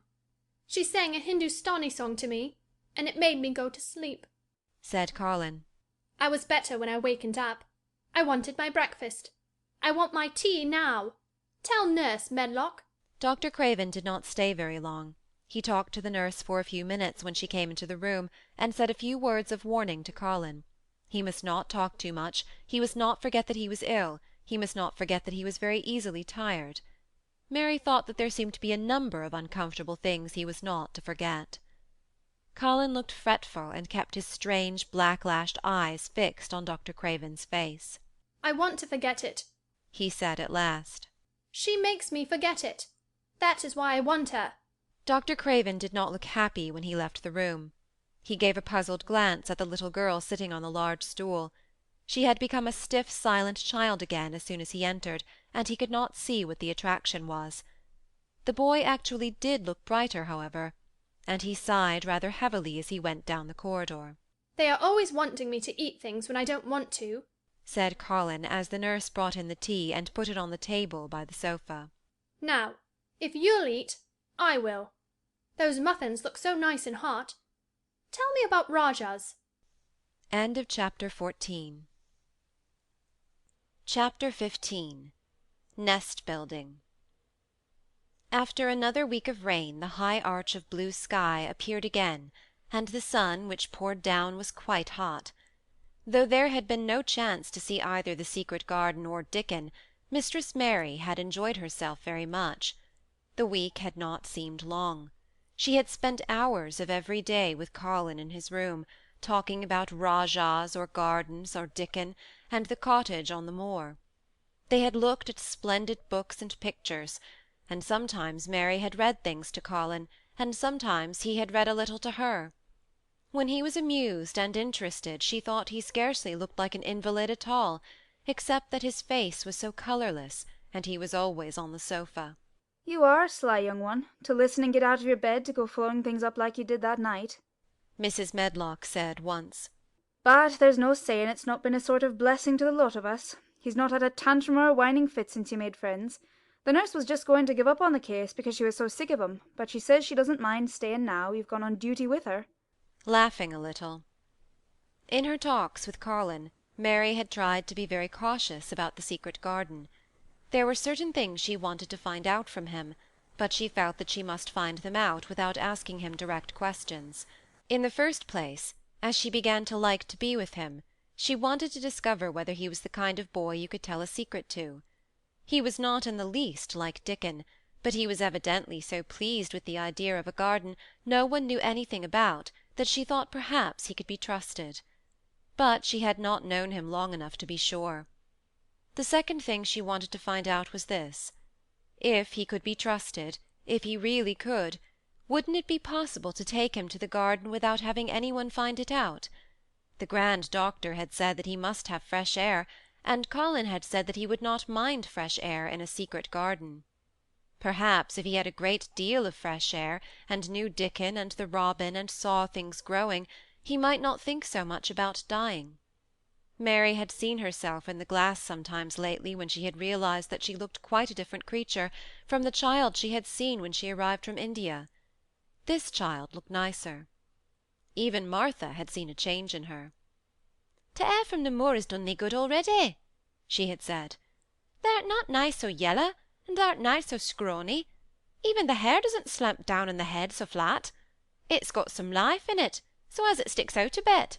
It's like me, said Mary. It's growing stronger and fatter. I'm sure there's more of it. "It looks it, for sure," said Martha, ruffling it up a little around her face. "Thou'rt not half so ugly as when it's that way, and there's a bit of red in the cheeks." If gardens and fresh air had been good for her, perhaps they would be good for Colin. But then, if he hated people to look at him, perhaps he would not like to see Dickon.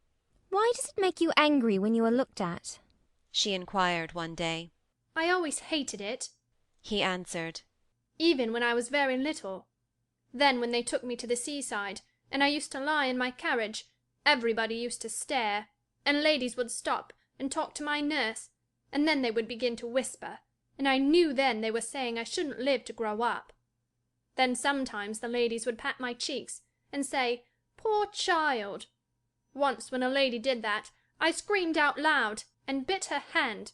She was so frightened she ran away. She thought you had gone mad like a dog, said Mary, not at all admiringly. I don't care what she thought, said Colin, frowning. I wonder why you didn't scream and bite me when I came into your room, said Mary. Then she began to smile slowly. I thought you were a ghost, or a dream, he said. You can't bite a ghost or a dream, and if you scream, they don't care. Would you hate it if a boy looked at you? Mary asked uncertainly. He lay back on his cushion and paused thoughtfully. There's one boy, he said quite slowly, as if he were thinking over every word. There's one boy I believe I shouldn't mind. It's that boy who knows where the foxes live. Dickon. I'm sure you wouldn't mind him, said Mary. The birds don't, and other animals, he said, still thinking it over. Perhaps that's why I shouldn't. He's a sort of animal charmer, and I am a boy animal. Then he laughed, and she laughed too. In fact, it ended in their both laughing a great deal and finding the idea of a boy animal hiding in his hole very funny indeed. What Mary felt afterward was that she need not fear about Dickon. On that first morning, when the sky was blue again, Mary wakened very early. The sun was pouring in slanting rays through the blinds, and there was something so joyous in the sight of it that she jumped out of bed and ran to the window. She drew up the blinds and opened the window itself with a great waft of fresh scented air blew in upon her. The moor was blue, and the whole world looked as if something magic had happened to it. There were tender little fluting sounds here and there and everywhere, as if scores of birds were beginning to tune up for a concert. Mary put her hand out of the window and held it in the sun. It's warm, warm, she said. It will make the green points push up and up and up, and it will make the bulbs and roots work and struggle with all their might under the earth. She kneeled down and leaned out of the window as far as she could, breathing big breaths and sniffing the air, until she laughed because she remembered what Dickon's mother had said about the end of his nose quivering like a rabbit's. It must be very early, she said. The little clouds are all pink, and I've never seen the sky look like this. No one is up. I don't even hear the stable boys.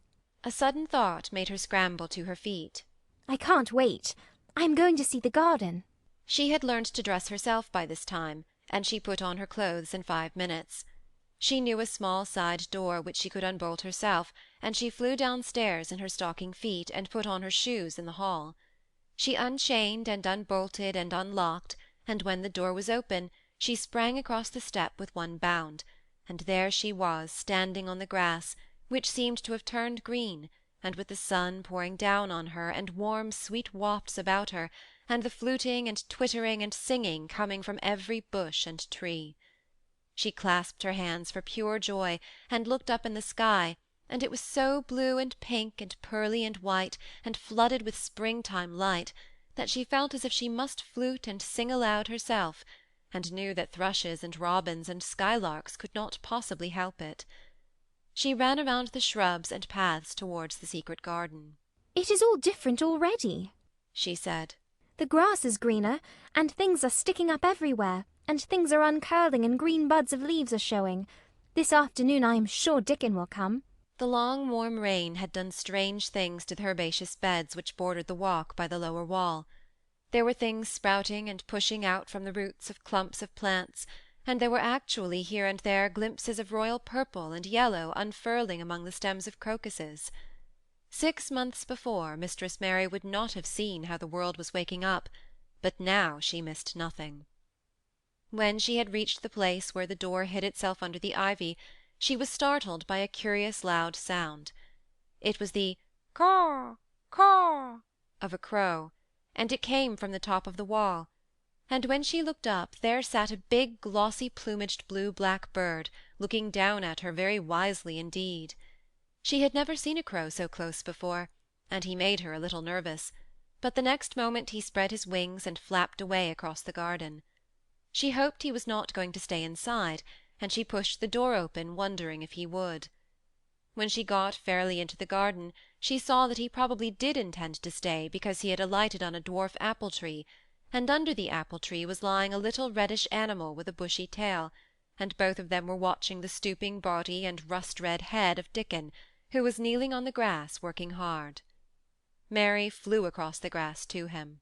Oh, Dickon! Dickon! She cried out. How could you get here so early? How could you? The sun has only just got up. He got up himself, laughing and glowing and tousled, his eyes like a bit of the sky. "Eh," he said. "I was up long before him. How could I have stayed abed? The world's all fair begun again this morning, it has. And it's working and humming and scratching and piping and nest building and breathing out scents, till you got to be out instead of lying on your back. When the sun did jump up, the moor went mad with joy, and I was in the midst of the heather, and I run like mad myself, shouting and singing. And I come straight here. I couldn't have stayed away. Why, the garden was lying here waiting." Mary put her hands on her chest, panting as if she had been running herself. Oh, Dickon, Dickon, she said. I'm so happy I can scarcely breathe. Seeing him talking to a stranger, the little bushy-tailed animal rose from its place under the tree and came to him, and the rook, cawing once, flew down from its branch and settled quietly on his shoulder. "This is the little fox cub," he said, rubbing the little reddish animal's head. "His name's Captain, and this here's Soot. Soot flew across the moor with me and Captain. He run the same as if the hounds had been on him. They both felt the same as I did." Neither of the creatures looked as if he were the least afraid of Mary. When Dickon began to walk about, Soot stayed on his shoulder, and Captain trotted quietly close to his side. "See here," said Dickon. "See how these are pushed up, and these and these? And, look at these here." He threw himself upon his knees, and Mary went down beside him. They had come upon a whole clump of crocuses burst into purple and orange and gold. Mary bent her face down and kissed them. You never kiss a person in that way, she said when she lifted her head. Flowers are so different. He looked puzzled, but smiled. He said. "I've kissed mother many a time that way when I came in from the moor on a day of roaming, and she stood at the door in the sun, looking so glad and comfortable." They ran from one part of the garden to another, and found so many wonders that they were obliged to remind themselves that they must whisper or speak low. He showed her swelling leaf buds on rose branches which had seemed dead. He showed her 10,000 new green points pushing through the mould. They put their eager young noses close to the earth and sniffed its warmed springtime breathing. They dug and pulled and laughed low with rapture until Mistress Mary's hair was as tumbled as Dickon's, and her cheeks were almost as poppy red as his. There was every joy on earth in the secret garden that morning, and in the midst of them came a delight more delightful than all, because it was more wonderful. Swiftly something flew across the wall and darted through the trees to a close-grown corner, a little flare of red-breasted bird with something hanging from its beak. Dickon stood quite still and put his hand on Mary, almost as if they had suddenly found themselves laughing in a church. We munnot stir, he whispered in broad Yorkshire. We munnot scarce breathe. I knowed he was mate hunting when I seed him last. It's Ben Weatherstaff's robin. He's building his nest. He'll stay here if us don't fight him. They settled down softly upon the grass and sat there without moving. Us mustn't seem if us was watching him too close, said Dickon. He'd be out with us for good if he got the notion us was interfering now. He'd be a good bit different till all this is over. He's setting up housekeeping. He'll be a bit shyer and readier to take things ill. He's got no time for visiting and gossiping. Us must keep still a bit and try and look as if us was grass and trees and bushes. Then when he's got used to seeing us, I'll chirp a bit and he'll know us'll not be in his way. Mistress Mary was not at all sure that she knew, as Dickon seemed to, how to try to look like grass and trees and bushes. But he had said the queer thing as if it were the simplest and most natural thing in the world, and she felt it must be quite easy to him, and indeed she watched him for a few minutes carefully, wondering if it was possible for him to quietly turn green and put out branches and leaves. But he only sat wonderfully still, and when he spoke dropped his voice to such a softness that it was curious that she could hear him, but she could. It's part of the springtime nest building is, he said. I'll warrant it's been going on in the same way ever since the world began. They've got their way of thinking and doing things, and a body better not meddle. You can lose a friend in springtime easier than any other season if you're too curious. If we talk about him, I can't help looking at him, Mary said as softly as possible. We must talk of something else. There is something I want to tell you. He'll like it better if us talk to someone else, said Dickon. What is it thou's got to tell me? Well, do you know about Colin? She whispered. He turned his head to look at her. What does thou know about him? He asked. I've seen him. I have been to talk to him every day this week. He wants me to come. He says I'm making him forget about being ill and dying, answered Mary. Dickon looked actually relieved as soon as the surprise died away from his round face. I'm glad of that, he exclaimed. Right down I'm glad. It makes me easy. I knowed I mustn't say nothing about him, and I don't like having to hide things. Don't you like hiding the garden? said Mary. I'll never tell about that, he answered. But I says to Mother, Mother, I says, I got a secret to keep. It's not a bad un, thou knows that. It's no worse than hiding where a bird's nest is. Thou doesn't mind it, does thou? Mary always wanted to hear about Mother. What did she say? She asked, not at all afraid to hear. Dickon grinned sweet-temperedly. It was just like her what she said, he answered.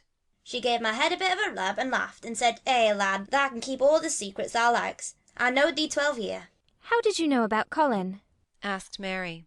Everybody as knowed about Mester Craven knowed there was a little lad as was like to be a cripple, and they knowed Mester Craven didn't like him to be talked about. Folk is sorry for Mester Craven, because Mrs. Craven was such a beautiful lady, and they were so fond of her. Mrs. Medlock stops in our cottage whenever she goes to Thwaite, and she doesn't mind talking to Mother before us children, because she knows us has been brought up to be trusty. How did thou find out about him? Martha was in fine trouble the last time she came home. She says thou heard him fretting, and thou was asking questions, and she didn't know what to say.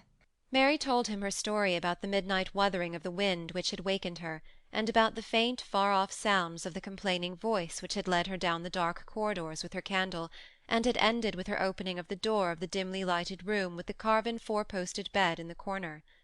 When she described the small ivory-white face and the strange black-rimmed eyes, Dickon shook his head.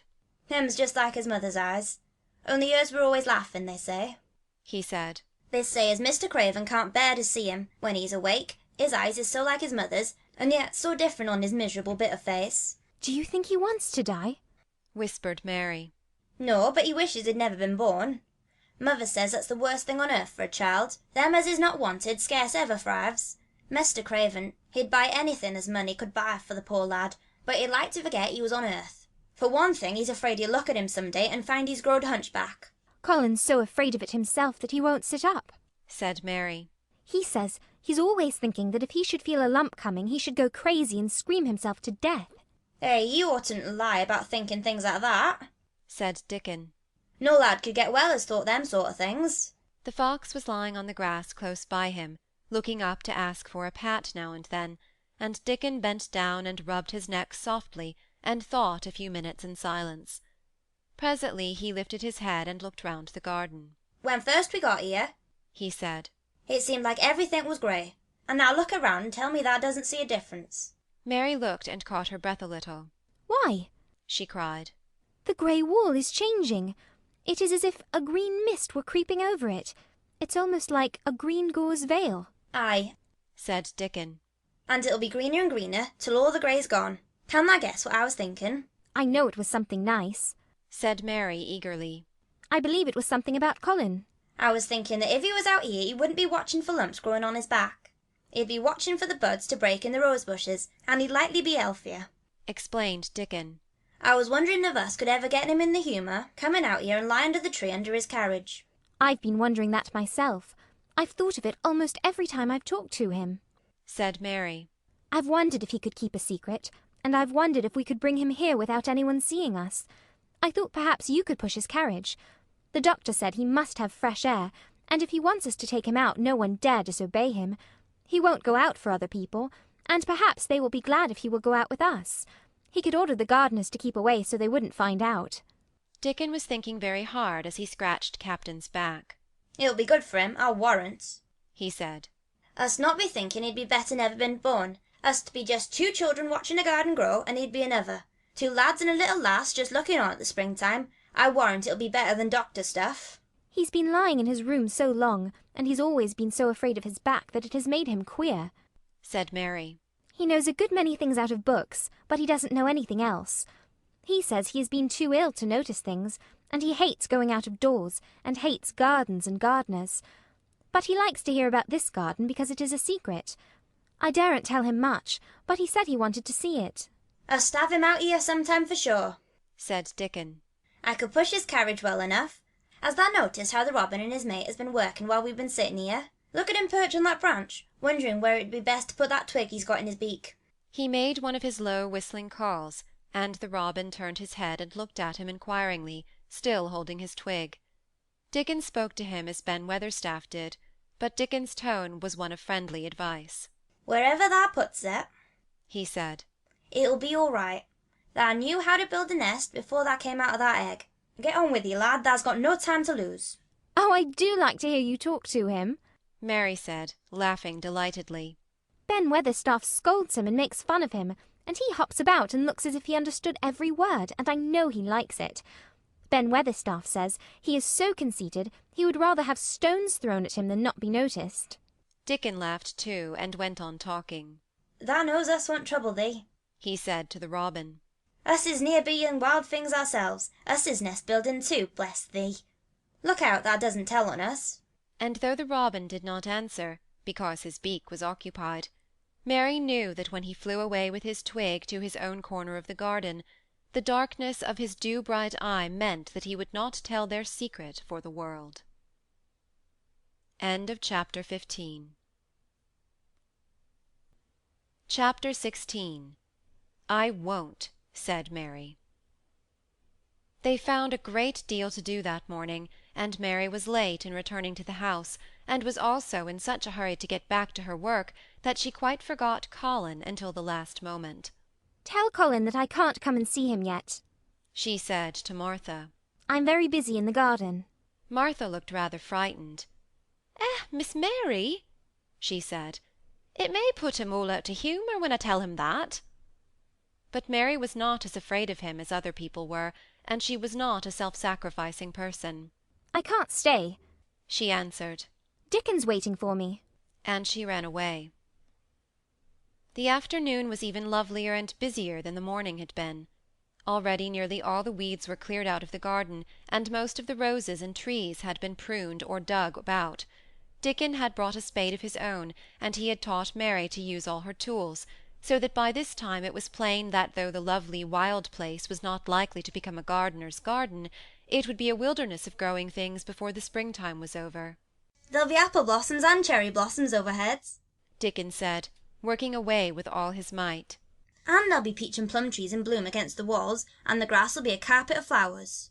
The little fox and the rook were as happy and busy as they were, and the robin and his mate flew backward and forward like tiny streaks of lightning. Sometimes the rook flapped his black wings and soared away over the tree-tops in the park. Each time he came back and perched near Dickon, and cawed several times as if he were relating his adventures, and Dickon talked to him just as he had talked to the robin. Once, when Dickon was so busy that he did not answer him at first, Soot flew on to his shoulders and gently tweaked his ear with his large beak.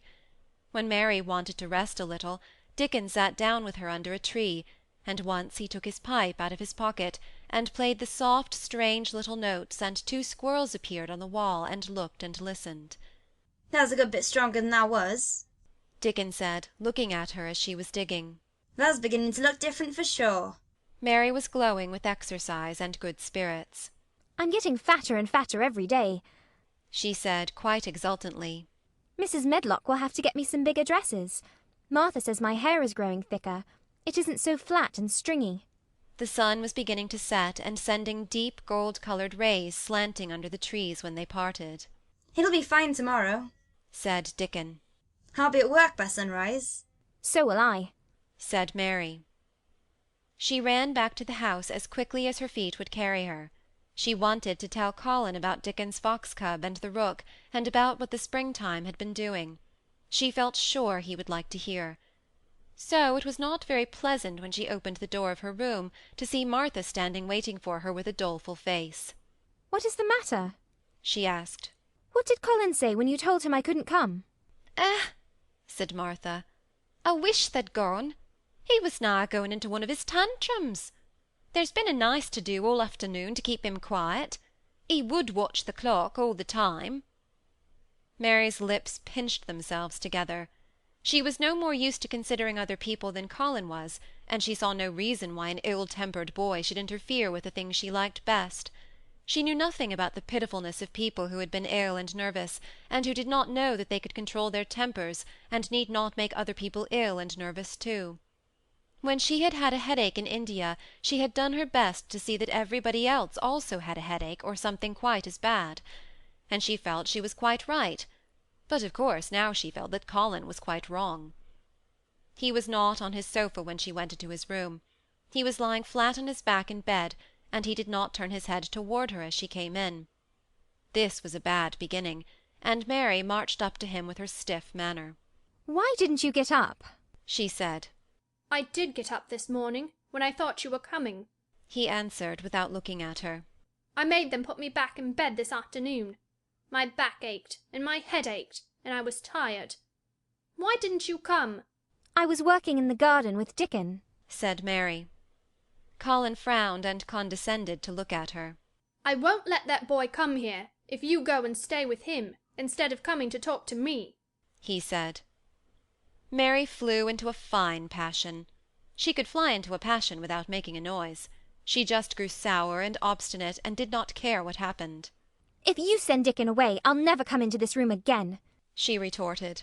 You'll have to if I want you, said Colin. I won't, said Mary. I'll make you, said Colin. They shall drag you in. Shall they, Mr. Rajah? said Mary fiercely. They may drag me in, but they can't make me talk when they get me here. I'll sit and clench my teeth and never tell you one thing. I won't even look at you. I'll stare at the floor. They were a nice, agreeable pair as they glared at each other. If they had been 2 little street boys, they would have sprung at each other and had a rough-and-tumble fight.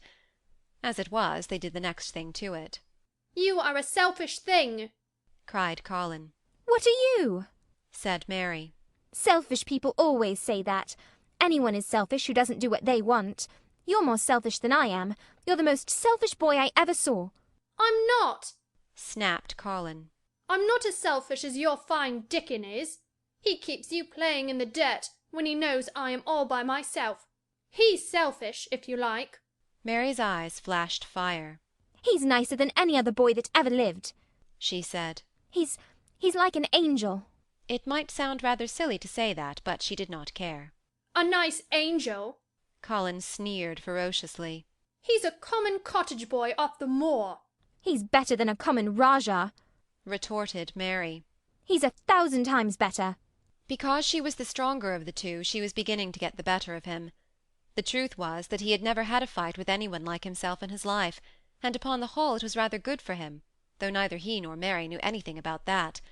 He turned his head on his pillow and shut his eyes, and a big tear was squeezed out and ran down his cheek. He was beginning to feel pathetic and sorry for himself, not for anyone else. "I'm not as selfish as you, because I'm always ill, and I'm sure there is a lump coming on my back," he said. "And I'm going to die besides." "You're not," contradicted Mary unsympathetically. He opened his eyes quite wide with indignation. He had never heard such a thing said before. He was at once furious and slightly pleased, if a person could be both at one time. "I'm not," he cried. "I am. You know I am. Everybody says so." "I don't believe it," said Mary sourly. "You just say that to make people sorry. I believe you're proud of it. I don't believe it. If you were a nice boy it might be true, but you're too nasty." In spite of his invalid back, Colin sat up in bed in quite a healthy rage. "Get out of the room!" he shouted, and he caught hold of his pillow and threw it at her. He was not strong enough to throw it far, and it only fell at her feet, but Mary's face looked as pinched as a nutcracker. "I'm going," she said. "And I won't come back." She walked to the door, and when she reached it she turned round and spoke again. "I was going to tell you all sorts of nice things," she said. "Dickon brought his fox and his rook, and I was going to tell you all about them. Now I won't tell you a single thing." She marched out of the door and closed it behind her, and there, to her great astonishment, she found the trained nurse standing as if she had been listening, and more amazing still, she was laughing. She was a big, handsome young woman who ought not to have been a trained nurse at all, as she could not bear invalids, and she was always making excuses to leave Colin to Martha or any one else who would take her place. Mary had never liked her, and she simply stood and gazed up at her as she stood giggling into her handkerchief. "What are you laughing at?" she asked her. "At you two young ones," said the nurse. "It's the best thing that could happen to the sickly, pampered thing, to have someone to stand up to him that's as spoiled as himself." And she laughed again into her handkerchief. "If he'd had a young vixen of a sister to fight with, it would have been the saving of him." "Is he going to die?" "I don't know, and I don't care," said the nurse. "Hysterics and temper are half what ails him." "What are hysterics?" asked Mary. "You'll find out if you work him into a tantrum after this. But at any rate you've given him something to have hysterics about, and I'm glad of it." Mary went back to her room, not feeling at all as she had felt when she had come in from the garden. She was cross and disappointed, but not at all sorry for Colin. She had looked forward to telling him a great many things, and she had meant to try to make up her mind whether it would be safe to trust him with the great secret. She had been beginning to think it would be, but now she had changed her mind entirely. She would never tell him, and he could stay in his room and never get any fresh air, and die if he liked. It would serve him right. She felt so sour and unrelenting that for a few minutes she almost forgot about Dickon and the green veil creeping over the world, and the soft wind blowing down from the moor. Martha was waiting for her, and the trouble in her face had been temporarily replaced by interest and curiosity. There was a wooden box on the table, and its cover had been removed, and revealed that it was full of neat packages. "Mr. Craven sent it to you," said Martha. "It looks as if it had picture books in it." Mary remembered what he had asked her the day she had gone to his room. "Do you want toys, books, dolls?" She opened the package, wondering if he had sent a doll, and also wondering what she should do with it if he had. But he had not sent one. There were several beautiful books, such as Colin had, and 2 of them were about gardens and were full of pictures. There were 2 or 3 games, and there was a beautiful little writing case with a gold monogram on it, and a gold pen and inkstand. Everything was so nice that her pleasure began to crowd her anger out of her mind. She had not expected him to remember her at all, and her hard little heart grew quite warm. I can write better than I can print, she said. And the first thing I shall write with that pen will be a letter to tell him I am much obliged. If she had been friends with Colin, she would have run to show him her presents at once, and they would have looked at the pictures and read some of the gardening books, and perhaps tried playing the games, and he would have enjoyed himself so much he would never once have thought he was going to die, or have put his hand on his spine to see if there was a lump coming. He had a way of doing that which she could not bear. It gave her an uncomfortable, frightened feeling, because he always looked so frightened himself. He said that if he felt even quite a little lump some day, he should know his hunch had begun to grow. Something he had heard Mrs. Medlock whispering to the nurse had given him the idea, and he had thought it over in secret until he was quite firmly fixed in his mind. Mrs. Medlock had said his father's back had begun to show its crookedness in that way when he was a child. He had never told anyone but Mary that most of his tantrums, as they called them, grew out of his hysterical hidden fear. Mary had been sorry for him when he had told her. He always began to think about it when he was cross or tired, she said to herself. And he has been cross today. Perhaps he has been thinking about it all afternoon. She stood still, looking down at the carpet and thinking. I said I would never go back again. She hesitated, knitting her brows. But perhaps, just perhaps, I will go and see, if he wants me, in the morning. Perhaps he'll try to throw his pillow at me again, but I think I'll go. End of chapter 16. Chapter 17. A Tantrum. She had got up very early in the morning, and had worked hard in the garden, and she was tired and sleepy. So, as soon as Martha had brought her supper and she had eaten it, she was glad to go to bed. As she laid her head on the pillow, she murmured to herself, I'll go out before breakfast and work with Dickon, and then afterward, I believe, I'll go to see him. She thought that it was the middle of the night when she was awakened by such dreadful sounds that she jumped out of bed in an instant. What was it? What was it? The next minute she felt quite sure she knew. Doors were opened and shut, and there were hurrying feet in the corridors, and someone was crying and screaming at the same time, screaming and crying in a horrible way. It's Colin, she said. He's having one of those tantrums the nurse called hysterics. How awful it sounds. As she listened to the sobbing screams, she did not wonder that people were so frightened that they gave him his own way in everything rather than hear them. She put her hands over her ears and felt sick and shivering. I don't know what to do. I don't know what to do, she kept saying. I can't bear it. Once she wondered if he would stop if she dared go to him, and then she remembered how he had driven her out of the room, and thought that perhaps the sight of her might make him worse. Even when she pressed her hands more tightly over her ears, she could not keep the awful sounds out. She hated them so, and was so terrified by them, that suddenly they began to make her angry, and she felt as if she should like to fly into a tantrum herself and frighten him as he was frightening her. She was not used to anyone's tempers but her own. She took her hands from her ears and sprang up and stamped her foot. He ought to be stopped. Somebody ought to make him stop. Somebody ought to beat him, she cried out. Just then she heard feet almost running down the corridor, and her door opened, and the nurse came in. She was not laughing now, by any means. She even looked rather pale. He's worked himself into hysterics, she said in a great hurry.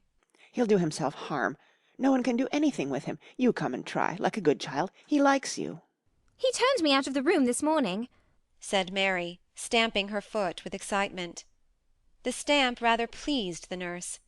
The truth was that she had been afraid she might find Mary crying and hiding her head under the bedclothes. That's right, she said. You're in the right humour. You go and scold him. Give him something new to think of. Do go, child, as quick as ever you can. It was not until afterward that Mary realized that the thing had been funny as well as dreadful, that it was funny that all the grown-up people were so frightened that they came to a little girl just because they guessed she was almost as bad as Colin himself. She flew along the corridor, and the nearer she got to the screams, the higher her temper mounted. She felt quite wicked by the time she reached the door. She slapped it open with her hand and ran across the room to the four-poster bed. You stop, she almost shouted. You stop. I hate you. Everybody hates you. I wish everybody would run out of the house and let you scream yourself to death. You will scream yourself to death in a minute, and I wish you would." A nice, sympathetic child could neither have thought nor said such things, but it just happened that the shock of hearing them was the best possible thing for this hysterical boy, whom no one had ever dared to restrain or contradict. He had been lying on his face, beating his pillow with his hands, and he actually almost jumped around, he turned so quickly at the sound of the furious little voice. His face looked dreadful, white and red and swollen, and he was gasping and choking, but savage little Mary did not care an atom. "If you scream another scream," she said, "I'll scream too, and I can scream louder than you can, and I'll frighten you. I'll frighten you." He actually had stopped screaming because she had startled him so. The scream which had been coming almost choked him. The tears were streaming down his face, and he shook all over. "I can't stop," he gasped and sobbed. "I can't! I can't!" "You can," shouted Mary. "Half that ails you is hysterics and temper. Just hysterics, hysterics, hysterics." And she stamped each time she said it. "I felt the lump. I felt it," choked out Colin. "I knew I should. I shall have a hunch on my back, and then I shall die." And he began to writhe again, and turned on his face and sobbed and wailed, but he didn't scream. "You didn't feel a lump," contradicted Mary fiercely. "If you did, it was only a hysterical lump. Hysterics makes lumps. There's nothing the matter with your horrid back. Nothing but hysterics. Turn over and let me look at it." She liked the word hysterics, and felt somehow as if it had an effect on him. He was probably like herself, and had never heard it before. "Nurse," she commanded, "come here and show me his back this minute." The nurse, Mrs. Medlock, and Martha had been standing huddled together near the door, staring at her, their mouths half open. All three had gasped with fright more than once. The nurse came forward as if she were half afraid. Colin was heaving with great breathless sobs. "Perhaps he won't let me." She hesitated in a low voice. Colin heard her, however, and he gasped out between two sobs, Show her. She'll see then." It was a poor thin back to look at when it was bared. Every rib could be counted, and every joint of the spine, though Mistress Mary did not count them as she bent over and examined them with a solemn, savage little face. She looked so sour and old-fashioned that the nurse turned her head aside to hide the twitching of her mouth. There was just a minute's silence, for even Colin tried to hold his breath while Mary looked up and down his spine, and down and up, as intently as if she had been the great doctor from London. "There's not a single lump there," she said at last. "There's not a lump as big as a pin, except backbone lumps, and you can only feel them because you're thin. I've got backbone lumps myself, and they used to stick out as much as yours do, until I began to get fatter, and I'm not fat enough yet to hide them. There's not a lump as big as a pin. If you ever say there is again, I shall laugh." No one but Colin himself knew what effect those crossly spoken childish words had on him. If he had ever had any one to talk to about his secret terrors, if he had ever dared to let himself ask questions, if he had had childish companions, and had not lain on his back in the huge closed house, breathing an atmosphere heavy with the fears of people who were most of them ignorant and tired of him, he would have found out that most of his fright and illness was created by himself. But he had lain and thought of himself and his aches and weariness for hours and days and months and years.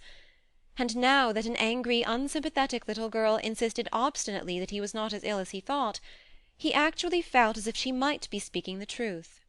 "I didn't know," ventured the nurse, "that he thought he had a lump on his spine. His back is weak because he won't try to sit up. I could have told him there was no lump there." Colin gulped and turned his face a little to look at her. Could you?" he said pathetically. "Yes, sir." "There," said Mary, and she gulped too. Colin turned on his face again, and but for his long-drawn broken breaths, which were the dying down of his storm of sobbing, he lay still for a minute, though great tears streamed down his face and wet the pillow. Actually the tears meant that a curious great relief had come to him. Presently he turned and looked at the nurse again, and strangely enough he was not like a Rajah at all as he spoke to her. "Do you think I could live to grow up?" he said. The nurse was neither clever nor soft-hearted, but she could repeat some of the London doctor's words. You probably will, if you will do what you are told to do, and not give way to your temper, and stay out a great deal in the fresh air. Colin's tantrum had passed, and he was weak and worn out with crying, and this perhaps made him feel gentle. He put out his hand a little toward Mary, and I am glad to say that, her own tantrum having passed, she was softened too, and met him half-way with her hand, so that it was a sort of making up. I'll go out with you, Mary, he said. I shan't hate fresh air if we can find— He remembered just in time to stop himself from saying, if we can find the secret garden. And he ended, I shall like to go out with you, if Dickon will come and push my chair. I do so want to see Dickon, and the fox, and the crow. The nurse remade the tumbled bed, and shook and straightened the pillows. Then she made Colin a cup of beef tea, and gave a cup to Mary, who really was very glad to get it after her excitement. Mrs. Medlock and Martha gladly slipped away, and after everything was neat and calm and in order, the nurse looked as if she would very gladly slip away also. She was a healthy young woman who resented being robbed of her sleep, and she yawned quite openly as she looked at Mary, who had pushed her big footstool close to the four-poster bed, and was holding Colin's hand. You must go back and get your sleep out, she said. He'll drop off after a while, if he's not too upset. Then I'll lie down myself in the next room. Would you like me to sing you that song I learned from my ayah? Mary whispered to Colin. His hand pulled hers gently, and he turned his tired eyes on her appealingly. Oh, yes, he answered. It's such a soft song. I shall go to sleep in a minute. I will put him to sleep, Mary said to the yawning nurse. You can go if you like. Well, said the nurse with an attempt at reluctance. If he doesn't go to sleep in half an hour, you must call me. Very well, answered Mary. The nurse was out of the room in a minute, and as soon as she was gone, Colin pulled Mary's hand again. I almost told, he said. But I stopped myself in time. I won't talk, and I'll go to sleep. But you said you had a whole lot of nice things to tell me. Have you?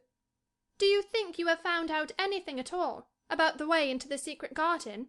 Mary looked at his poor little tired face and swollen eyes, and her heart relented. Yes, she answered. I think I have, and if you will go to sleep, I will tell you tomorrow. His hand quite trembled. Oh, Mary, he said. Oh, Mary, if I could get into it, I think I should live to grow up. Do you suppose that instead of singing the ayah song, you could just tell me softly, as you did that first day, what you imagine it looks like inside? I am sure it will make me go to sleep. Yes, answered Mary. Shut your eyes. He closed his eyes and lay quite still, and she held his hand and began to speak very slowly and in a very low voice. I think it has been left alone so long that it has grown all into a lovely tangle. I think the roses have climbed and climbed and climbed until they hang from the branches and walls and creep over the ground, almost like a strange grey mist. Some of them have died, but many are alive, and when the summer comes there will be curtains and fountains of roses. I think the ground is full of daffodils and snowdrops and lilies and iris working their way out of the dark. Now the spring has begun, perhaps. The soft drone of her voice was making him stiller and stiller, and she saw it and went on. Perhaps they are coming up through the grass. Perhaps there are clusters of purple crocuses and gold ones, even now. Perhaps the leaves are beginning to break out and uncurl, and perhaps the grey is changing, and a green gauze veil is creeping and creeping over everything. And the birds are coming to look at it, because it is so safe and still. And perhaps, very softly and slowly indeed, the robin has found a mate, and is building a nest. And Colin was asleep. End of chapter 17. Chapter 18. The Munnot Waste No Time. Of course Mary did not waken early the next morning. She slept late because she was tired, and when Martha brought her breakfast, she told her that though Colin was quite quiet, he was ill and feverish, as he always was after he had worn himself out with a fit of crying. Mary ate her breakfast slowly as she listened. "He says he wishes they would go, please, and see him as soon as they can," Martha said. "It's queer what a fancy he's took to thee. They did give it him last night, for sure. Didn't they? Nobody else would have dared to do it. Ah, poor lad! He's been so spoiled, till salt won't save him. Mother says as the worst two things can happen to a child is to never have his own way, or always to have it. She doesn't know which is the worst. Thou was in a fine temper thyself, too. But he says to me when I went into his room, please ask Miss Mary if she'll please come and talk to me. Think o' him saying please. Will you go, miss? I'll run and see Dickon first, said Mary. No, I'll go and see Colin first and tell him. I know what I'll tell him. With a sudden inspiration. She had her hat on when she appeared in Colin's room, and for a second he looked disappointed. He was in bed. His face was pitifully white, and there were dark circles round his eyes. "I'm glad you came," he said. "My head aches, and I ache all over, because I'm so tired. Are you going somewhere?" Mary went and leaned against his bed. I won't be long, she said. I'm going to Dickon, but I'll come back. Colin, it's something about the garden. His whole face brightened, and a little colour came into it. "Oh, is it?" he cried out. "I dreamed about it all night. I heard you say something about grey changing into green, and I dreamed I was standing in a place all filled with trembling little green leaves, and there were birds on nests everywhere, and they looked so soft and still. I'll lie and think about it until you come back." In 5 minutes Mary was with Dickon in their garden. The fox and the crow were with him again, and this time he had brought 2 tame squirrels. "I came over on the pony this morning," he said. He's a good little chap, Jump is. I brought these 2 in my pockets. This here one's called Nut, and this other one's called Shell." When he said Nut, one squirrel leaped on to his right shoulder, and when he said Shell, the other one leaped on to his left shoulder. When they sat down on the grass with Captain curled at their feet, Soot solemnly leaning on a tree, and Nut and Shell nosing about close to them, it seemed to Mary that it would be scarcely bearable to leave such delightfulness. But when she began to tell her story, somehow the look in Dickon's funny face gradually changed her mind. She could see he felt sorrier for Colin than she did. He looked up at the sky and all about him. "Just listen to them birds. The world seems full of them, all whistling and piping," he said. "Look at them darting about and harking at them to call each other. Come springtime seems as if the world's calling. The leaves is uncurling so you can see 'em. And, my word, the nice smells there is about. And that poor lad's lying shut up, and seeing so little, that he gets on thinking about things and sets him screaming. Aye, my! We mun get him out here, we mun get him watching and listening and sniffling up the air, and get him just soaked through with sunshine. And we munnot lose no time about it." When he was very much interested, he often spoke quite broad Yorkshire, though at other times he tried to modify his dialect so that Mary could better understand. But she loved his broad Yorkshire, and had in fact been trying to learn to speak it herself. So she spoke a little now. Aye, that we mun, she said, which meant, yes, indeed, we must. I'll tell thee what us'll do first. She proceeded, and Dickon grinned, because when the little wench tried to twist her tongue into speaking Yorkshire, it amused him very much. He's took a gradely fancy to thee. He wants to see thee, and he wants to see Soot and Captain. When I go back to the house to talk to him, I'll ax him if they canna come and see him tomorrow morning, and bring the creatures wi' thee. And then, in a bit, when there's more leaves out, and happen a bud or 2, we'll get him to come out, and thou shall push him in his chair, and we'll bring him here and show him everything. When she stopped, she was quite proud of herself. She had never made a long speech in Yorkshire before, and she had remembered very well. "Thou mun talk a bit of Yorkshire like that to Mester Colin," Dickon chuckled. "Thou'll make him laugh, and there's nowt as good for ill folk as laughing is. Mother says she believes as half an hour of good laugh every morning could cure a chap that was making ready for typhus fever." I'm going to talk Yorkshire to him this very day, said Mary, chuckling herself. The garden had reached the time when every day and every night it seemed as if magicians were passing through it, drawing loveliness out of the earth and the boughs with wands. It was hard to go away and leave it all, particularly as Nut had actually crept onto her dress, and Shell had scrambled down the trunk of the apple-tree they sat under, and stayed there looking at her with inquiring eyes. But she went back to the house, and when she sat down close to Colin's bed, he began to sniff as Dickon did, though not in such an experienced way. You smell like flowers, and fresh things, he cried out quite joyously. What is it you smell of? It's cool and warm and sweet, all at the same time. It's the wind from the moor, said Mary. It comes a-sitting on the grass, under a tree with Dickon and with Captain, and Soot and Nut and Shell. It's the springtime, and out of doors and sunshine as smells so gradely. She said it as broadly as she could, and you do not know how broadly Yorkshire sounds until you have heard someone speak it. Colin began to laugh. What are you doing? he said. I never heard you talk like that before. How funny it sounds.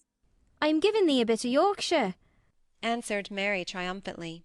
I canna talk as gradely as Dickon and Martha can, but the seas I can shape a bit. Doesn't thou understand a bit of Yorkshire when thou hears it? And there's a Yorkshire lad thyself, bred and born. Eh? I wonder thou'rt not ashamed of thy face. And then she began to laugh too, and they both laughed until they could not stop themselves, and they laughed until the room echoed, and Mrs. Medlock, opening the door to come in, drew back into the corridor and stood listening amazed. Well, upon my word, she said, speaking rather broad Yorkshire herself, because there was no one to hear her, and she was so astonished. Who ever heard the like? Who on earth would have thought it? There was so much to talk about. It seemed as if Colin would never hear enough of Dickon and Captain and Soot and Nut and Shell and the pony whose name was Jump. Mary had run round into the wood with Dickon to see Jump. He was a tiny little shaggy moor-pony with thick locks hanging over his eyes, and a pretty face and a nuzzling velvet nose.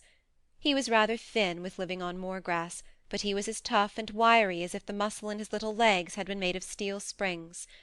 He had lifted his head and whinnied softly the moment he saw Dickon, and he had trotted up to him and put his head across his shoulder, and then Dickon had talked into his ear, and Jump had talked back in odd little whinnies and puffs and snorts. Dickon had made him give Mary his small front hoof and kiss her on her cheek with his velvet muzzle. Does he really understand everything Dickon says? Colin asked. It seems as if he does, answered Mary. Dickon says anything will understand your friends with it for sure, but you have to be friends for sure. Colin lay a little quiet, and his strange eyes seemed to be staring at the wall, but Mary saw he was thinking. I wish I was friends with things, he said at last. But I'm not.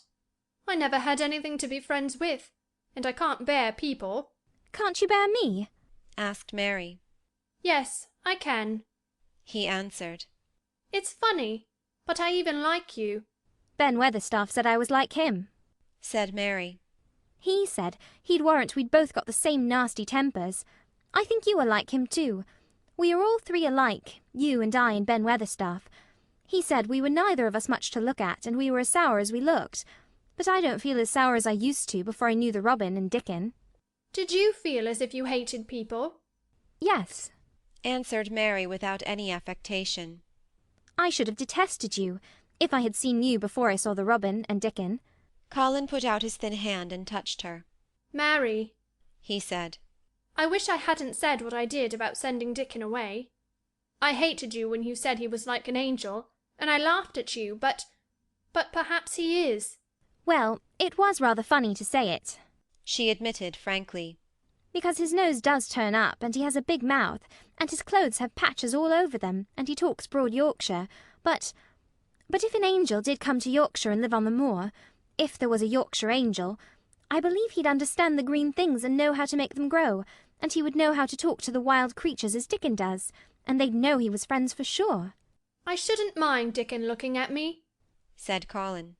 I want to see him. I'm glad you said that, answered Mary. Because... Quite suddenly it came into her mind that this was the minute to tell him.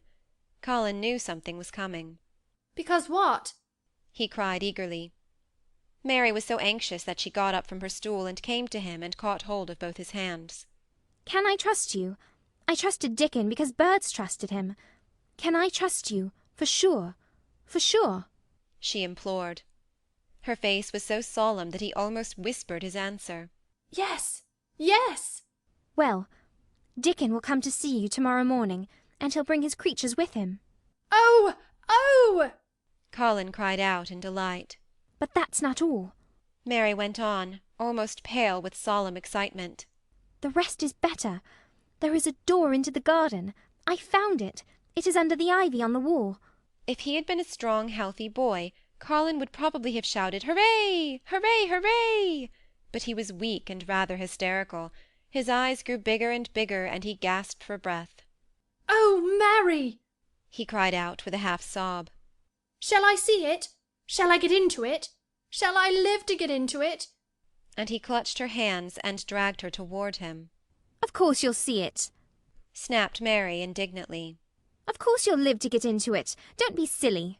And she was so unhysterical and natural and childish that she brought him to his senses, and he began to laugh at himself, and a few minutes afterwards she was sitting on her stool again, telling him not what she imagined the secret garden to be like, but what it really was, and Colin's aches and tiredness were forgotten, and he was listening enraptured.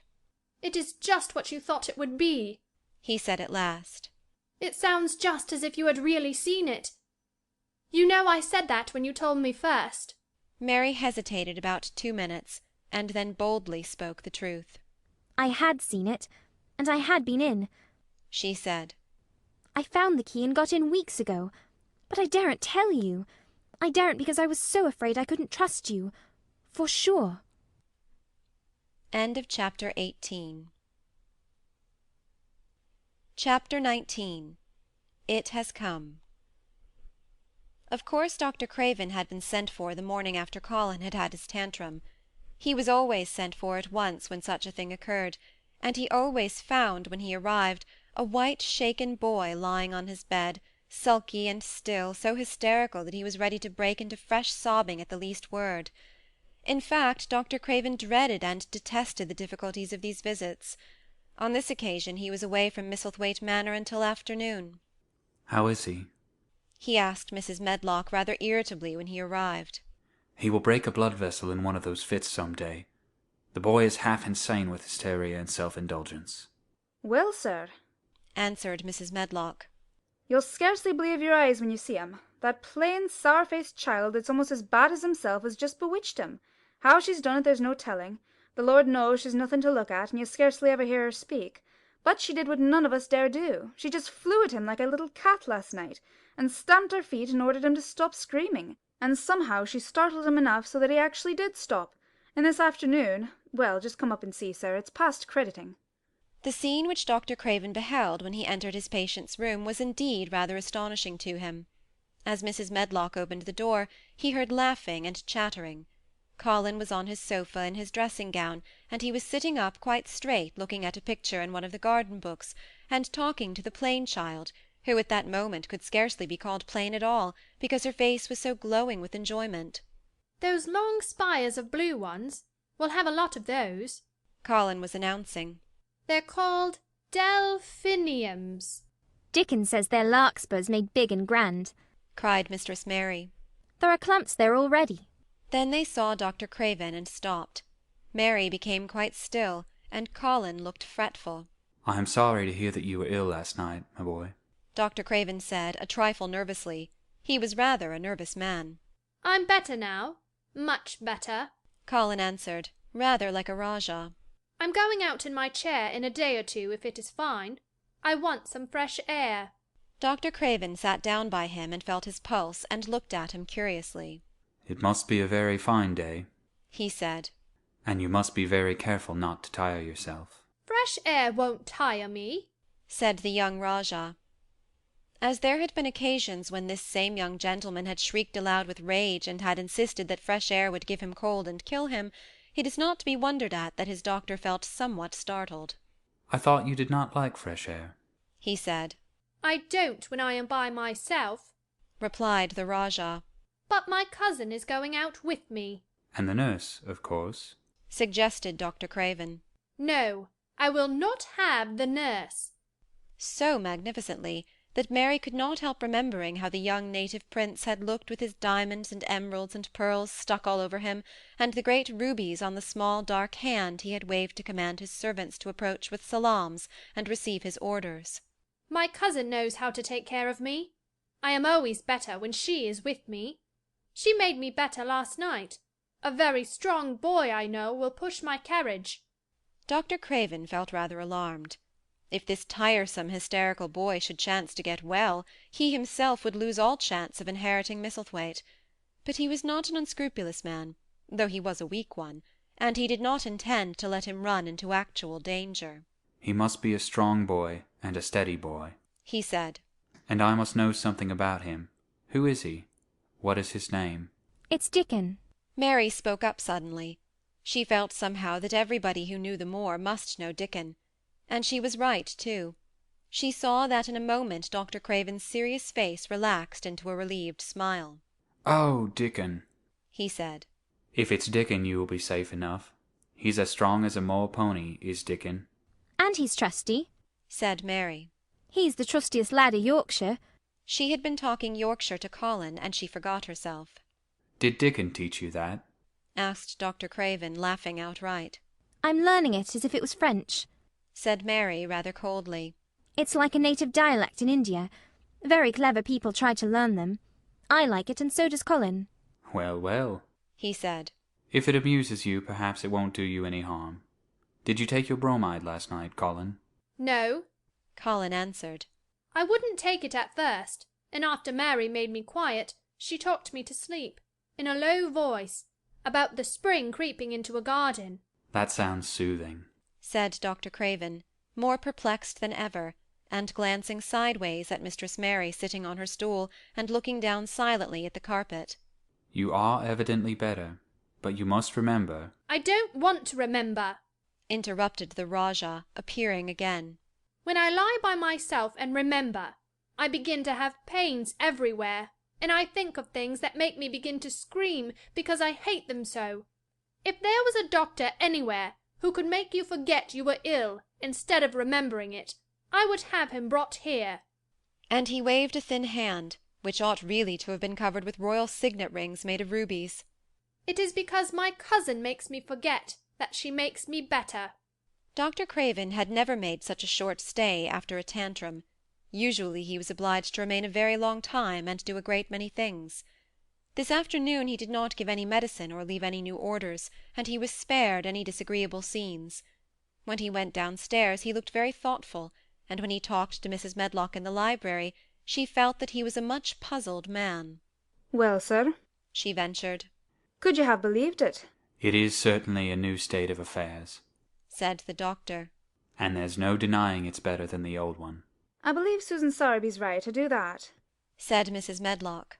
"I stopped in her cottage on my way to Thwaite yesterday and had a bit of a talk with her, and she says to me, 'Well, Sarah Ann, she mayn't be a good child, and she mayn't be a pretty one, but she's a child, and children needs children.'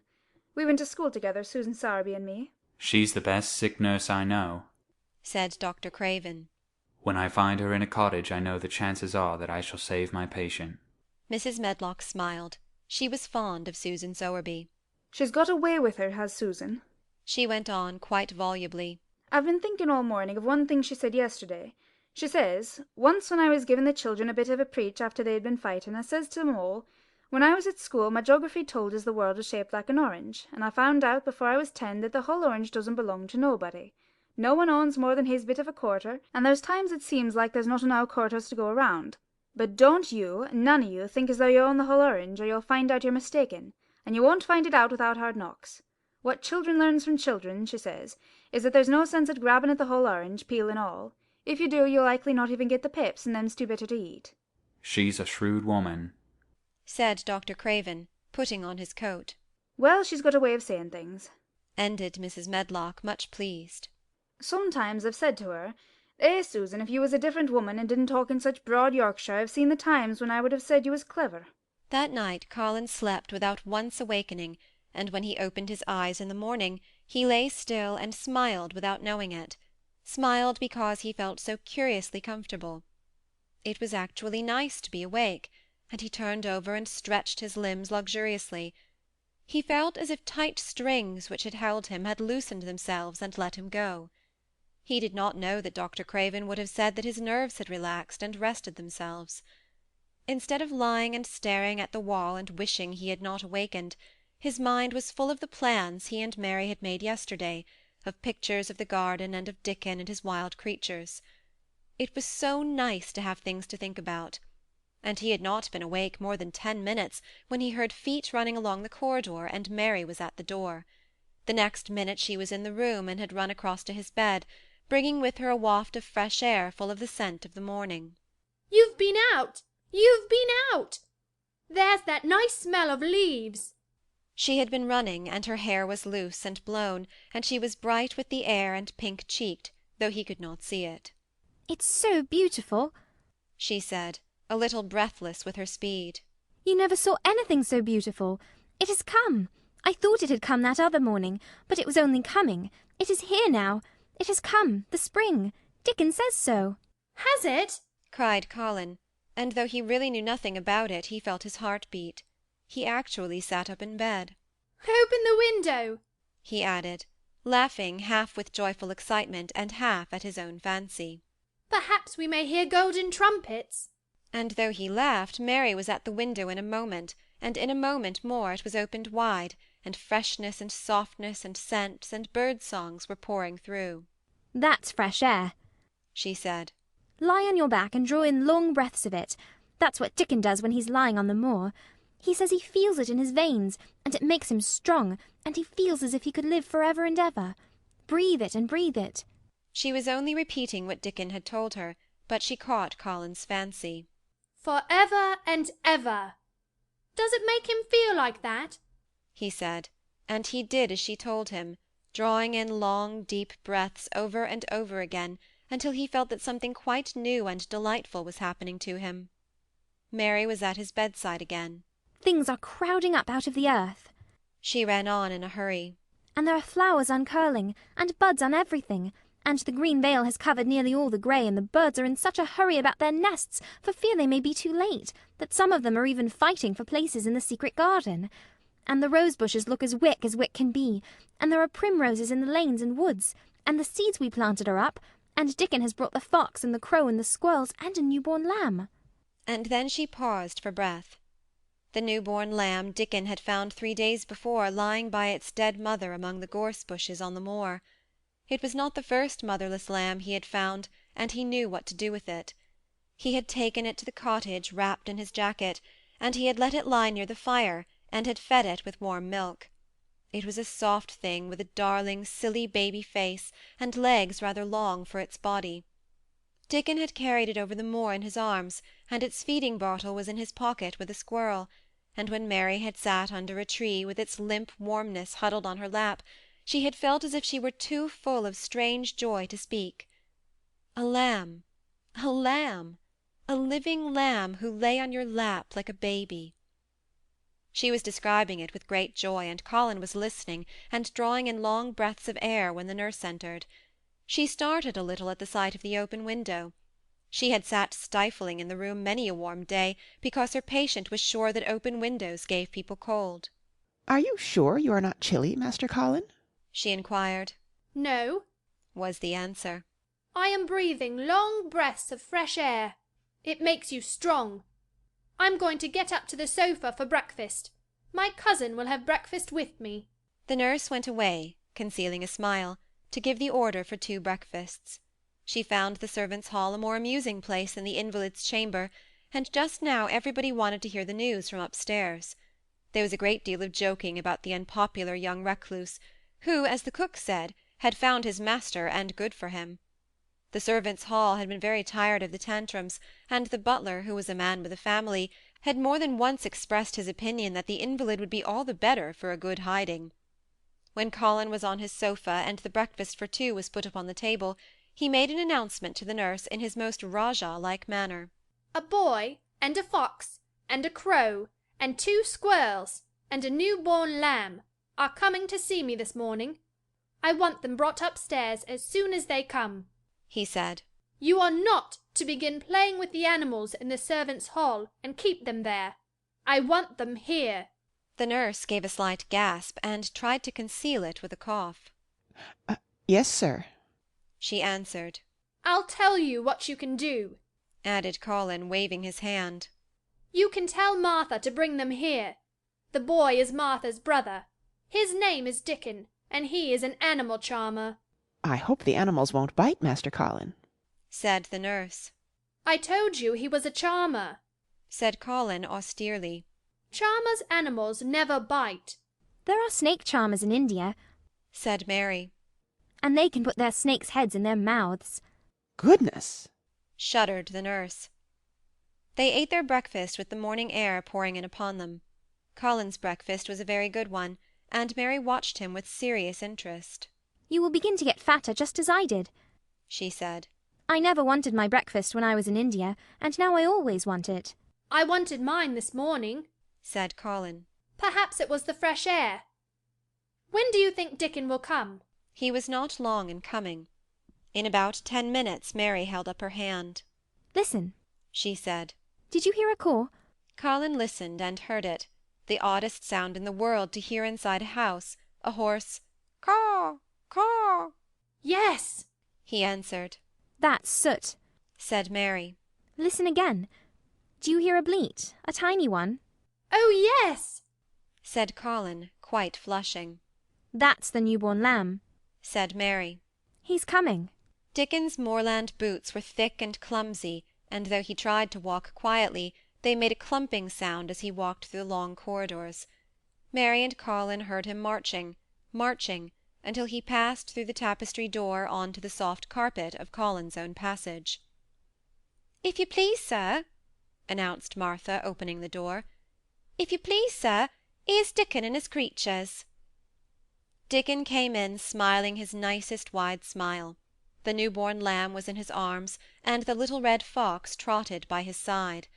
Nut sat on his left shoulder and Soot on his right, and Shell's head and paws peeped out of his coat pocket. Colin slowly sat up and stared, as he had stared when he first saw Mary, but this was a stare of wonder and delight.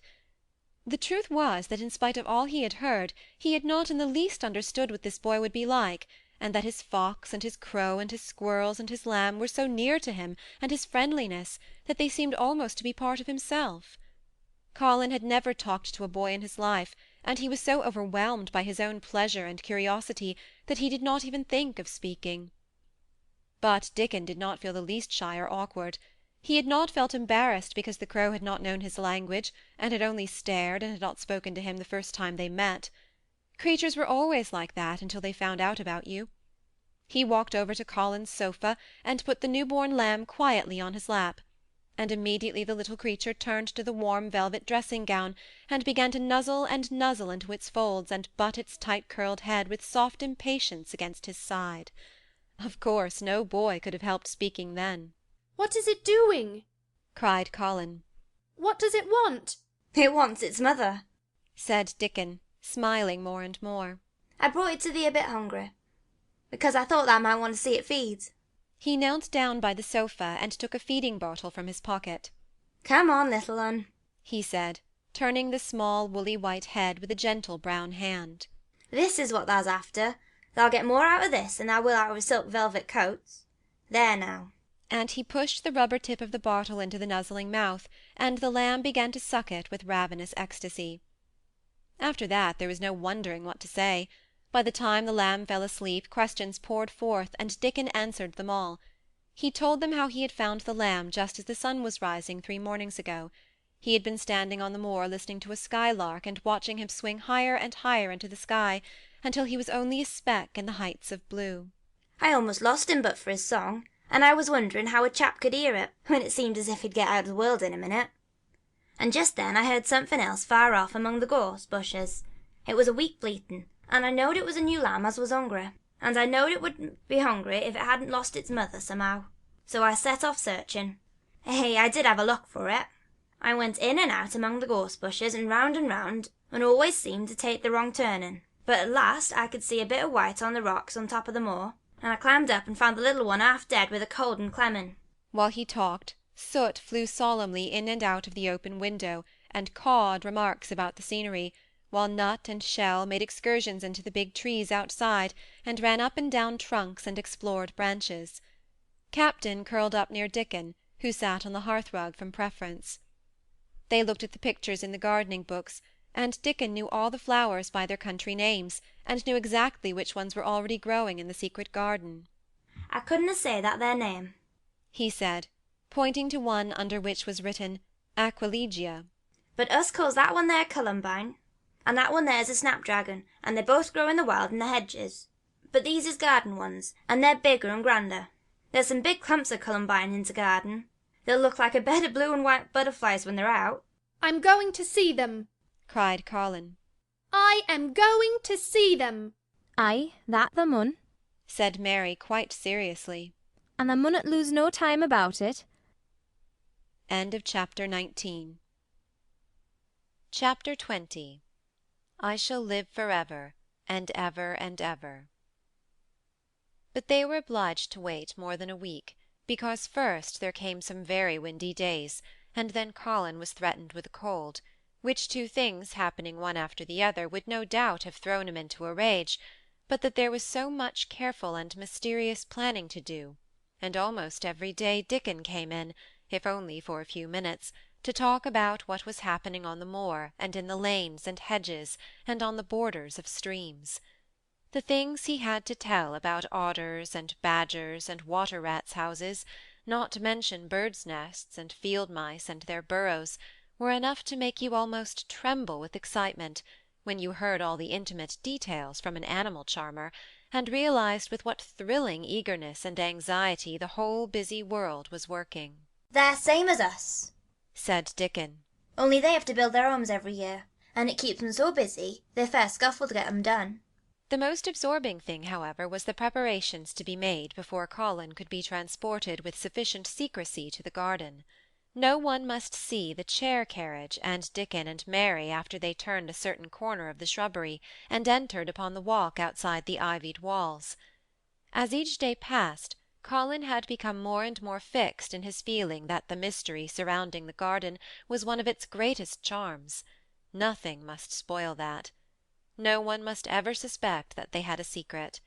People must think that he was simply going out with Mary and Dickon because he liked them, and did not object to their looking at him. They had long and quite delightful talks about their route. They would go up this path, and down that one, and cross the others, and go round among the fountain flower-beds as if they were looking at the bedding-out plants the head gardener, Mr. Roach, had been having arranged. That would seem such a rational thing to do that no one would think it at all mysterious. They would turn into the shrubbery walks and lose themselves until they came to the long walls. It was almost as serious and elaborately thought out as the plans of march made by the generals in great times of war. Rumours of the new and curious things which were occurring in the invalids' apartments had of course filtered through the servants' hall into the stable-yards and out among the gardeners, but notwithstanding Mr. Roach was startled one day when he received orders from Master Colin's room to the effect that he must report himself in the apartment no outsider had ever seen, as the invalid himself desired to speak to him. Well, well, he said to himself as he hurriedly changed his coat. What's to do now? His Royal Highness that wasn't to be looked at calling up a man he's never set eyes on. Mr. Roach was not without curiosity. He had never caught even a glimpse of the boy, and had heard a dozen exaggerated stories about his uncanny looks and ways, and his insane tempers. The thing he had heard oftenest was that he might die at any moment, and there had been numerous fanciful descriptions of a humped back and helpless limbs, given by people who had never seen him. "Things are changing in this house, Mr. Roach," said Mrs. Medlock, as she led him up the back staircase to the corridor on to which opened the hitherto mysterious chamber. Let's hope they're changing for the better, Mrs. Medlock, he answered. "They couldn't well change for the worse," she continued. "And queer as it all is, there's them that finds their duties made a lot easier to stand up under. Don't you be surprised, Mr. Roach, if you find yourself in the middle of a menagerie, and Martha Sowerby's Dickon more at home than you or me could ever be." There really was a sort of magic about Dickon, as Mary always privately believed. When Mr. Roach heard his name he smiled quite leniently. He'd be at home in Buckingham Palace or at the bottom of a coal mine. he said. And yet it's not impudence either. He's just fine, is that lad. It was perhaps well he had been prepared, or he might have been startled. When the bedroom door was opened, a large crow, which seemed quite at home perched on the high back of a carven chair, announced the entrance of a visitor by saying "Caw, caw," quite loudly. In spite of Mrs. Medlock's warning, Mr. Roach only just escaped being sufficiently undignified to jump backward. The young Rajah was neither in bed nor on his sofa. He was sitting in an armchair, and a young lamb was standing by him, shaking its tail in a feeding-lamb fashion, as Dickon knelt giving it milk from its bottle. A squirrel was perched on Dickon's bent back, attentively nibbling a nut. The little girl from India was sitting on a big footstool looking on. "Here is Mr. Roach, Master Colin," said Mrs. Medlock. The young Rajah turned and looked his servitor over. At least that was what the head gardener felt happened. "Oh, you are Roach, are you?" he said. "I sent for you to give you some very important orders." Very good, sir, answered Roach, wondering if he was to receive instructions to fell all the oaks in the park, or to transform the orchards into water gardens.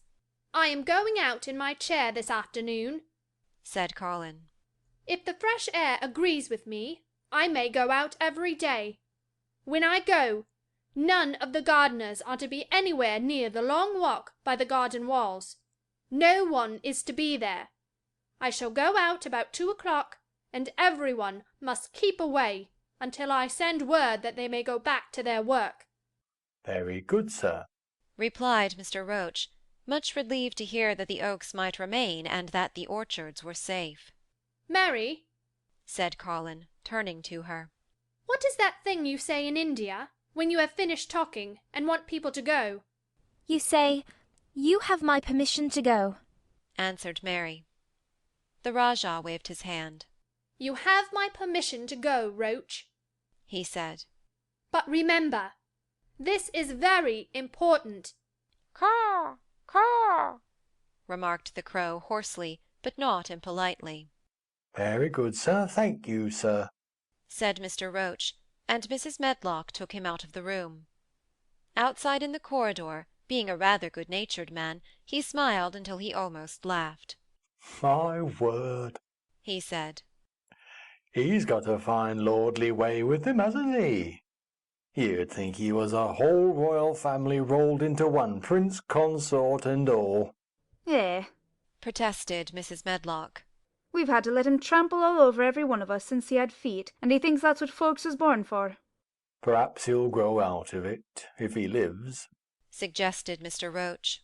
"Well, there's one thing for sure," said Mrs. Medlock.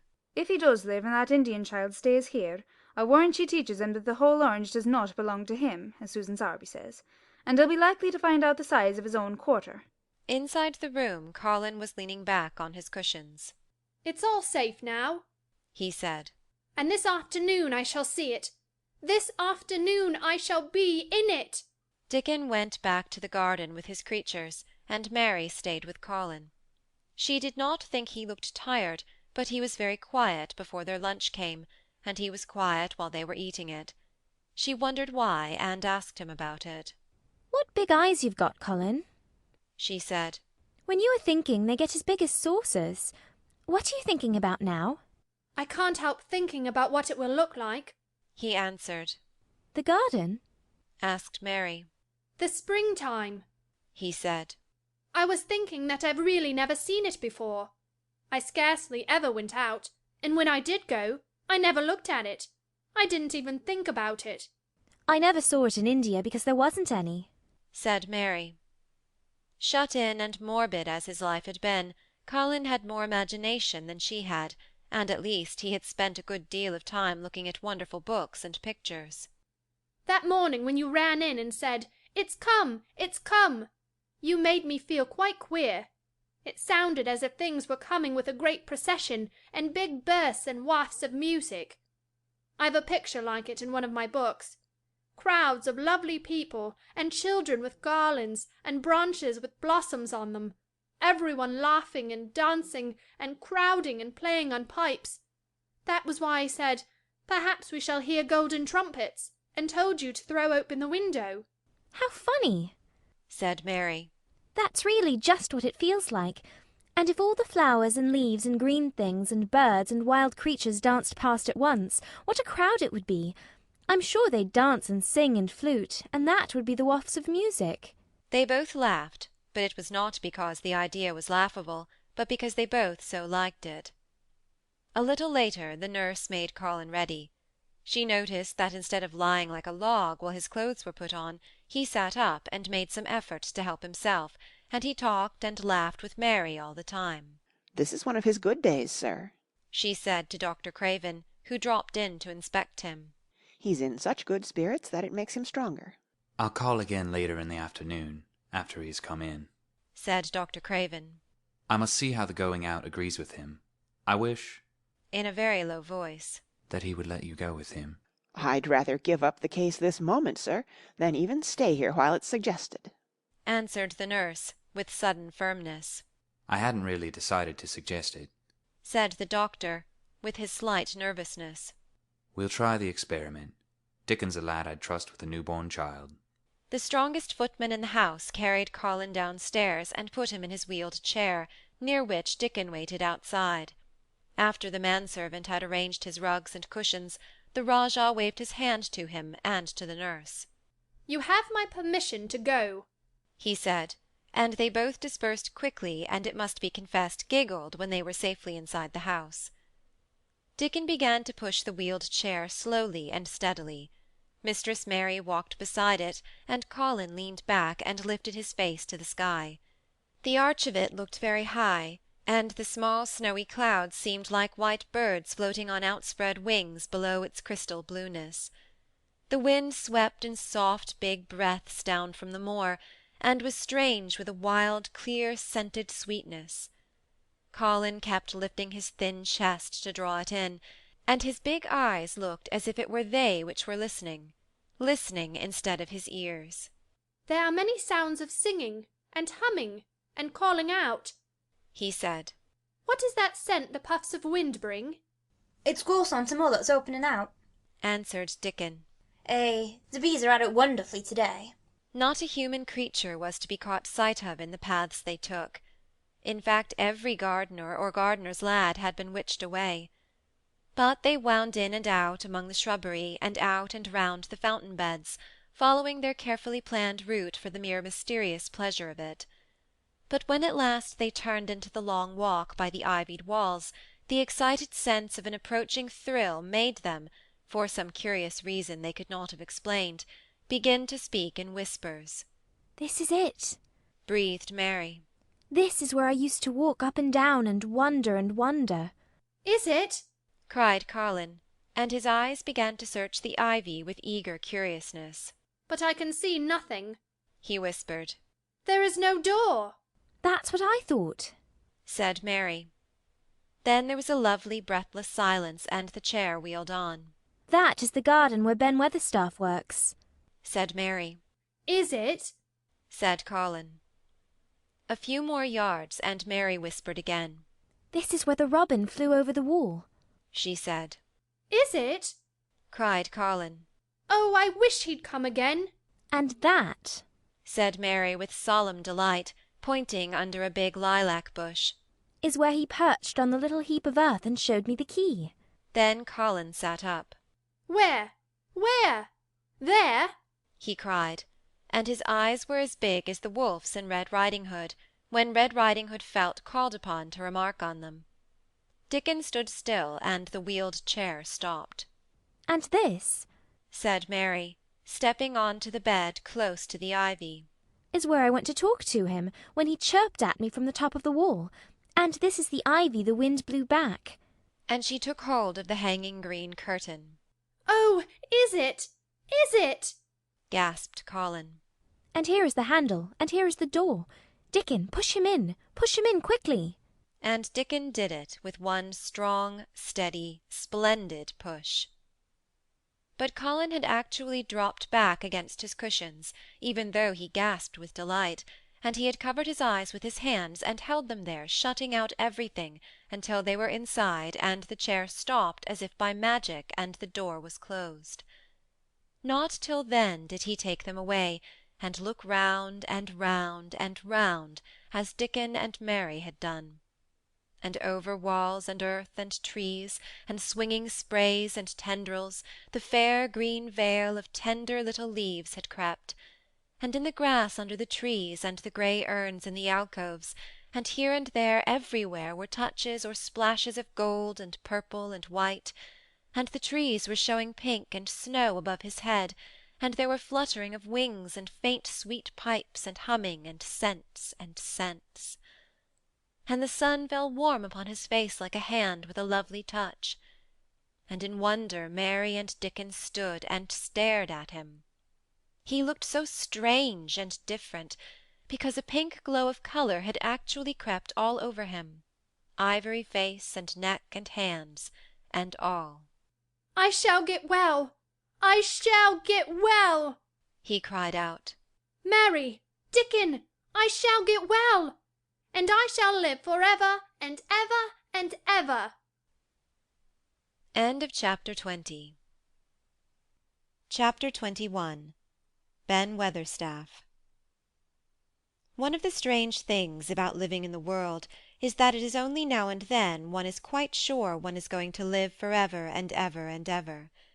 One knows it sometimes when one gets up at the tender, solemn dawn time, and goes out and stands alone, and throws one's head far back, and looks up, and watches the pale sky slowly changing and flushing, and marvellous unknown things happening, until the east almost makes one cry out, and one's heart stand still at the strange unchanging majesty of the rising sun, which has been happening every morning for thousands and thousands and thousands of years.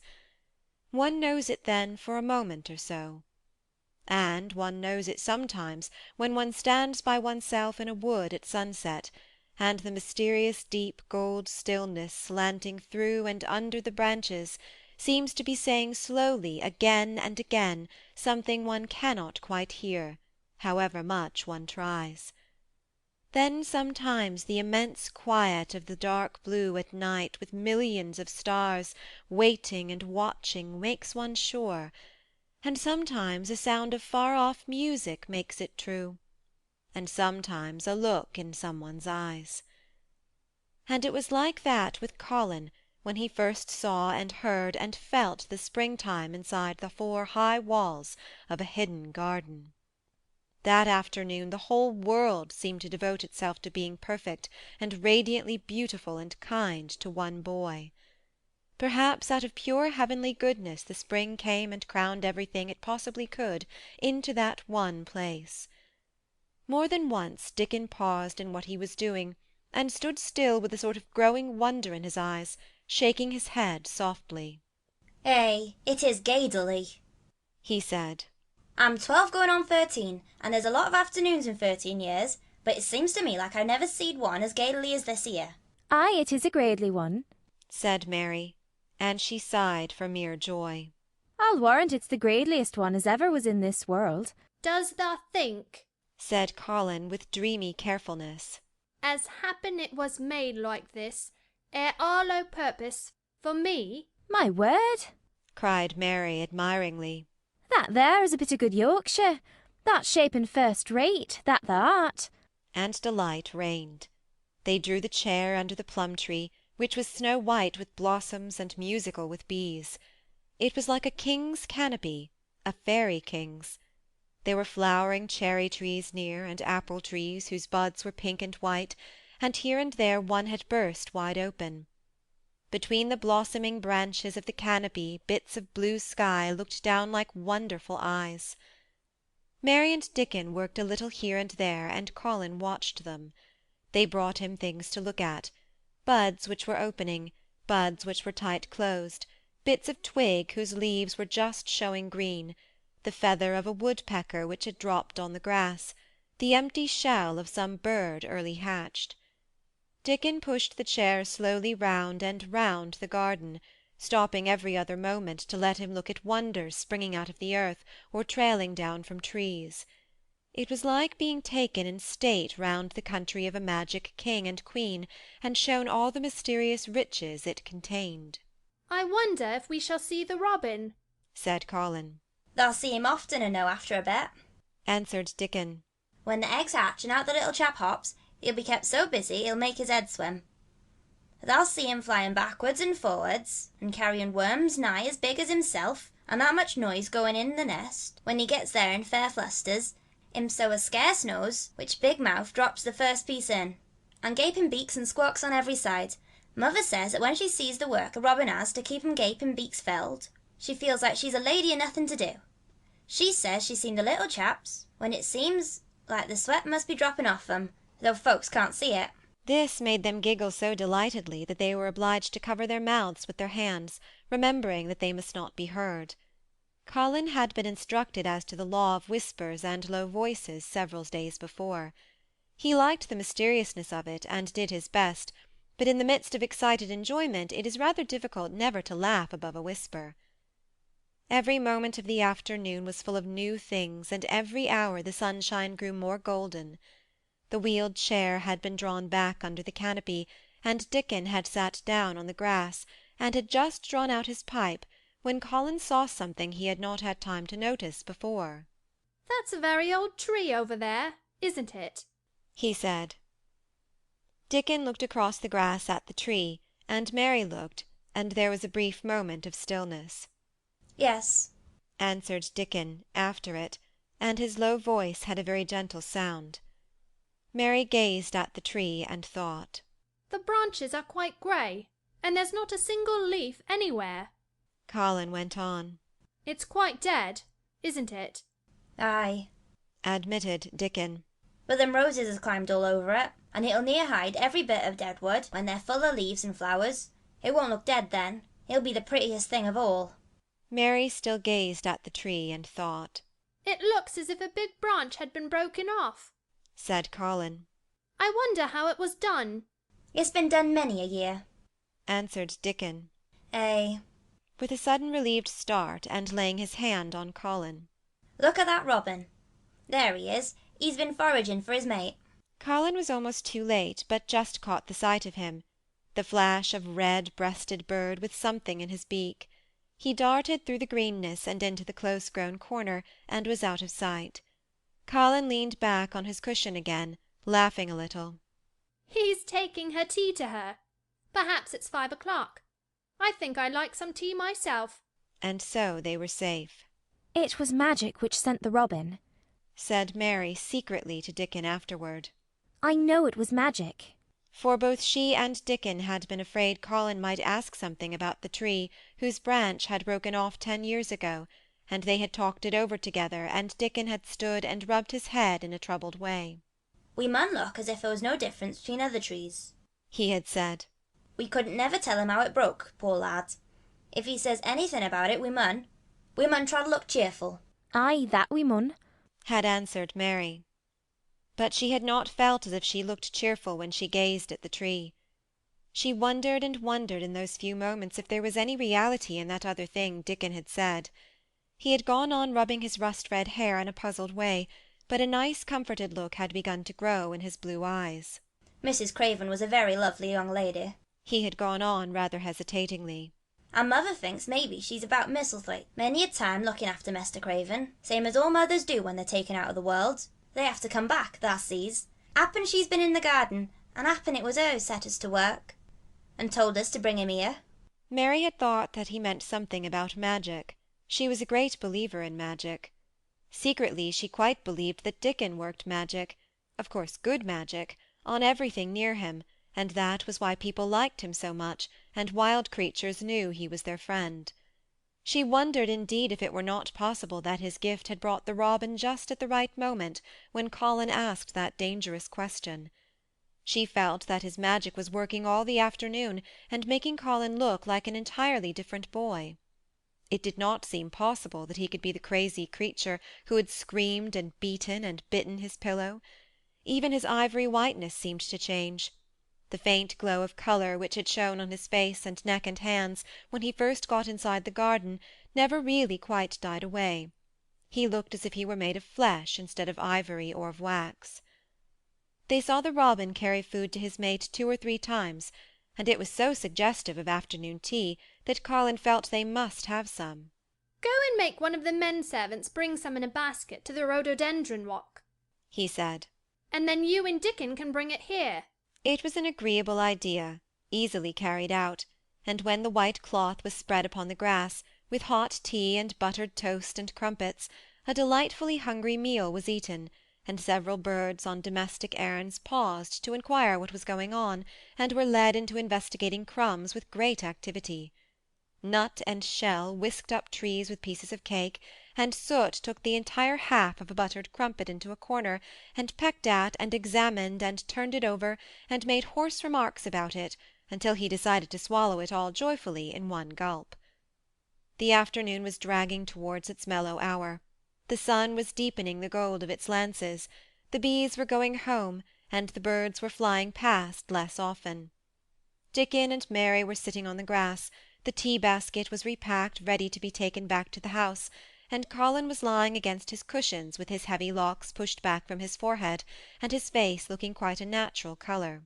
I don't want this afternoon to go, he said. But I shall come back tomorrow, and the day after, and the day after, and the day after. You'll get plenty of fresh air, won't you? said Mary. I'm going to get nothing else, he answered. I've seen the spring now, and I'm going to see the summer. I'm going to see everything grow here. I'm going to grow here myself. That thou will, said Dickon. Us'll have thee walking about and digging same as other folk before long. Colin flushed tremendously. Walk? he said. Dig? Shall I? Dickon's glance at him was delicately cautious. Neither he nor Mary had ever asked if anything was the matter with his legs. For sure thou will, he said stoutly. Thou's got legs of thy own, same as other folks. Mary was rather frightened until she heard Colin's answer. Nothing really ails them, he said. But they are so thin and weak. They shake so that I'm afraid to try to stand on them. Both Mary and Dickon drew a relieved breath. When thou stops being afraid, thou'll stand on them, Dickon said with renewed cheer. And thou'll stop being afraid in a bit.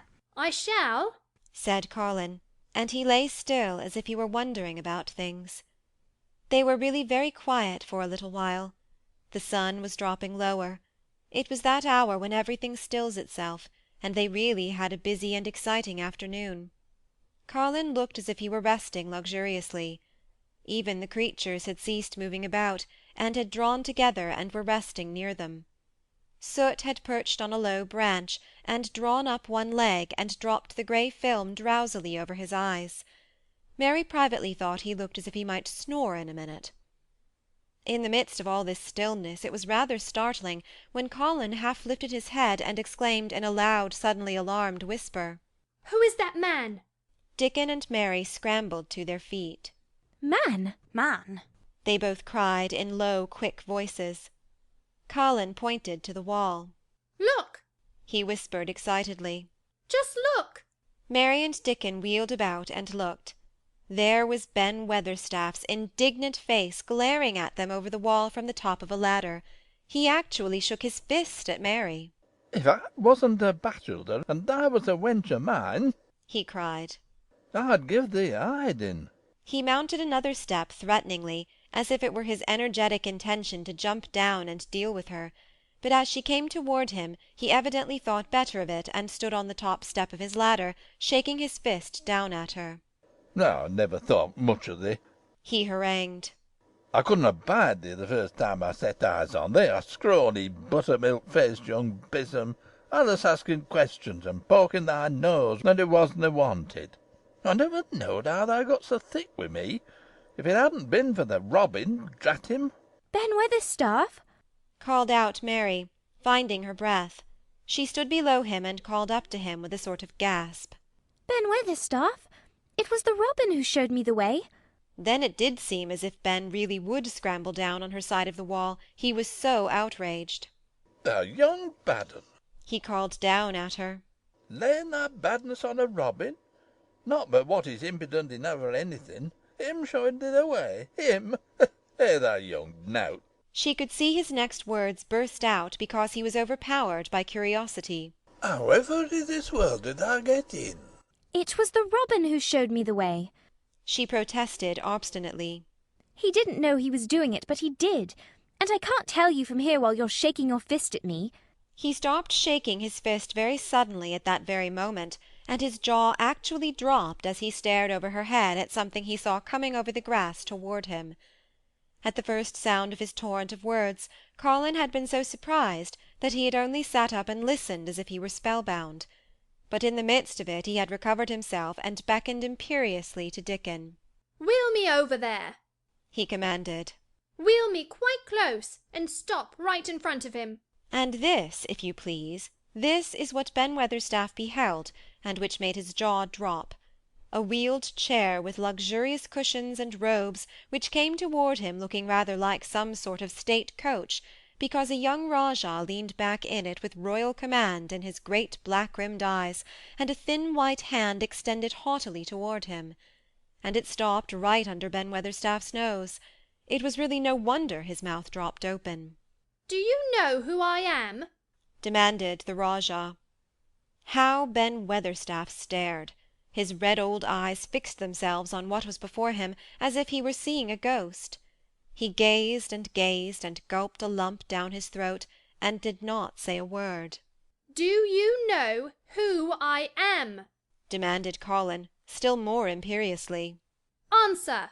Ben Weatherstaff put his gnarled hand up and passed it over his eyes and over his forehead, and then he did answer in a queer shaky voice. "Who thou art?" he said. "Aye, that I do. With thy mother's eyes staring at me out of thy face. Lord knows how thou come here. But thou art the poor cripple." Colin forgot that he ever had a back. His face flushed scarlet, and he sat bolt upright. "I'm not a cripple!" he cried out furiously. "I'm not!" "He's not!" cried Mary, almost shouting up the wall in her fierce indignation. "He's not got a lump as big as a pin. I looked and there was none there, not one."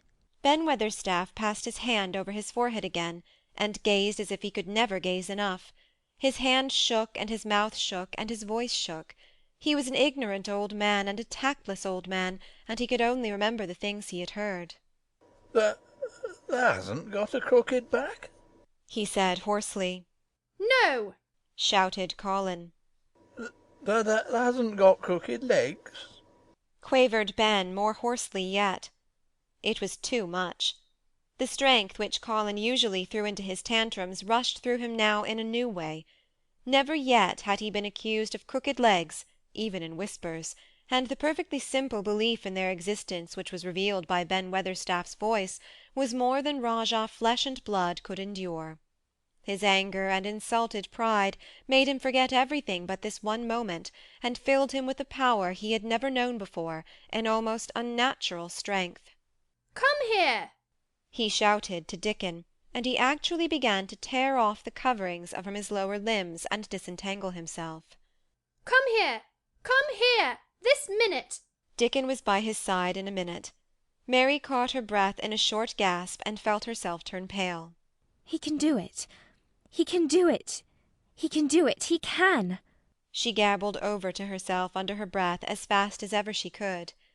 There was a brief, fierce scramble, the rugs were tossed on the ground, Dickon held Colin's arm, the thin legs were out, the thin feet were on the grass.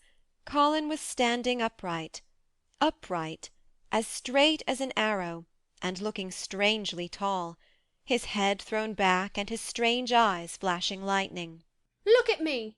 he flung up at Ben Weatherstaff. "Just look at me, you! Just look at me!" "He's as straight as I am," cried Dickon. "He is as straight as any other lad of Yorkshire." What Ben Weatherstaff did Mary thought queer beyond measure. He choked and gulped, and suddenly tears ran down his weather-wrinkled cheeks as he struck his old hands together. He burst forth. "The lies folk tells! Thou'rt as thin as a lath and as white as a wraith. But there's not a knob on thee." I'll make 'em on yet, God bless thee. Dickon held Colin's arm strongly, but the boy had not begun to falter. He stood straighter and straighter, and looked Ben Weatherstaff in the face. I'm your master, he said, when my father is away, and you are to obey me. This is my garden. Don't dare to say a word about it. You get down from that ladder, and go out to the long walk, and Miss Mary will meet you, and bring you here. I want to talk to you. We did not want you, but now you'll have to be in the secret. Be quick. Ben Weatherstaff's crabbed old face was still wet with that one queer rush of tears. It seemed as if he could not take his eyes from thin, straight Colin standing on his feet with his head thrown back. Hey, lad. He almost whispered. Hey, my lad. And then, remembering himself, he suddenly touched his hat gardener fashion and said, Yes, sir. Yes, sir. And obediently disappeared as he descended the ladder. End of chapter 21. Chapter 22. When the sun went down. When his head was out of sight, Colin turned to Mary. Go and meet him, he said, and Mary flew across the grass to the door under the ivy. Dickon was watching him with sharp eyes. There were scarlet spots on his cheeks, and he looked amazing, but he showed no signs of falling. I can stand, he said, and his head was still held up, and he said it quite grandly. I told thee thou could do it as soon as thou stopped being afraid, answered Dickon. And thou stopped. Yes, I've stopped, said Colin. Then suddenly he remembered something Mary had said. Are you making magic? he asked sharply. Dickon's curly mouth spread in a cheerful grin. Thou's doing the magic thyself, he said. It's the same magic as these here work out of earth. And he touched with his thick boot a clump of crocuses in the grass. Colin looked down at them. Aye, he said slowly. There couldna be bigger magic than that there. There couldna be. He drew himself up straighter than ever. I'm going to walk to that tree, he said, pointing to one a few feet away from him. I'm going to be standing when Weatherstaff comes here. I can rest against the tree if I like. When I want to sit down, I will sit down, but not before. Bring a rug from the chair. He walked to the tree, and though Dickon held his arm, he was wonderfully steady. When he stood against the tree trunk, it was not too plain that he supported himself against it, and he still held himself so straight that he looked tall. When Ben Weatherstaff came through the door in the wall, he saw him standing there, and he heard Mary muttering something under her breath. What art saying? he asked rather testily, because he did not want his attention distracted from the long, thin, straight boy figure and proud face. But she did not tell him. What she was saying was this. You can do it. You can do it. I told you you could. You can do it. You can do it. You can. She was saying it to Colin because she wanted to make magic and keep him on his feet looking like that. She could not bear that he should give in before Ben Weatherstaff. He did not give in. She was uplifted by a sudden feeling that he looked quite beautiful in spite of his thinness. He fixed his eyes on Ben Weatherstaff's in his funny, imperious way. Look at me, he commanded. Look at me all over. Am I a hunchback? Have I got crooked legs? Ben Weatherstaff had not quite got over his emotion, but he had recovered a little, and answered almost in his usual way. Not that, he said. Not at the sort. What's thou been doing with thyself? Hiding out of sight and letting folk think they were crippled and half-witted. Half-witted? said Colin angrily. Who thought that? Lots of fools, said Ben. The world's full of jackasses braying, and they never brain out but lies. What did thou shut thyself up for? Everyone thought I was going to die, said Colin shortly. I'm not. And he said it with such decision, Ben Weatherstaff looked him over, up and down and up. Die? he said with dry exultation. Now to the sort thou's got too much pluck in thee. When I see thee put thy legs on the ground in such a hurry, I knowed that was all right. Sit thee down on the rug a bit, young Esther, and give me thy orders. There was a queer mixture of crabbed tenderness and shrewd understanding in his manner. Mary had poured out speech as rapidly as she could as they had come down the long walk. The chief thing to be remembered, she had told him, was that Colin was getting well, getting well. The garden was doing it. No one must let him remember about having humps and dying. The Rajah condescended to seat himself on a rug under the tree. What work do you do in the gardens, Weatherstaff? He inquired. Anything I'm told to do, answered old Ben. I'm kept on by favour, 'cause she liked me. She? said Colin. My mother, answered Ben Weatherstaff. My mother? said Colin, and he looked about him quietly. This was her garden, wasn't it? Aye, it was that. And Ben Weatherstaff looked about him too. She were main fond of it. It is my garden now. I am fond of it. I shall come here every day, announced Colin. But it is to be a secret. My orders are that no one is to know that we come here. Dickon and my cousin have worked and made it come alive. I shall send for you sometimes to help, but you must come when no one can see you. Ben Weatherstaff's face twisted itself in a dry old smile. I've come here before when no one saw me, he said. What? exclaimed Colin. When? Last time I was here. Rubbing his chin and looking round. It was about 2 years ago.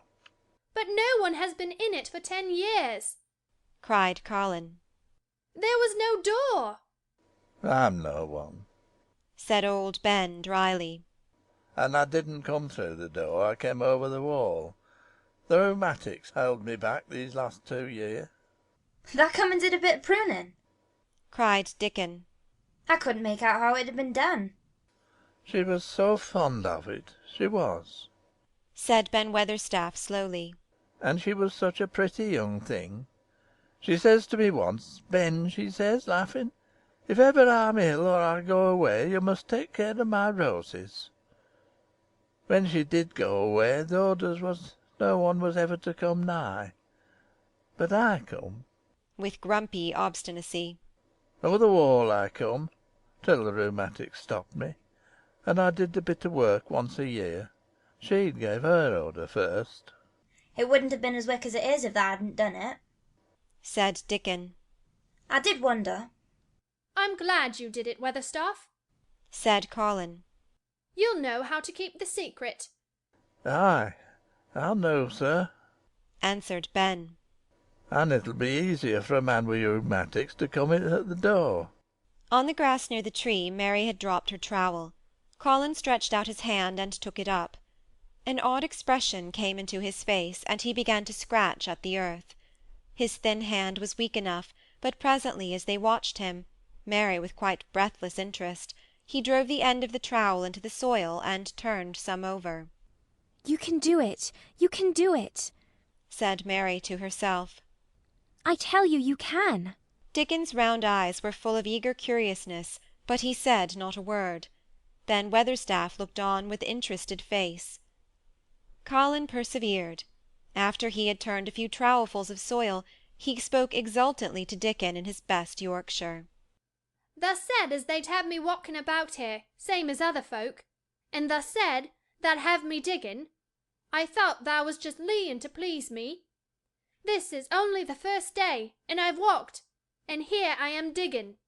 Ben Weatherstaff's mouth fell open again when he heard him, but he ended by chuckling. Eh, he said. That sounds as if thou'd got wits enow. That's a Yorkshire lad for sure, and thou'rt digging too. How'd thou like to plant a bit of something? I can get thee a rose in the pot. Go and get it, said Colin, digging excitedly. Quick, quick! It was done quickly enough. Ben Weatherstaff went his way, forgetting rheumatics. Dickon took his spade and dug the hole deeper and wider than a new digger with thin white hands could make it. Mary slipped out to run and bring back a watering can. When Dickon had deepened the hole, Colin went on turning the soft earth over and over. He looked up at the sky, flushed and glowing with the strange new exercise, slight as it was.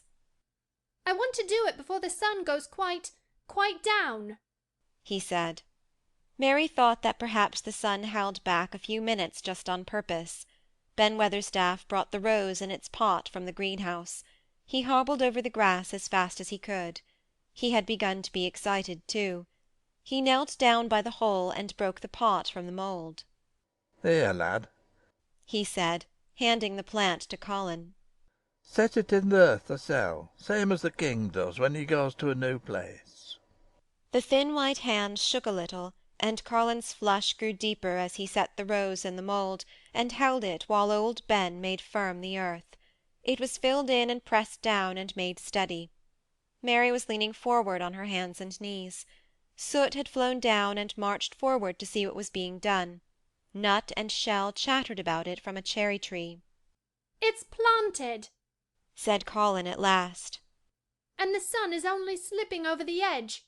Help me up, Dickon. I want to be standing when it goes. That's part of the magic." And Dickon helped him, and the magic, or whatever it was, so gave him strength that when the sun did slip over the edge and end the strange, lovely afternoon for them, he actually stood on his own 2 feet, laughing. End of chapter 22.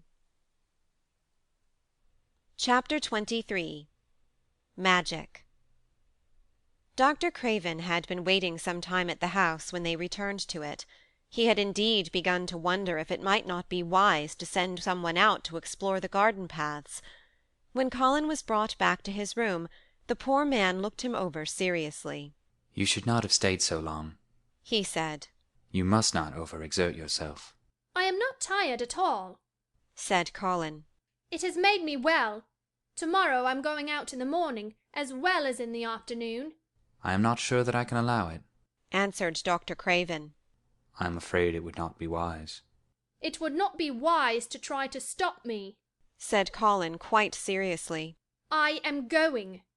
Even Mary had found out that one of Colin's chief peculiarities was that he did not know in the least what a rude little brute he was with his way of ordering people about. He had lived on a sort of desert island all his life, and as he had been the king of it, he had made his own manners and had had no one to compare himself with. Mary had indeed been rather like him herself, and since she had been at Misselthwaite, had gradually discovered that her own manners had not been of the kind which is usual or popular.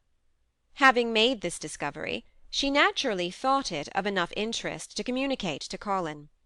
So she sat and looked at him curiously for a few minutes after Dr. Craven had gone.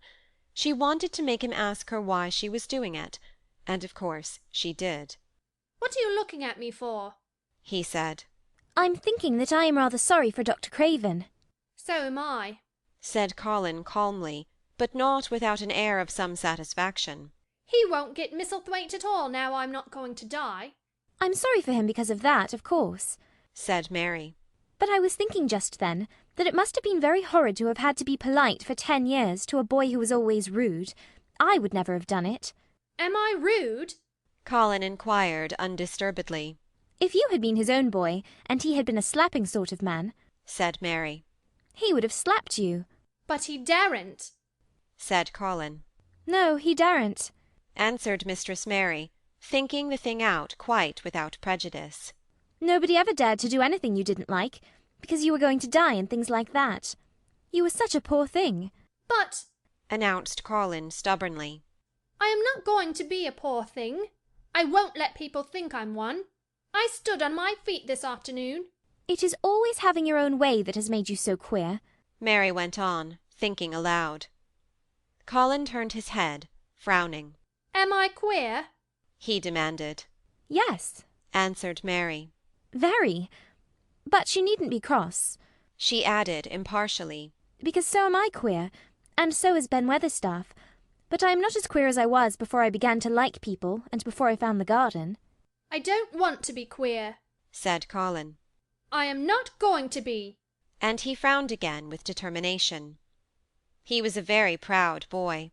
He lay thinking for a while, and then Mary saw his beautiful smile begin, and gradually change his whole face. I shall stop being queer, he said, if I go every day to the garden. There is magic in there. Good magic, you know, Mary. I am sure there is. So am I, said Mary. Even if it isn't real magic, Colin said. We can pretend it is. Something is there. Something. It's magic, said Mary. But not black. It's as white as snow. They always called it magic, and indeed it seemed like it in the months that followed. The wonderful months, the radiant months, the amazing ones. Oh, the things which happened in that garden! If you have never had a garden you cannot understand, and if you have had a garden you will know that it would take a whole book to describe all that came to pass there. At first it seemed that green things would never cease pushing their way through the earth, in the grass, in the beds, even in the crevices of the walls. Then the green things began to show buds, and the buds began to unfurl and show colour, every shade of blue, every shade of purple, every tint and hue of crimson. In its happy days flowers had been tucked away into every inch and hole and corner. Ben Weatherstaff had seen it done, and had himself scraped out mortar from between the bricks of the wall, and made pockets of earth for lovely clinging things to grow on. Iris and white lilies rose out of the grass in sheaves, and the green alcoves filled themselves with amazing armies of the blue and white flower lances of tall delphiniums, or columbines, or campanulas. She was main fond of them, she was, Ben Weatherstaff said. She liked things as was allus pointing up to the blue sky, she used to tell. Not as she was one of them that looked down on earth, not her. She just loved it. But she said as the blue sky allus looked so joyful. The seeds Dickon and Mary had planted grew as if fairies had tended them.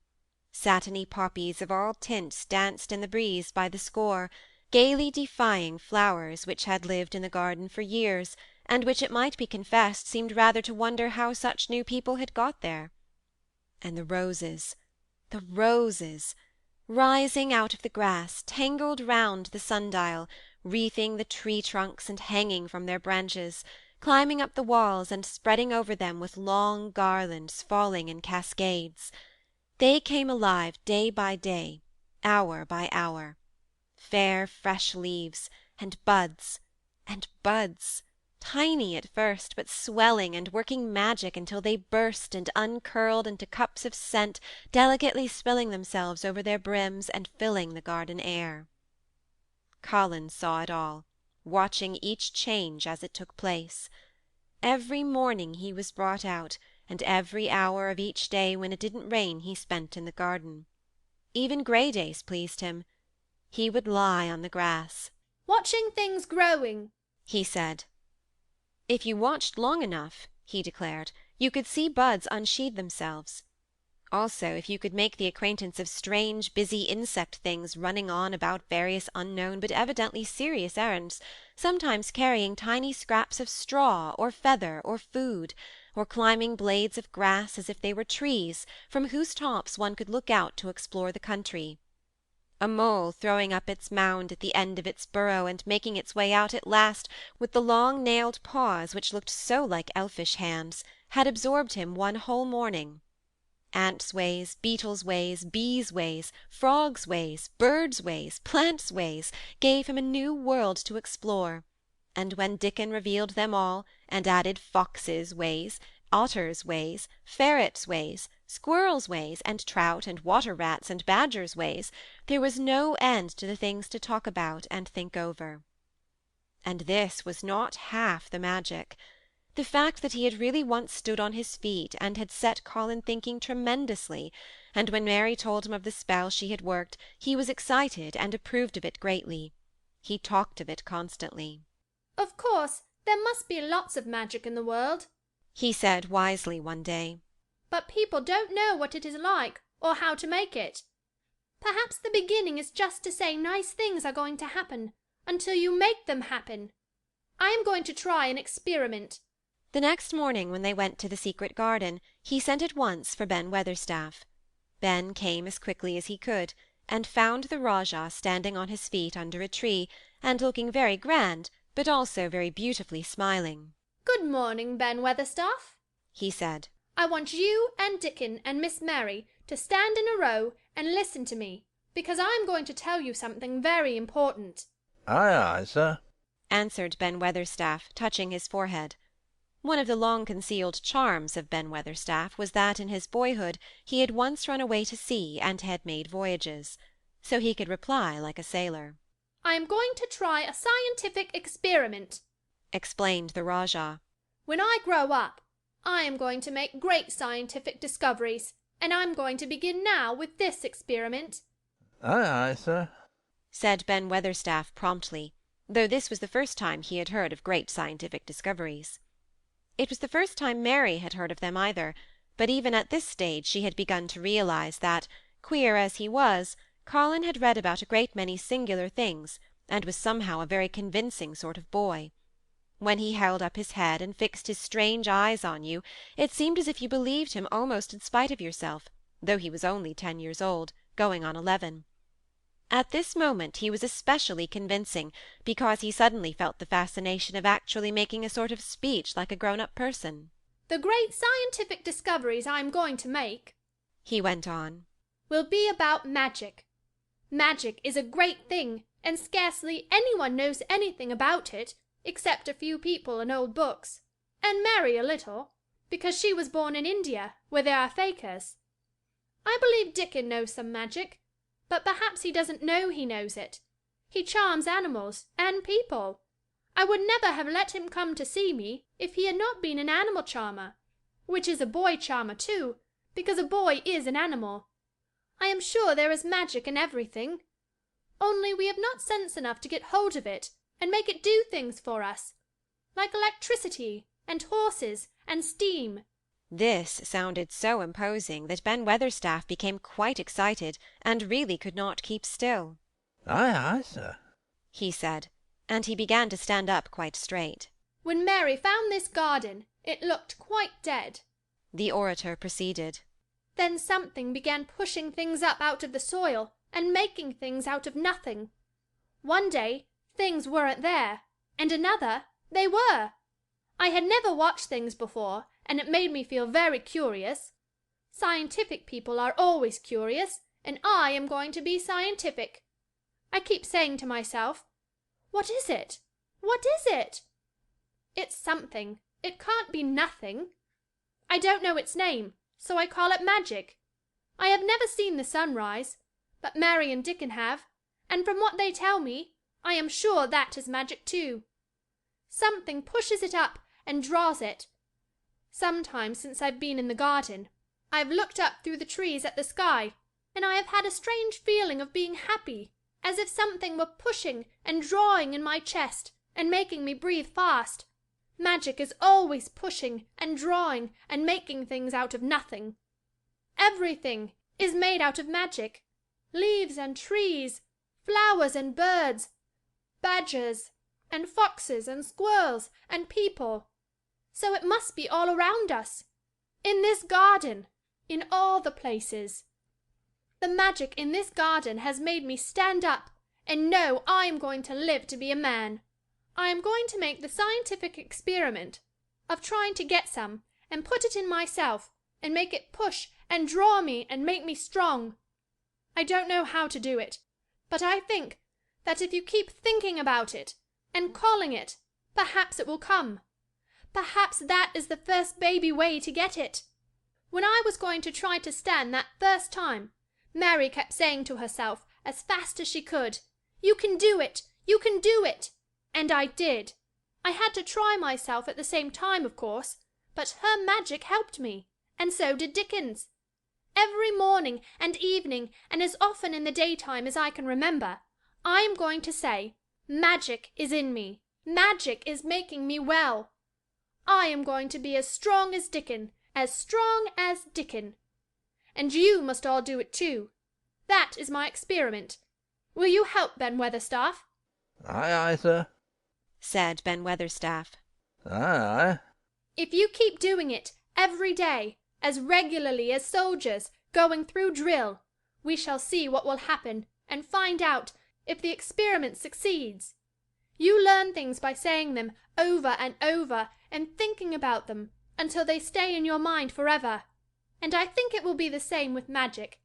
If you keep calling it to come to you and help you, it will get to be part of you, and it will stay and do things. I once heard an officer in India tell my mother that there were fakirs who said words over and over thousands of times, said Mary.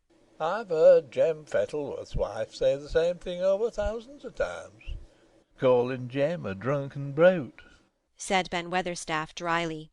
Somewhat all has come of that, sure enough. He gave her a good hiding and went to the Blue Line and got drunk as a lord. Colin drew his brows together and thought a few minutes. Then he cheered up. Well, he said, you see something did come of it. She used the wrong magic until she made him beat her. If she'd used the right magic, and had said something nice, perhaps he wouldn't have got as drunk as a lord, and perhaps he might have bought her a new bonnet.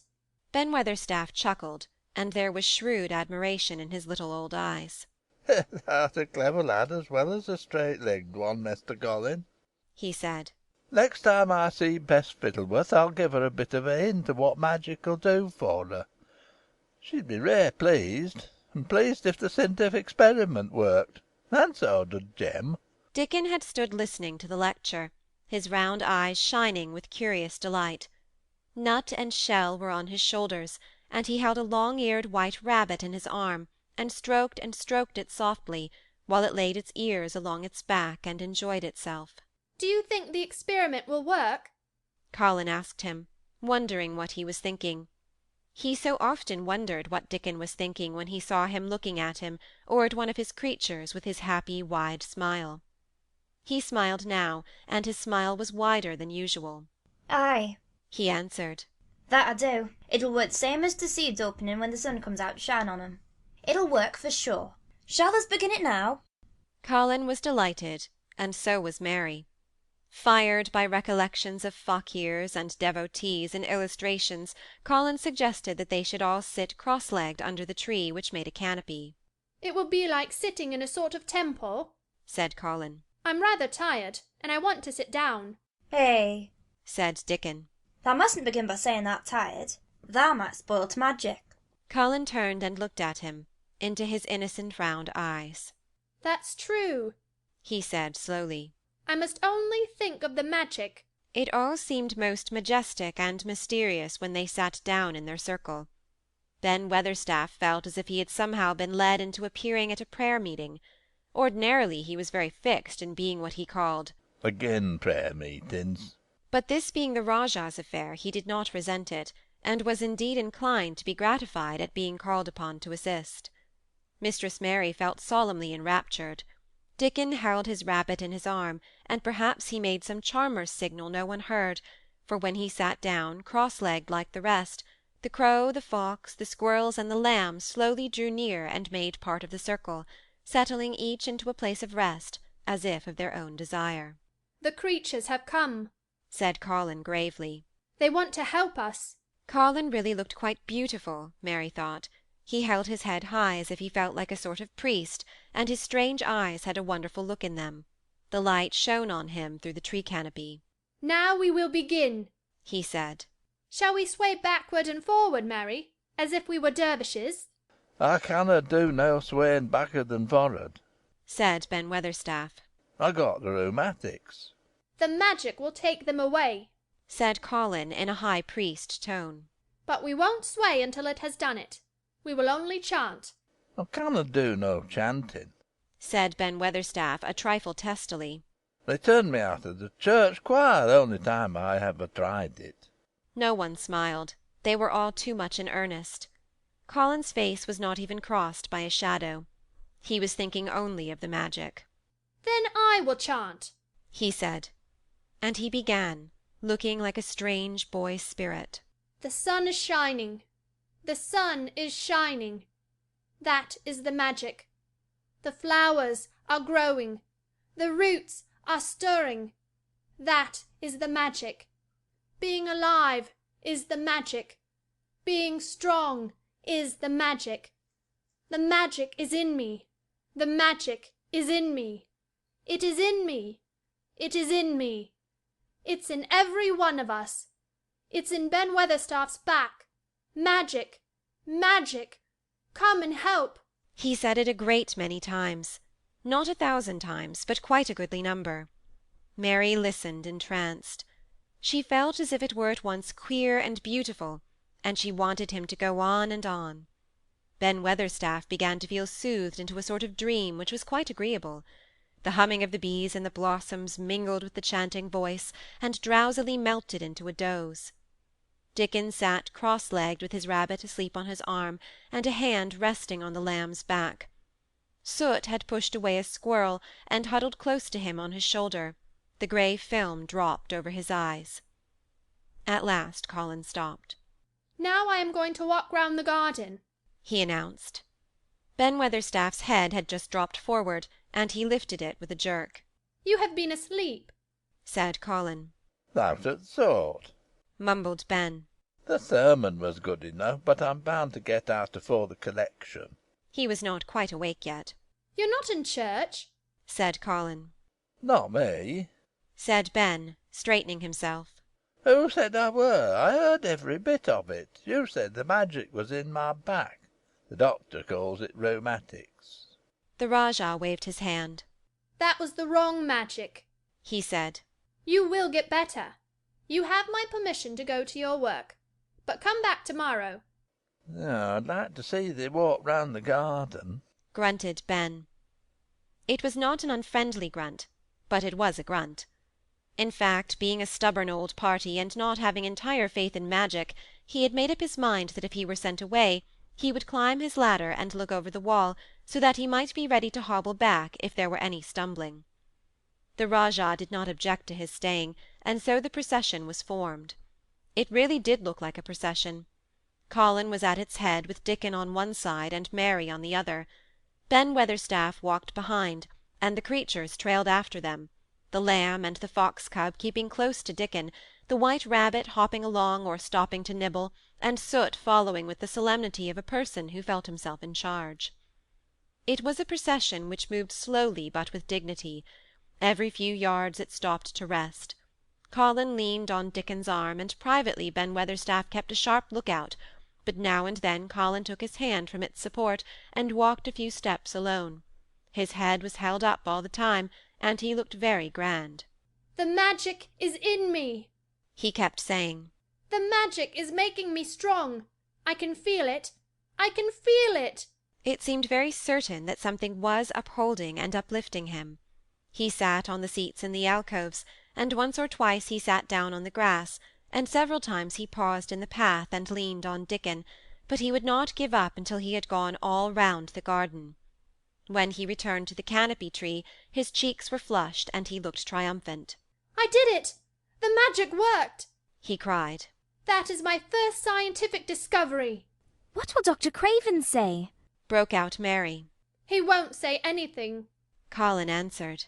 "because he will not be told. This is to be the biggest secret of all. No one is to know anything about it until I have grown so strong that I can walk and run like any other boy. I shall come here every day in my chair, and I shall be taken back in it. I won't have people whispering and asking questions, and I won't let my father hear about it until the experiment has quite succeeded. Then sometime, when he comes back to Misselthwaite, I shall just walk into his study and say, 'Here I am like any other boy. I am quite well, and I shall live to be a man. It has been done by a scientific experiment.'" "He will think he is in a dream," cried Mary. "He won't believe his eyes." Colin flushed triumphantly. He had made himself believe that he was going to get well, which was really more than half the battle, if he had been aware of it. And the thought which stimulated him more than any other was this imagining what his father would look like when he saw that he had a son who was as straight and strong as other fathers' sons. One of his darkest miseries in the unhealthy, morbid past days had been his hatred of being a sickly, weak-backed boy whose father was afraid to look at him. "He'll be obliged to believe them," he said. "One of the things I am going to do, after the magic works, and before I begin to make scientific discoveries, is to be an athlete." We shall have thee taken to boxing in a week or so. said Ben Weatherstaff. That'll end with him winning the belt and being champion prize fighter of all England. Colin fixed his eyes on him sternly. Weatherstaff, he said. that is disrespectful. You must not take liberties because you are in the secret. However much the magic works, I shall not be a prize fighter. I shall be a scientific discoverer. Ax pardon, sir, answered Ben, touching his forehead in salute. I ought to have seed it wasn't a joking matter.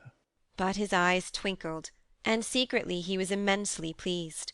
He really did not mind being snubbed, since the snubbing meant that the lad was gaining strength and spirit.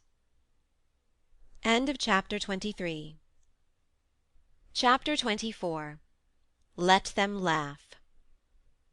The secret garden was not the only one Dickon worked in. Round the cottage on the moor there was a piece of ground enclosed by a low wall of rough stones. Early in the morning and late in the fading twilight, and on all the days Colin and Mary did not see him, Dickon worked there planting or tending potatoes and cabbages, turnips and carrots and herbs for his mother. In the company of his creatures he did wonders there, and was never tired of doing them, it seemed. While he dug or weeded he whistled or sang bits of Yorkshire moor songs, or talked to Soot or Captain, or the brothers and sisters he had taught to help him. We never get on as comfortable as we do, Mrs. Sowerby said. If it wasn't for Dickon's garden, anything'll grow for him. His taters and cabbages is twice the size of anyone else's, and they've got a flavour with them as nobody's has. When she found a moment to spare she liked to go out and talk to him. After supper there was still a long clear twilight to work in, and that was her quiet time. She could sit upon the low rough wall and look on and hear stories of the day. She loved this time.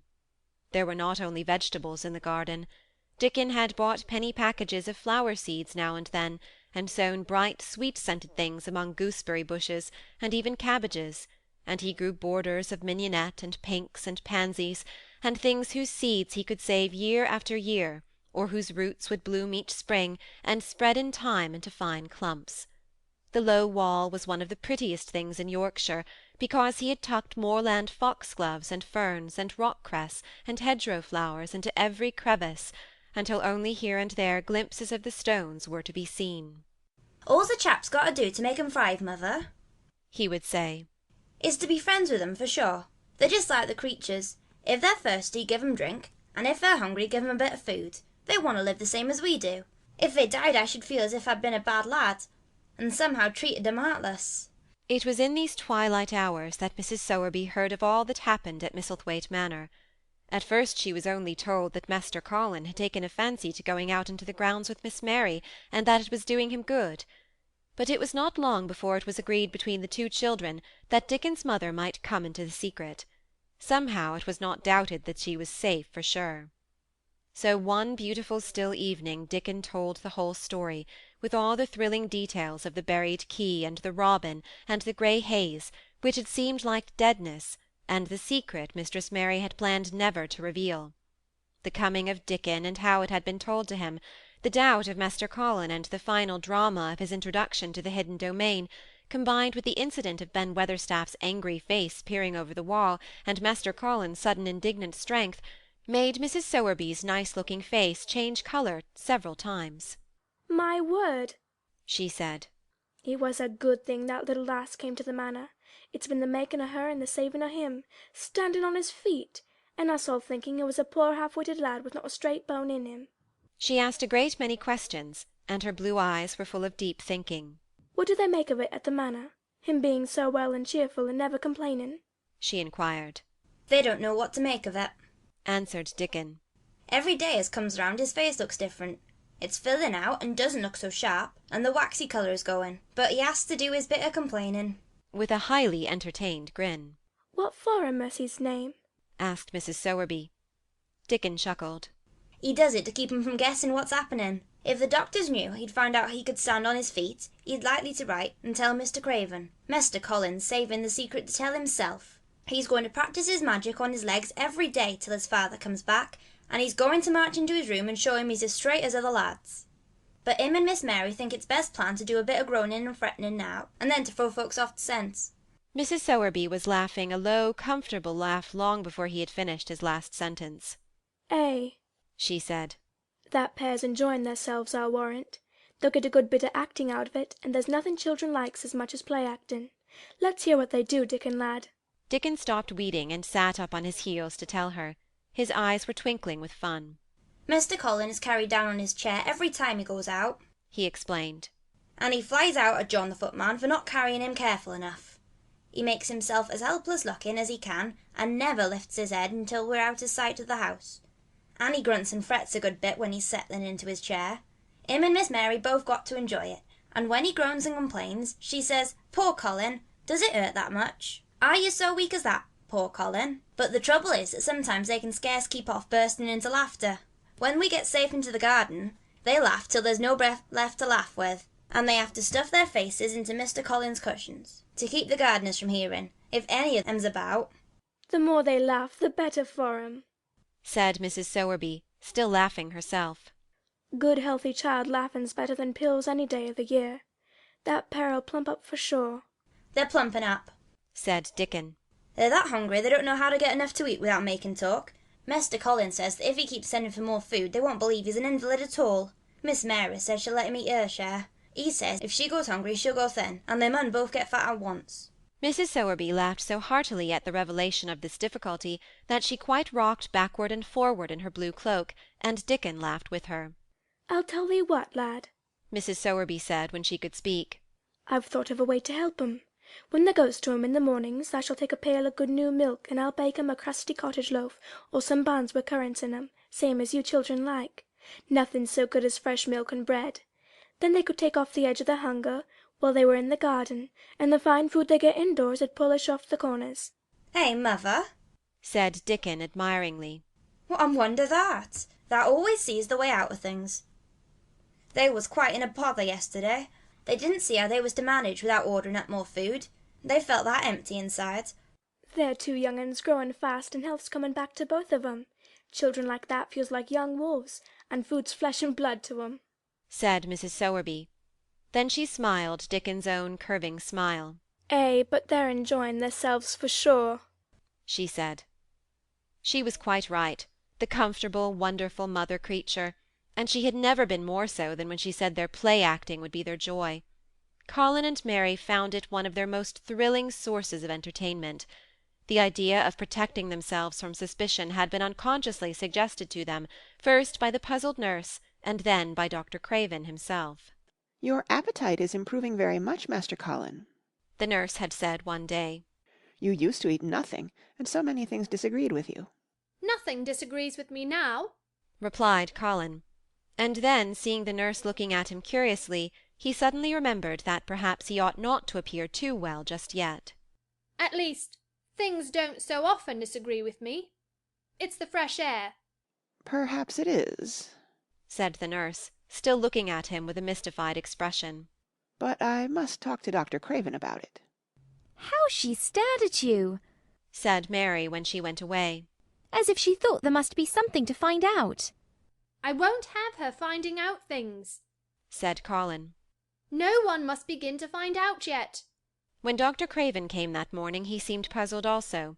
He asked a number of questions, to Colin's great annoyance. You stay out in the garden a great deal, he suggested. Where do you go? Colin put on his favourite air of dignified indifference to opinion. I will not let anyone know where I go, he answered. I go to a place I like. Everyone has orders to keep out of the way. I won't be watched and stared at. You know that. You seem to be out all day, but I do not think it has done you harm. I do not think so. The nurse says that you eat much more than you have ever done before. Perhaps, said Colin, prompted by a sudden inspiration. Perhaps it is an unnatural appetite. I do not think so, as your food seems to agree with you, said Dr. Craven. You are gaining flesh rapidly, and your colour is better. Perhaps I am bloated and feverish, said Colin, assuming a discouraging air of gloom. People who are not going to live are often different. Dr. Craven shook his head. He was holding Colin's wrist, and he pushed up his sleeve and felt his arm. You are not feverish, he said thoughtfully. And such flesh as you have gained is healthy. If you can keep this up, my boy, we need not talk of dying. Your father will be happy to hear of this remarkable improvement. I won't have him told. Colin broke forth fiercely. It will only disappoint him if I get worse again. And I may get worse this very night. I might have a raging fever. I feel as if I might be beginning to have one now. I won't have any letters written to my father. I won't. I won't. You are making me angry, and you know that is bad for me. I feel hot already. I hate being written about and being talked over as much as I hate being stared at. Hush, my boy. Dr. Craven soothed him. Nothing shall be written without your permission. You are too sensitive about things. You must not undo the good which has been done. He said no more about writing to Mr. Craven, and when he saw the nurse he privately warned her that such a possibility must not be mentioned to the patient. The boy is extraordinarily better, he said. His advance seems almost abnormal, but of course he is doing now of his own free will what we could not make him do before. Still, he excites himself very easily, and nothing must be said to irritate him. Mary and Colin were much alarmed, and talked together anxiously. From this time dated their plan of play-acting. I may be obliged to have a tantrum, said Colin regretfully. I don't want to have one, and I'm not miserable enough now to work myself into a big one. Perhaps I couldn't have one at all. That lump doesn't come in my throat now, and I keep thinking of nice things instead of horrible ones. But if they talk about writing to my father, I shall have to do something. He made up his mind to eat less, but unfortunately it was not possible to carry out this brilliant idea when he wakened each morning with an amazing appetite, and the table near his sofa was set with a breakfast of home-made bread and fresh butter, snow-white eggs, raspberry jam, and clotted cream. Mary always breakfasted with him, and when they found themselves at the table, particularly if there were delicate slices of sizzling ham sending forth tempting odours from under a hot silver cover, they would look into each other's eyes in desperation. I think we shall have to eat it all this morning, Mary, Colin always ended by saying. We can send away some of the lunch, and a great deal of the dinner. But they never found they could send away anything, and the highly polished condition of the empty plates returned to the pantry awakened much comment. I do wish, Colin would say also, I do wish the slices of ham were thicker, and one muffin each is not enough for anyone. It's enough for a person who's going to die, answered Mary when first she heard this. But it's not enough for a person who's going to live. I sometimes feel as if I could eat 3 when those nice fresh heather and gorse smells from the moor come pouring in at the open window. The morning that Dickon, after they had been enjoying themselves in the garden for about 2 hours, went behind a big rose-bush and brought forth 2 tin pails and revealed that one was full of rich new milk with cream on the top of it, and that the other held cottage-made currant buns folded in a clean blue and white napkin, buns so carefully tucked in that they were still hot, there was a riot of suppressed joyfulness. What a wonderful thing for Mrs. Sowerby to think of! What a kind, clever woman she must be! How good the buns were, and what delicious fresh milk! Magic is in her, just as it is in Dickon, said Colin. It makes her think of ways to do things, nice things. She is a magic person. Tell her we are grateful, Dickon, extremely grateful. He was given to using rather grown-up phrases at times. He enjoyed them. He liked this so much that he improved upon it. Tell her she has been most bounteous, and our gratitude is extreme. And then, forgetting his grandeur, he fell to and stuffed himself with buns and drank milk out of the pail in copious draughts, in the manner of any hungry little boy who had been taking unusual exercise and breathing in moorland air, and whose breakfast was more than 2 hours behind him. This was the beginning of many agreeable incidents of the same kind. They actually awoke to the fact that as Mrs. Sowerby had 14 people to provide food for, she might not have enough to satisfy 2 extra appetites every day. So they asked her to let them lend some of their shillings to buy things. Dickon made the stimulating discovery that in the wood in the park outside the garden, where Mary had first found him piping to the wild creatures, there was a deep little hollow where you could build a sort of tiny oven with stones, and roast potatoes and eggs in it. Roasted eggs were a previously unknown luxury, and very hot potatoes with salt and fresh butter in them were fit for a woodland king, besides being deliciously satisfying. You could buy both potatoes and eggs, and eat as many as you liked without feeling as if you were taking food out of the mouths of 14 people. Every beautiful morning the magic was worked by the mystic circle under the plum tree which provided a canopy of thickening green leaves after its brief blossom time was ended. After the ceremony, Colin always took his walking exercise, and throughout the day he exercised his newly found power at intervals. Each day he grew stronger, and could walk more steadily, and cover more ground. And each day his belief in the magic grew stronger, as well it might. He tried one experiment after another, as he felt himself gaining strength, and it was Dickon who showed him the best things of all. Yesterday, He said one morning after an absence, I went to Thwaite for mother, and near the Blue Cow Inn I seed Bob Haworth. He's the strongest chap on the moor. He's the champion wrestler, and he can jump higher than any other chap and throw the hammer farther. He's gone all the way to Scotland for the sport some years. He's knowed me ever since I was a little one, and he's a friendly sort, and I asked him some questions. The gentry calls him an athlete, and I thought of thee, Mr. Craven, and I said, how does that make thy muscles stick out in that way, Bob? Did thou do anything extra to make thyself so strong? And he said, well, yes, lad, I did. A strong man in a show came to Thwaite and showed me how to exercise my arms and legs and every muscle in my body, and I says, could a delicate chap make himself as strong as you, Bob? And he laughed and said, art thou the delicate chap? And I says, no, I knows a gentleman who's getting well of a long illness, and I wish I knowed some of them tricks to tell him about. I didn't say no names, and he didn't ask none. He was friendly, same as I said, and he stood up and showed me good-natured like, and I imitated what he did till I knowed it by heart. Colin had been listening excitedly. Can you show me? He cried. Will you? Aye, for sure, Dickon answered, getting up. But he said thou mun do them gentle at first, and be careful not to tire thyself. Rest between times, and take good deep breaths, and don't overdo. I'll be careful, said Colin. Show me! Show me! Dickon, you are the most magic boy in the world. Dickon stood on the grass and slowly went through a carefully practical but simple series of muscle exercises.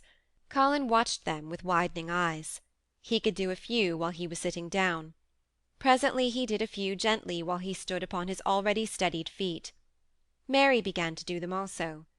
Soot, who was watching the performance, became much disturbed, and left his branch and hopped about restlessly because he could not do them too. From that time the exercises were part of the day's duties as much as the magic was. It became possible for both Colin and Mary to do more of them each time they tried, and such appetites were the results that but for the basket Dickon put down behind the bush each morning when he arrived, they would have been lost.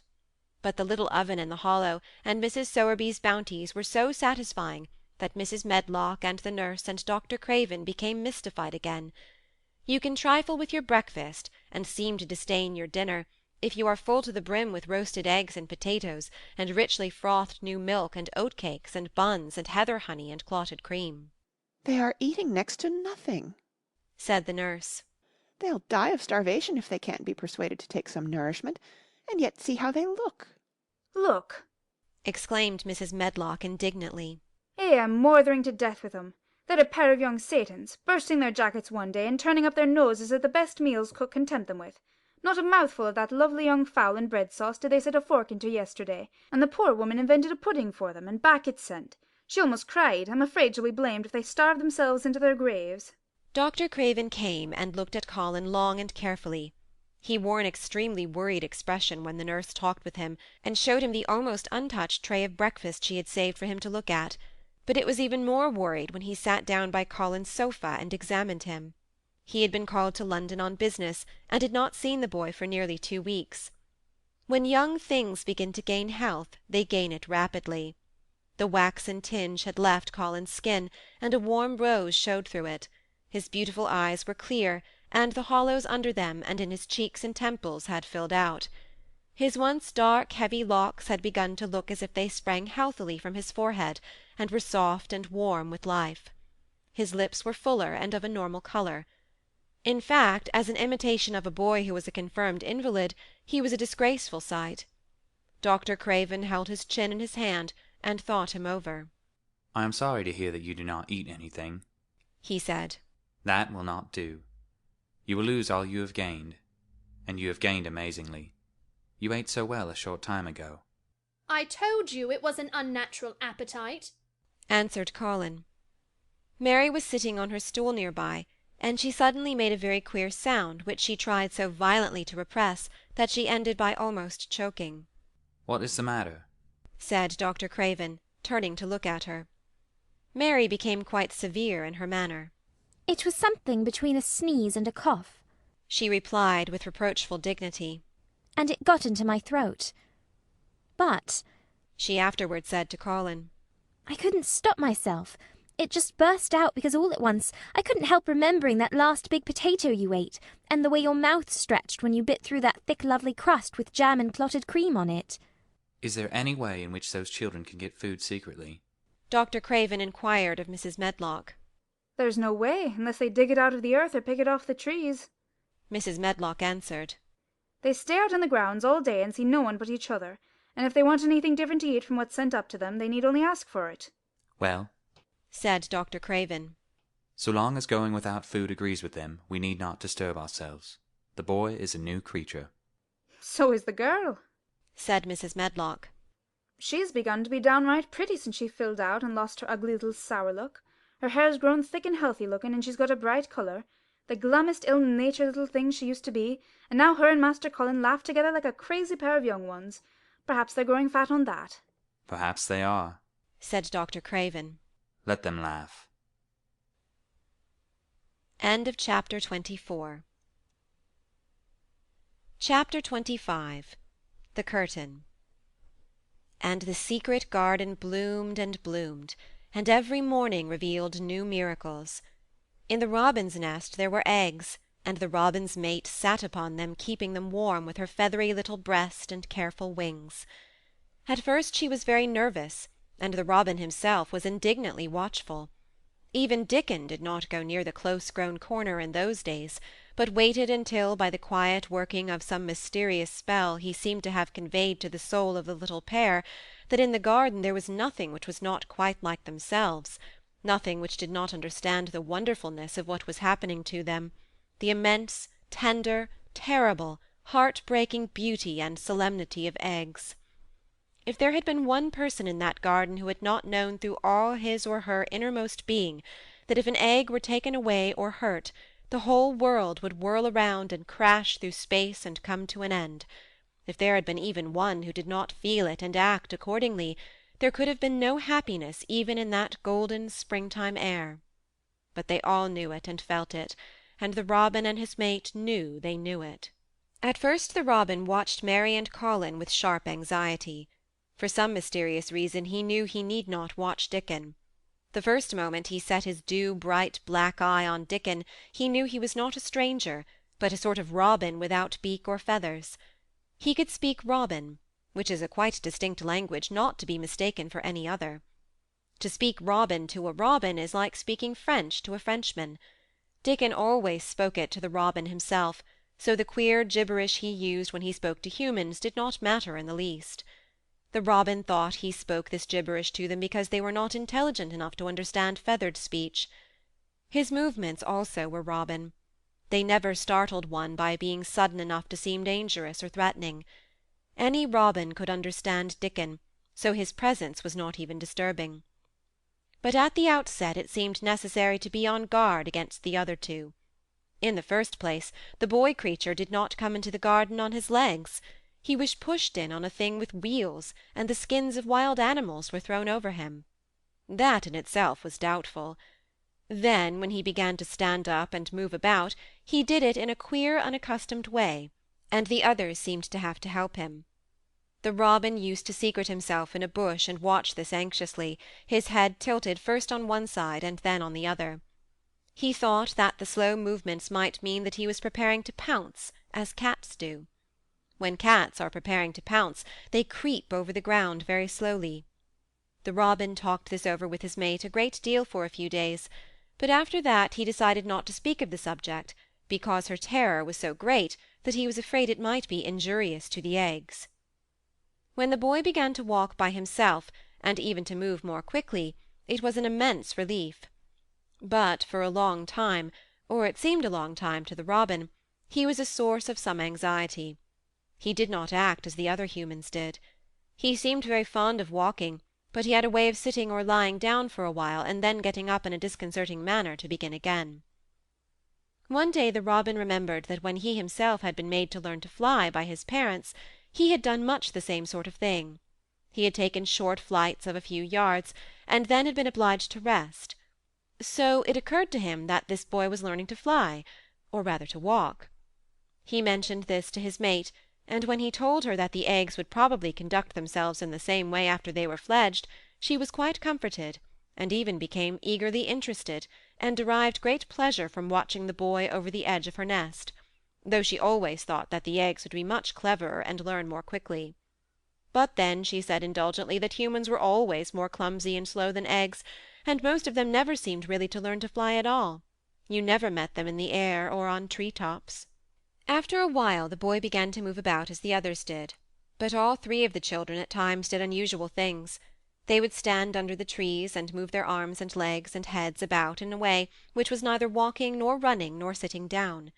They went through these movements at intervals every day, and the robin was never able to explain to his mate what they were doing or trying to do. He could only say that he was sure that the eggs would never flap about in such a manner, but as the boy who could speak robin so fluently was doing the thing with them, birds could be quite sure that the actions were not of a dangerous nature.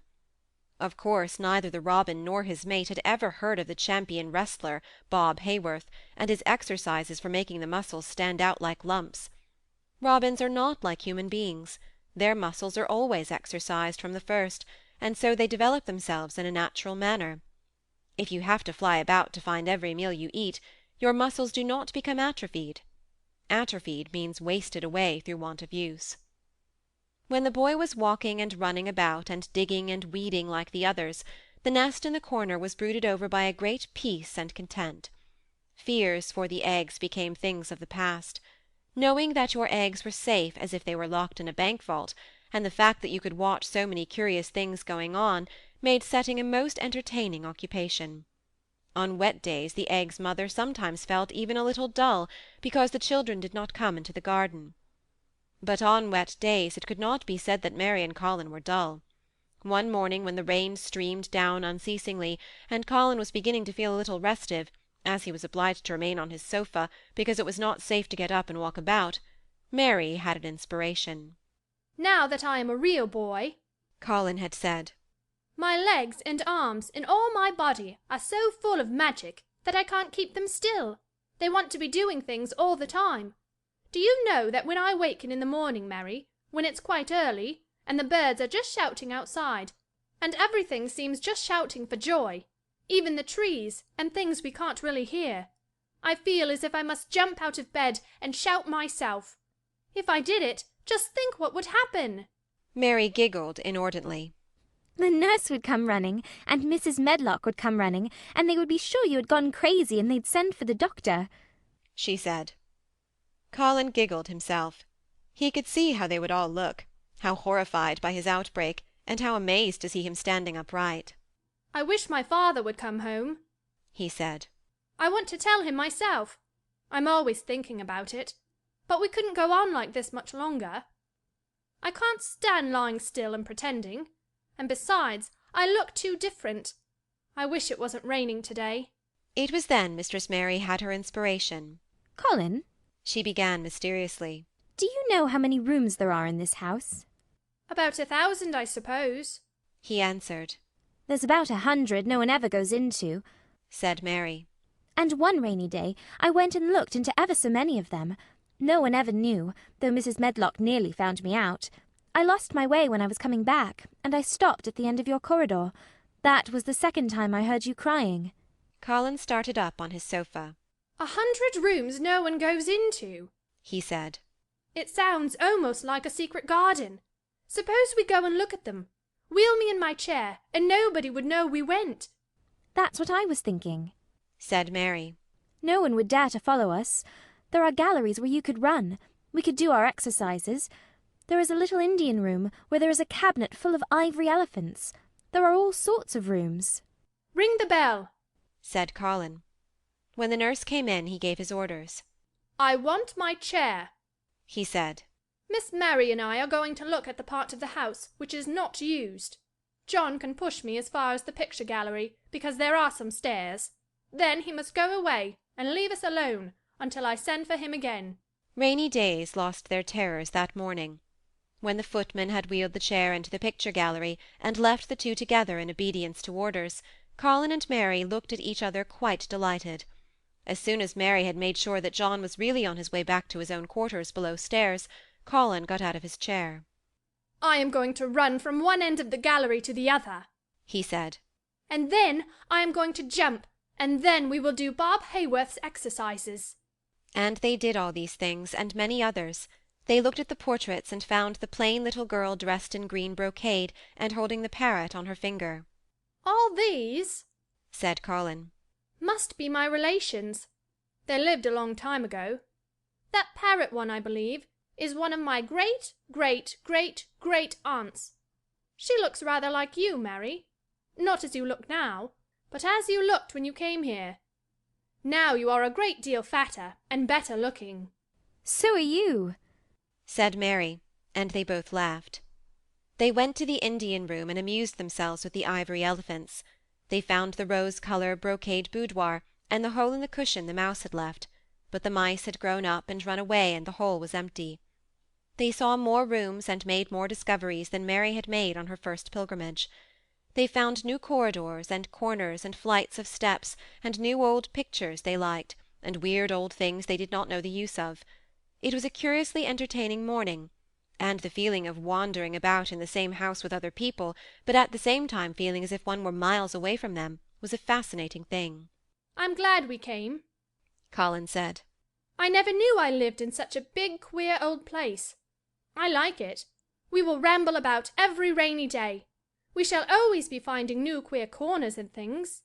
That morning they had found among other things such good appetites that when they returned to Colin's room it was not possible to send the luncheon away untouched. When the nurse carried the tray downstairs she slapped it down on the kitchen dresser so that Mrs. Loomis the cook could see the highly polished dishes and plates. "Look at that," she said. "This is a house of mystery, and those two children are the greatest mysteries in it." "If they keep that up every day," said the strong young footman John. "There'd be small wonder that he weighs twice as much to-day as he did a month ago. I should have to give up my place in time, for fear of doing my muscles an injury." That afternoon Mary noticed that something new had happened in Colin's room. She had noticed it the day before, but had said nothing because she thought the change might have been made by chance. She said nothing to-day, but she sat and looked fixedly at the picture over the mantel. She could look at it because the curtain had been drawn aside. That was the change she noticed. I know what you want me to tell you, said Colin after she had stared a few minutes. I always know when you want me to tell you something. You are wondering why the curtain is drawn back. I am going to keep it like that. Why? asked Mary. Because it doesn't make me angry any more to see her laughing. I wakened when it was bright moonlight 2 nights ago, and felt as if the magic was filling the room and making everything so splendid that I couldn't lie still. I got up and looked out of the window. The room was quite light, and there was a patch of moonlight on the curtain, and somehow that made me go and pull the cord. She looked right down at me, as if she were laughing, because she was glad I was standing there. It made me like to look at her. I want to see her laughing like that all the time. I think she must have been a sort of magic person, perhaps. You are so like her now, said Mary, that sometimes I think perhaps you are her ghost made into a boy. That idea seemed to impress Colin. He thought it over, and then answered her slowly. If I were her ghost, my father would be fond of me. Do you want him to be fond of you? inquired Mary. I used to hate it, because he was not fond of me. If he grew fond of me, I think I should tell him about the magic. It might make him more cheerful. End of chapter 25. Chapter 26. Its Mother. Their belief in the magic was an abiding thing. After the morning's incantations, Colin sometimes gave them magic lectures. I like to do it, he explained, because when I grow up and make great scientific discoveries, I shall be obliged to lecture about them, and so this is practice. I can only give short lectures now, because I am very young, and besides, Ben Weatherstaff would feel as if he were in church, and he would go to sleep. The best thing about lecturing, said Ben, is that a chap can get up and say aught he pleases, and no other chap can answer him back. I wouldn't be again lecturing a bit myself sometimes. But when Colin held forth under his tree, old Ben fixed devouring eyes on him and kept them there. He looked him over with critical affection. It was not so much the lecture which interested him as the legs which looked straighter and stronger each day, the boyish head which held itself up so well, the once sharp chin and hollow cheeks which had filled and rounded out, and the eyes which had begun to hold the light he remembered in another pair. Sometimes, when Colin felt Ben's earnest gaze meant that he was much impressed, he wondered what he was reflecting on, and once, when he seemed quite entranced, he questioned him. "What are you thinking about, Ben Weatherstaff?" he asked.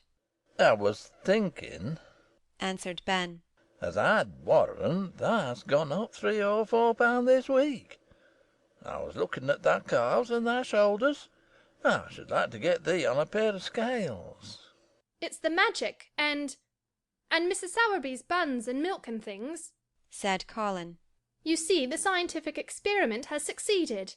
That morning Dickon was too late to hear the lecture. When he came he was ruddy with running, and his funny face looked more twinkling than usual. As they had a good deal of weeding to do after the rains, they fell to work. They always had plenty to do after a warm, deep, sinking rain. The moisture, which was good for the flowers, was also good for the weeds which thrust up tiny blades of grass and points of leaves which must be pulled up before their roots took too firm hold. Colin was as good at weeding as any one in those days, and he could lecture when he was doing it. "The magic works best when you work yourself," he said this morning. "You can feel it in your bones and muscles. I'm going to read books about bones and muscles, but I'm going to write a book about magic. I'm making it up now. I keep finding out things." It was not very long after he had said this that he laid down his trowel and stood up on his feet. He had been silent for several minutes, and they had seen that he was thinking out lectures, as he often did. When he dropped his trowel and stood upright, it seemed to Mary and Dickon as if a sudden strong thought had made him do it. He stretched himself out to his tallest height, and he threw out his arms exultantly. Colour glowed in his face, and his strange eyes widened with joyfulness. All at once he had realized something to the full. "Mary! Dickon!" he cried. "Just look at me!" They stopped their weeding and looked at him. "Do you remember that first morning you brought me in here?" he demanded. Dickon was looking at him very hard. Being an animal charmer, he could see more things than most people could, and many of them were things he never talked about. He saw some of them now in this boy. "Aye, that we do," he answered. Mary looked hard too, but she said nothing. "Just this minute," said Colin. "all at once I remembered it myself, when I looked at my hand digging with the trowel, and I had to stand up on my feet to see if it was real. And it is real! I'm well! I'm well!" "Aye, that," said Dickon. "I'm well! I'm well!" said Colin again, and his face went quite red all over. He had known it before in a way, he had hoped it and felt it and thought about it, but just at that minute something had rushed all through him, a sort of rapturous belief and realization, and it had been so strong that he could not help calling out, "I shall live for ever and ever and ever!" he cried grandly. "I shall find out thousands and thousands of things. I shall find out about people and creatures and everything that grows, like Dickon, and I shall never stop making magic. I'm well! I'm well! I feel as if I want to shout out something thankful, joyful." Ben Weatherstaff, who had been working near a rose bush, glanced round at him. "They might sing the doxology," he suggested in his driest grunt. He had no opinion of the doxology, and he did not make the suggestion with any particular reverence. But Colin was an exploring mind, and he knew nothing about the doxology. "What is that?" he inquired. "Dickon can sing it for thee, I'll warrant," replied Ben Weatherstaff. Dickon answered with his all-perceiving animal charmer's smile. "We sing it at church," he said. "Mother says she believes the skylarks sing it when they get up in the morning." "If she says that, it must be a nice song," Colin answered. "I've never been in a church myself. I was always too ill. Sing it, Dickon. I want to hear it. Dickon was quite simple and unaffected about it. He understood what Colin felt better than Colin did himself. He understood by a sort of instinct so natural that he did not know it was understanding. He pulled off his cap and looked round, still smiling. Thou must take off thy cap, he said to Colin. And summon thou, Ben. And thou must stand up, thou knows. Colin took off his cap, and the sun shone on and warmed his thick hair as he watched Dickon intently. Ben Weatherstaff scrambled up from his knees and bared his head too, with a sort of puzzled, half resentful look on his old face, as if he didn't know exactly why he was doing this remarkable thing. Dickon stood out among the trees and rose-bushes and began to sing in quite a simple, matter-of-fact way, and in a nice, strong boy voice. Praise God, whom from all blessings flow. Praise him, all creatures here below. Praise him above, ye heavenly host. Praise Father, Son, and Holy Ghost. Amen. When he had finished, Ben Weatherstaff was standing quite still with his jaws set obstinately, but with a disturbed look in his eyes fixed on Colin. Colin's face was thoughtful and appreciative. It is a very nice song, he said. I like it. Perhaps it means just what I mean when I want to shout out that I am thankful to the magic. He stopped and thought in a puzzled way. Perhaps they are both the same thing. How can we know the exact names of everything? Sing it again, Dickon. Let us try, Mary. I want to sing it too. It's my song. How does it begin? Praise God from whom all blessings flow. And they sang it again, and Mary and Colin lifted their voices as musically as they could, and Dickon's swelled quite loud and beautiful. And at the second line Ben Weatherstaff raspingly cleared his throat, and at the third line he joined in with such vigour that it seemed almost savage, and when the Amen came to an end, Mary observed that the very same thing had happened to him which had happened when he found out that Colin was not a cripple. His chin was twitching, and he was staring and winking, and his leathery old cheeks were wet. "I never seed no sense in the doxology afore," he said hoarsely. "but I may change my mind i' time. I should say there's gone up £5 this week, Mester Colin. 5 on them." Colin was looking across the garden at something attracting his attention, and his expression had become a startled one. Who is coming in here? he said quickly. Who is it? The door in the ivied wall had been pushed gently open, and a woman had entered. She had come in with the last line of their song, and she had stood still listening and looking at them. With the ivy behind her, the sunlight drifting through the trees and dappling her long blue cloak, and her nice fresh face smiling across the greenery, she was rather like a softly coloured illustration in one of Colin's books.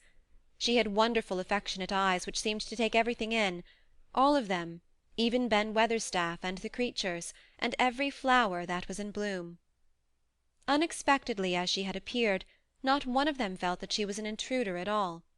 Dickon's eyes lighted like lamps. It's mother, that's who that is, he cried, and went across the grass at a run.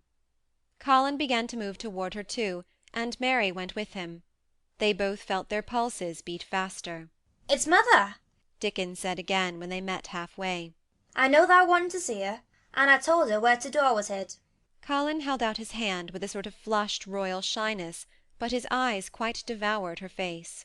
Even when I was ill I wanted to see you, he said. You and Dickon and the secret garden. I'd never wanted to see anyone or anything before. The sight of his uplifted face brought about a sudden change in her own. She flushed, and the corners of her mouth shook, and a mist seemed to sweep over her eyes. Eh, dear lad, she broke out tremulously. Eh, dear lad. As if she had not known she were going to say it. She did not say, Mr. Colin, but just, dear lad, quite suddenly. She might have said it to Dickon in the same way if she had seen something in his face which touched her. Colin liked it. Are you surprised because I am so well? he asked. She put her hand on his shoulder, and smiled the mist out of her eyes. Aye, that I am, she said. but thou art so like thy mother thou made my heart jump. Do you think, said Colin, a little awkwardly, that will make my father like me? Ay, for sure, dear lad, she answered, and she gave his shoulder a soft, quick pat. He mun come home, he mun come home. Susan Sowerby, said Ben Weatherstaff, getting close to her. Look at the lad's legs, will they? They was like drumsticks, his stocking 2 months ago. And I heard folk tell as there was bandy and knock kneed both at the same time. Look at them now. Susan Sowerby laughed a comfortable laugh. They're going to be fine strong lads' legs in a bit, she said.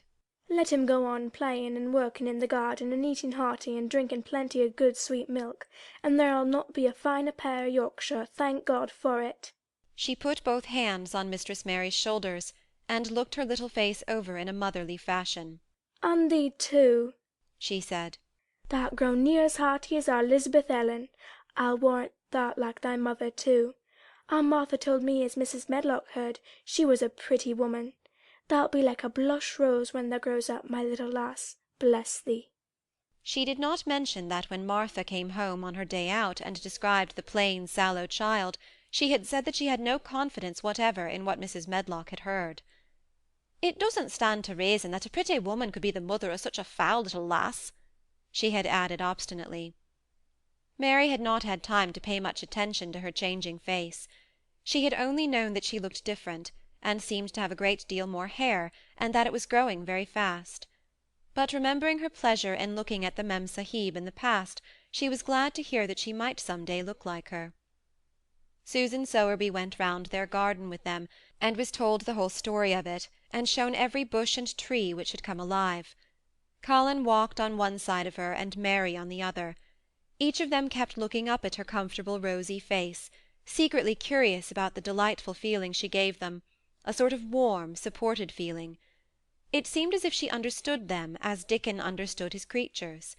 She stooped over the flowers and talked about them as if they were children. Soot followed her, and once or twice cawed at her, and flew upon her shoulder as if it were Dickon's. When they told her about the robin and the first flight of the young ones, she laughed a motherly little mellow laugh in her throat. I suppose learning in fly is like learning children to walk, but I'm feared I should be all in a wort if mine had wings instead of legs, she said. It was because she seemed such a wonderful woman in her nice moorland cottage way that at last she was told about the magic. Do you believe in magic? asked Colin, after he had explained about Indian fakirs. I do hope you do. That I do, lad, she answered. I never knowed it by that name, but what does the name matter? I warrant they call it a different name in France and a different one in Germany. The same thing has set the seed swelling and the sun shining, made thee a well lad, and it's the good thing. It isn't like us poor fools, as think it matters if us is called out of our names. The big good thing doesn't stop to worrit, bless thee. It goes on making worlds by the millions, worlds like us. Never thee stop believing in the good thing, and knowing the world's full of it, and call it what thou likes. Thou wert singing to it when I come into the garden. I felt so joyful, said Colin, opening his beautiful strange eyes at her. Suddenly I felt how different I was, how strong my arms and legs were, you know, and how I could dig and stand, and I jumped up and wanted to shout out something to anything that would listen. The magic listened when they sung the doxology. It would have listened to anything they'd sung. It was the joy that mattered. Eh, lad, what's named to the joy-maker? And she gave his shoulders a quick soft pat again. She had packed a basket which held a regular feast this morning, and when the hungry hour came and Dickon brought it out from its hiding-place, she sat down with them under their tree and watched them devour the food, laughing and quite gloating over their appetites. She was full of fun, and made them laugh at all sorts of odd things. She told them stories in broad Yorkshire, and taught them new words. She laughed as if she could not help it when they told her of the increasing difficulty there was in pretending that Colin was still a fretful invalid. You see, we can't help laughing nearly all the time when we are together, explained Colin. And it doesn't sound ill at all. We try to choke it back, but it will burst out, and that sounds worse than ever. There's one thing that comes into my mind so often, said Mary, and I can scarcely ever hold in when I think of it suddenly. I keep thinking, suppose Colin's face should get to look like a full moon. It isn't like one yet, but he gets a tiny bit fatter every day. And suppose some morning it should look like one. What should we do? Bless his soul, I can see that has a good bit of play acting to do, said Susan Sowerby. But they won't have to keep it up much longer. Mr. Craven will come home. Do you think he will? asked Colin. Why? Susan Sowerby chuckled softly. I suppose it would nigh break thy heart if he found out before thou told him in thy own way, she said. Thou's laid awake nights planning it. I couldn't bear anyone else to tell him, said Colin. I think about different ways every day. I think now I just want to run into his room. That'd be a fine start for him, said Susan Sowerby. I'd like to see his face, lad. I would that. He mun come back, that he mun. One of the things they talked of was the visit they were to make to her cottage. They planned it all. They were to drive over the moor and lunch out of doors among the heather. They would see all the 12 children and Dickens's garden, and would not come back until they were tired. Susan Sowerby got up at last to return the house and Mrs. Medlock. It was time for Colin to be wheeled back also. But before he got into his chair he stood quite close to Susan, and fixed his eyes on her with a kind of bewildered adoration, and he suddenly caught hold of the fold of her blue cloak and held it fast. You are just what I wanted, he said. I wish you were my mother, as well as Dickens. All at once Susan Sowerby bent down and drew him with her warm arms close against the bosom under the blue cloak, as if he had been Dickens's brother. The quick mist swept over her eyes. "Eh, dear lad," she said. "Thy own mother's in this 'ere very garden, I do believe. She could not keep out of it. Thy father mun come back to thee. He mun." End of chapter 26. Chapter 27. In the Garden. In each century since the beginning of the world, wonderful things have been discovered. In the last century more amazing things were found out than in any century before. In this new century hundreds of things still more astounding will be brought to light.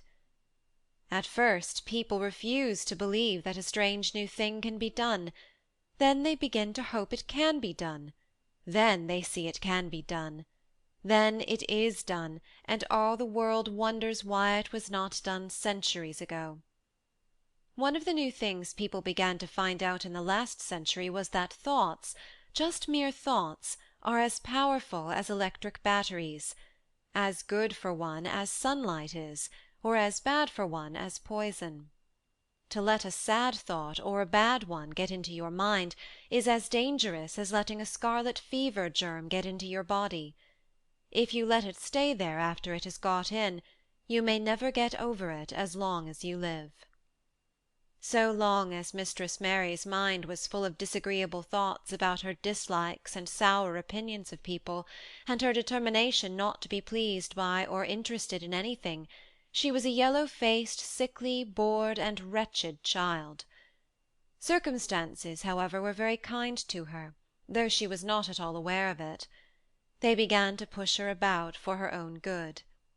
When her mind gradually filled itself with robins and moorland cottages crowded with children, with queer crabbed old gardeners and common little Yorkshire housemaids, with springtime and with secret gardens coming alive day by day, and also with a moor-boy and his creatures, there was no room left for the disagreeable thoughts which affected her liver and her digestion and made her yellow and tired. So long as Colin shut himself up in his room and thought only of his fears and weakness and his detestation of people who looked at him, and reflected hourly on humps and early death, he was a hysterical, half-crazy little hypochondriac, who knew nothing of the sunshine and the spring, and also did not know that he could get well, and could stand upon his feet if he tried to do it. When new, beautiful thoughts began to push out the old, hideous ones, life began to come back to him, his blood ran healthily through his veins, and strength poured into him like a flood. His scientific experiment was quite practical and simple, and there was nothing weird about it at all. Much more surprising things can happen to any one, who, when a disagreeable or discouraged thought comes into his mind, just has the sense to remember in time and push it out by putting in an agreeable determinedly courageous one. Two things cannot be in one place. Where you tend a rose, my lad, a thistle cannot grow. While the secret garden was coming alive, and two children were coming alive with it, there was a man wandering about certain far-away beautiful places in the Norwegian fjords and the valleys and mountains of Switzerland, and he was a man who for 10 years had kept his mind filled with dark and heartbroken thinking. He had not been courageous. He had never tried to put any other thoughts in the place of the dark ones. He had wandered by blue lakes and thought them. He had lain on mountain sides with sheets of deep blue gentians blooming all about him, and flower breaths filling all the air, and he had thought them. A terrible sorrow had fallen upon him when he had been happy, and he had let his soul fill itself with blackness, and had refused obstinately to allow any rift of light to pierce through. He had forgotten and deserted his home and his duties. When he travelled about, darkness so brooded over him that the sight of him was a wrong done to other people, because it was as if he poisoned the air about him with gloom. Most strangers thought he must be either half mad, or a man with some hidden crime on his soul. He was a tall man with a drawn face and crooked shoulders, and the name he always entered on hotel registers was Archibald Craven, Misselthwaite Manor, Yorkshire, England. He had travelled far and wide since the day he saw Mistress Mary in his study and told her she might have her bit of earth. He had been in the most beautiful places in Europe, though he had remained nowhere more than a few days. He had chosen the quietest and remotest spots.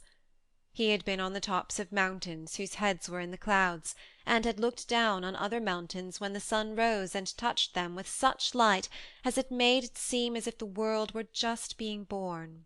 But the light had never seemed to touch himself until one day when he realized that for the first time in 10 years a strange thing had happened.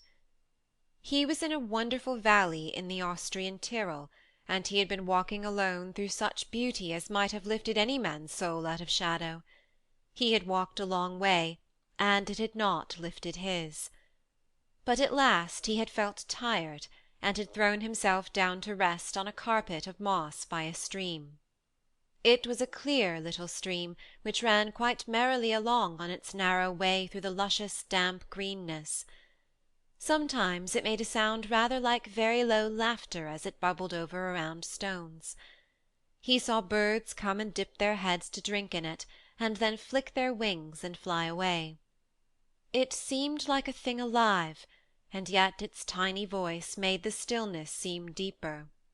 The valley was very, very still. As he sat gazing into the clear running of the water, Archibald Craven gradually felt his mind and body both grow quiet as the valley itself. He wondered if he were going to sleep, but he was not. He sat and gazed at the sunlit water, and his eyes began to see things growing at its edge. There was one lovely mass of blue forget-me-nots growing so close to the stream that its leaves were wet, and at these he found himself looking as he remembered he had looked at such things years ago.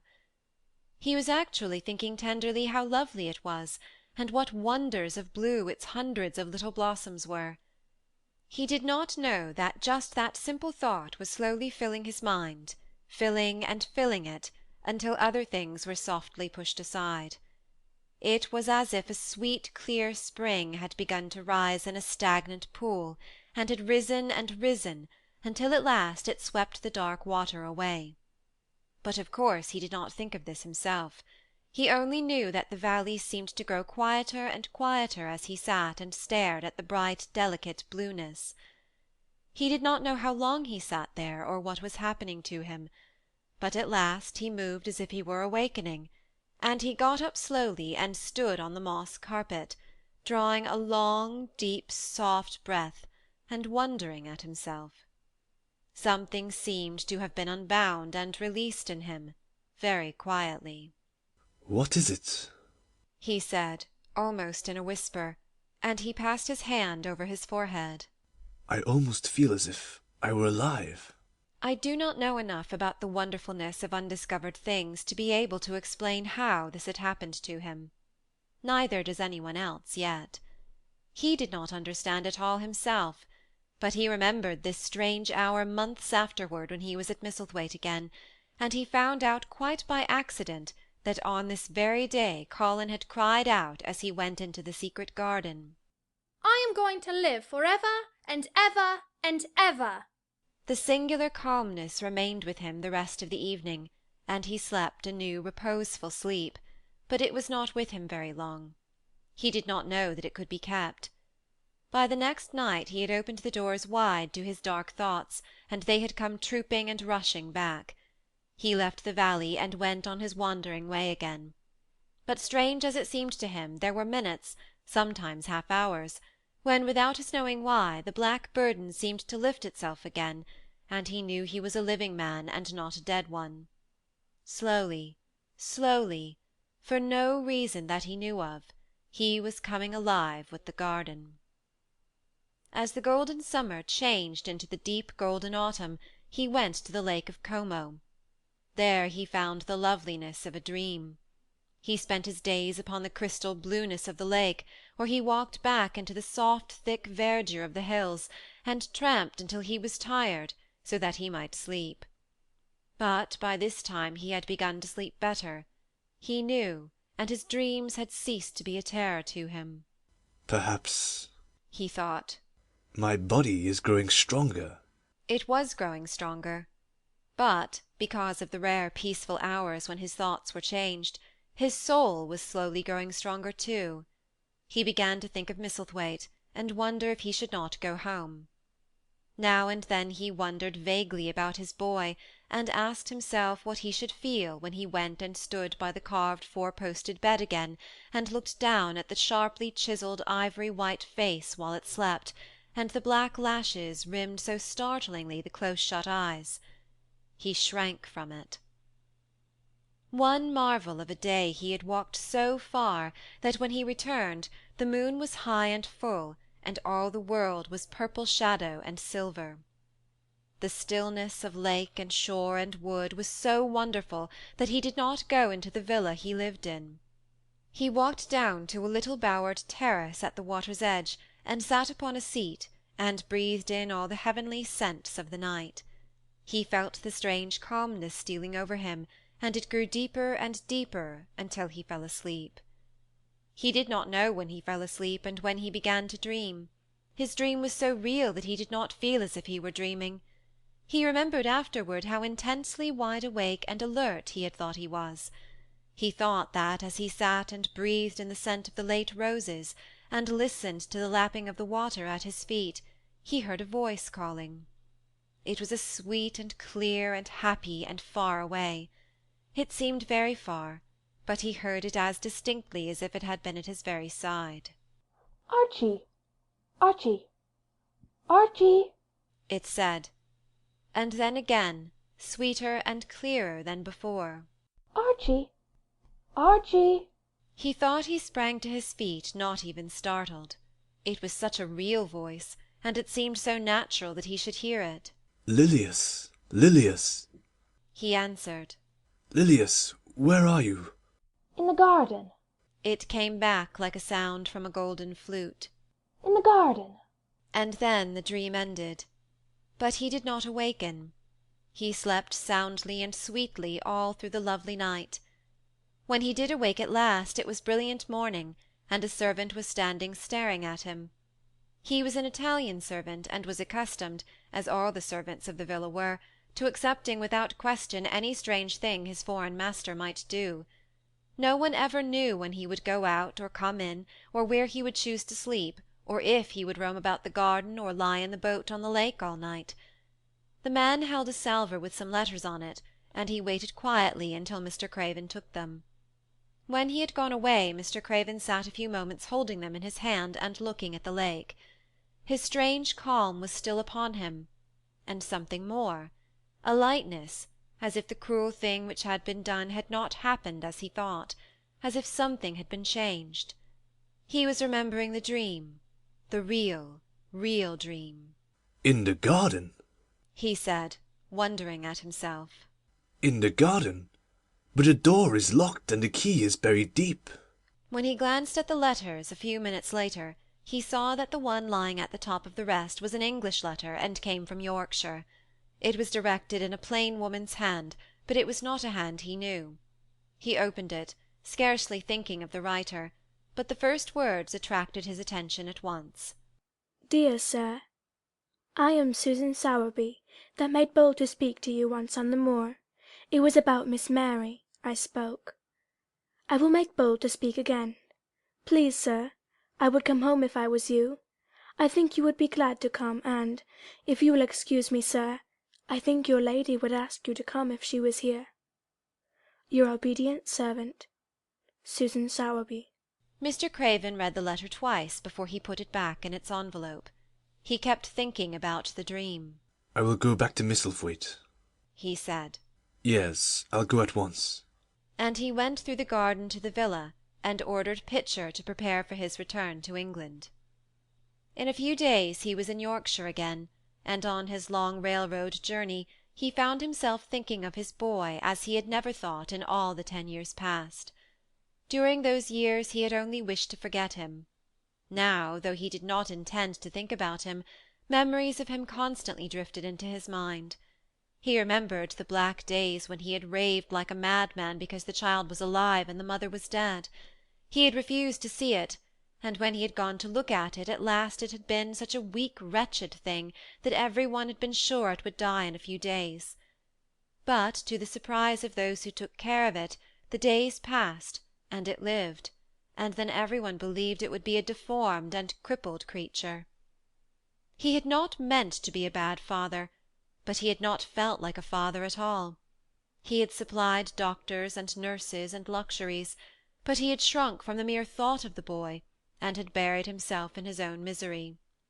The first time after a year's absence he returned to Misselthwaite, and the small miserable-looking thing languidly and indifferently lifted to his face the great grey eyes with black lashes round them, so like, and yet so horribly unlike the happy eyes he had adored. He could not bear the sight of them, and turned away pale as death. After that he scarcely ever saw him except when he was asleep, and all he knew of him was that he was a confirmed invalid, with a vicious, hysterical, half-insane temper. He could only be kept from furies dangerous to himself by being given his own way in every detail. All this was not an uplifting thing to recall, but as the train whirled him through mountain passes and golden plains, the man who was coming alive began to think in a new way, and he thought long and steadily and deeply. Perhaps I have been all wrong for 10 years, he said to himself. 10 years is a long time. It may be too late to do anything. Quite too late. What have I been thinking of? Of course this was the wrong magic, to begin by saying too late. Even Colin could have told him that. But he knew nothing of magic, either black or white. This he had yet to learn. He wondered if Susan Sowerby had taken courage and written to him only because the motherly creature had realized that the boy was much worse, was fatally ill. If he had not been under the spell of the curious calmness which had taken possession of him, he would have been more wretched than ever. But the calm had brought a sort of courage and hope with it. Instead of giving way to thoughts of the worst, he actually found he was trying to believe in better things. Could it be possible that she sees that I may be able to do him good and control him? He thought. I will go and see her on my way to Misselthwaite. But when, on his way across the moor, he stopped the carriage at the cottage, 7 or 8 children who were playing about gathered in a group, and bobbing 7 or 8 friendly and polite curtsies, told him that their mother had gone to the other side of the moor early in the morning to help a woman who had a new baby. Our Dickon, they volunteered, was over at the manor working in one of the gardens where he went several days each week. Mr. Craven looked over the collection of sturdy little bodies and round red-cheeked faces, each one grinning in its own particular way, and he awoke to the fact that they were a healthy, likeable lot. He smiled at their friendly grins, and took a golden sovereign from his pocket, and gave it to our Elizabeth Ellen, who was the oldest. If you divide that into 8 parts, there will be half a crown for each of you, he said. Then, amidst grins and chuckles and bobbing of curtsies, he drove away, leaving ecstasy and nudging elbows and little jumps of joy behind. The drive across the wonderfulness of the moor was a soothing thing. Why did it seem to give him a sense of home-coming which he had been sure he could never feel again, that sense of the beauty of land and sky and purple bloom of distance, and a warming of the heart at drawing nearer to the great old house which had held those of his blood for 600 years? How he had driven away from it the last time, shuddering to think of its closed rooms and the boy lying in the four-posted bed with the brocaded hangings. Was it possible that perhaps he might find him changed a little for the better, and that he might overcome his shrinking from him? How real that dream had been! How wonderful and clear the voice which called back to him! In the garden. In the garden. I will try to find a key, he said. I will try to open a door. I must, though I don't know why.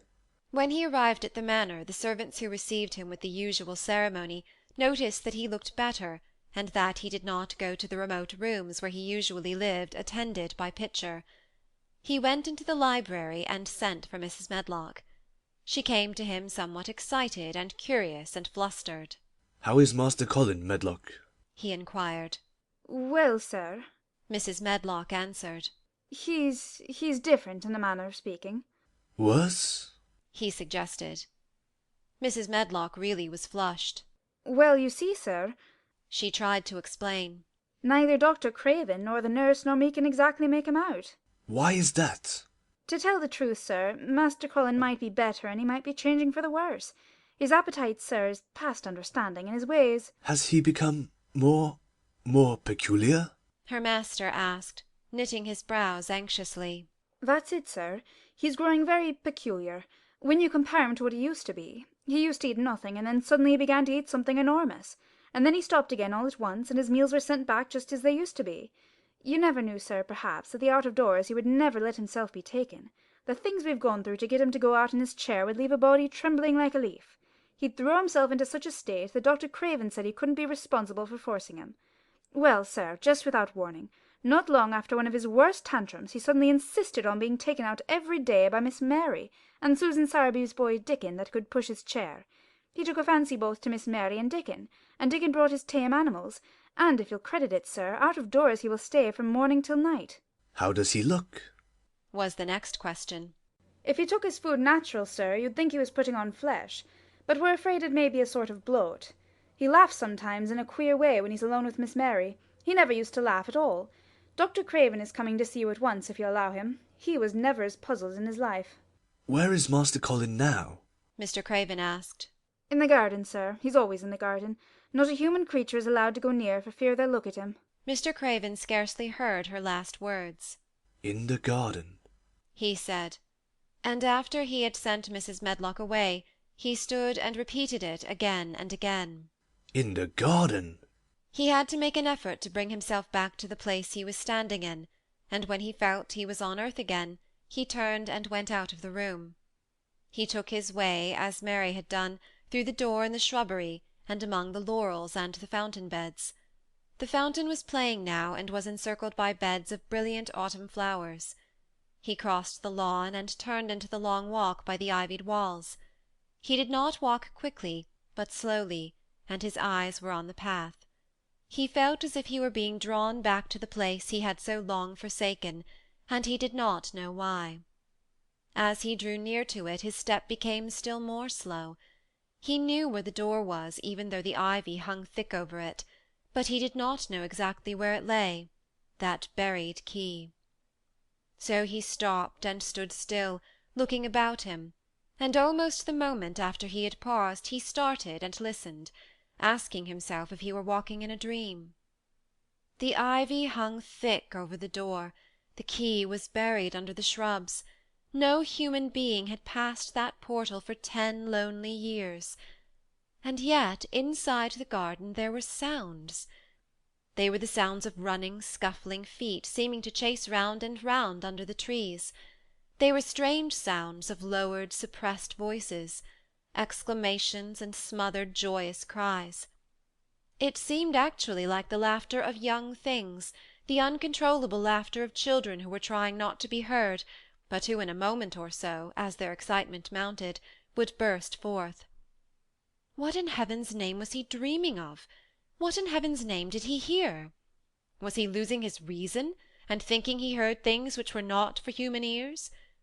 Was it that the far clear voice had meant? And then the moment came, the uncontrollable moment when the sounds forgot to hush themselves. The feet ran faster and faster, they were nearing the garden door. There was quick strong young breathing, and a wild outbreak of laughing shows which could not be contained, and the door in the wall was flung wide open, the sheet of ivy swinging back, and a boy burst through it at full speed, and without seeing the outsider, dashed almost into his arms. Mr. Craven had extended them just in time to save him from falling as a result of his unseeing dash against him, and when he held him away to look at him in amazement at his being there, he truly gasped for breath. He was a tall boy, and a handsome one. He was glowing with life, and his running had sent splendid colour leaping into his face. He threw the thick hair back from his forehead, and lifted a pair of strange grey eyes full of boyish laughter and rimmed with black lashes like a fringe. It was the eyes which made Mr. Craven gasp for breath. Who? What? Who? He stammered. This was not what Colin had expected. This was not what he had planned. He had never thought of such a meeting. And yet to come dashing out, winning a race, perhaps it was even better. He drew himself up to his very tallest. Mary, who had been running with him and had dashed through the door too, believed that he managed to make himself look taller than he had ever looked before, inches taller. Father, he said, I'm Colin. You can't believe it. I scarcely can myself. I'm Colin. Like Mrs. Medlock, he did not understand what his father meant when he said hurriedly, In the garden! In the garden! Yes, hurried on Colin. It was the garden that did it, and Mary, and Dickon, and the creatures, and the magic. No one knows. We kept it to tell you when you came. I'm well. I can beat Mary in a race. I'm going to be an athlete. He said it all so like a healthy boy, his face flushed, his words tumbling over each other in his eagerness, that Mr. Craven's soul shook with unbelieving joy. Colin put out his hand and laid it on his father's arm. Aren't you glad, father? He ended. Aren't you glad? I'm going to live forever and ever and ever. Mr. Craven put his hands on both the boy's shoulders and held him still. He knew he dared not even try to speak for a moment. Take me into the garden, my boy, he said at last, and tell me all about it.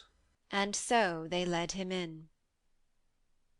The place was a wilderness of autumn gold and purple and violet blue and flaming scarlet, and on every side were sheaves of late lilies standing together, lilies which were white, or white and ruby.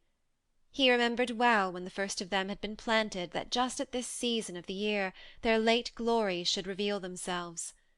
Late roses climbed and hung and clustered, and the sunshine deepening the hue of the yellowing trees made one feel that one stood in an embowered temple of gold. The newcomer stood silent just as the children had done when they came into its greyness. He looked round and round. I thought it would be dead, he said. Mary thought so at first, said Colin. But it came alive. Then they sat down under their tree, all but Colin, who wanted to stand while he told the story. It was the strangest thing he had ever heard, Archibald Craven thought, as it was poured forth in headlong boy fashion.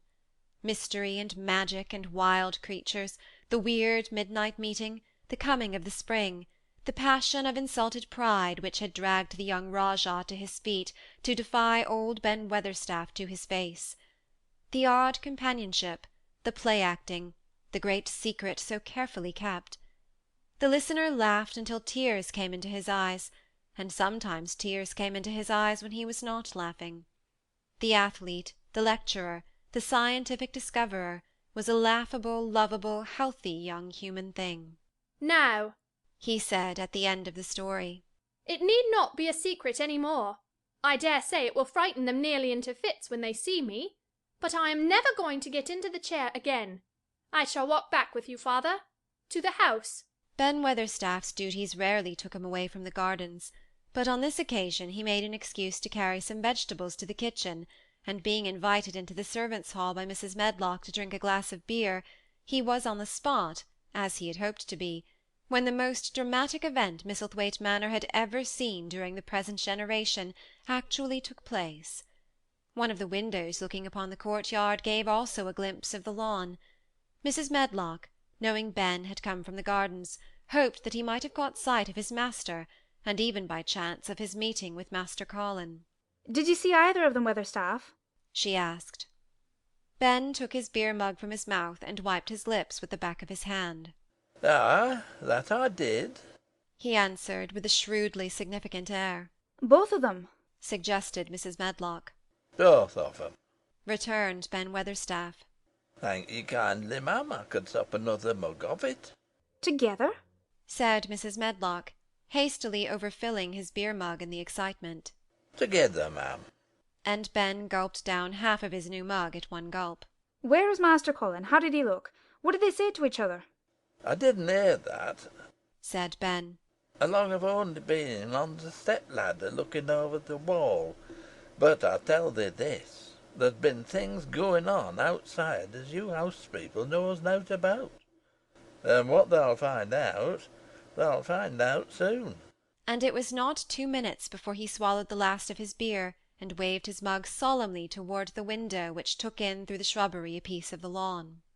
Look there, he said. If that's curious, look what's coming across the grass.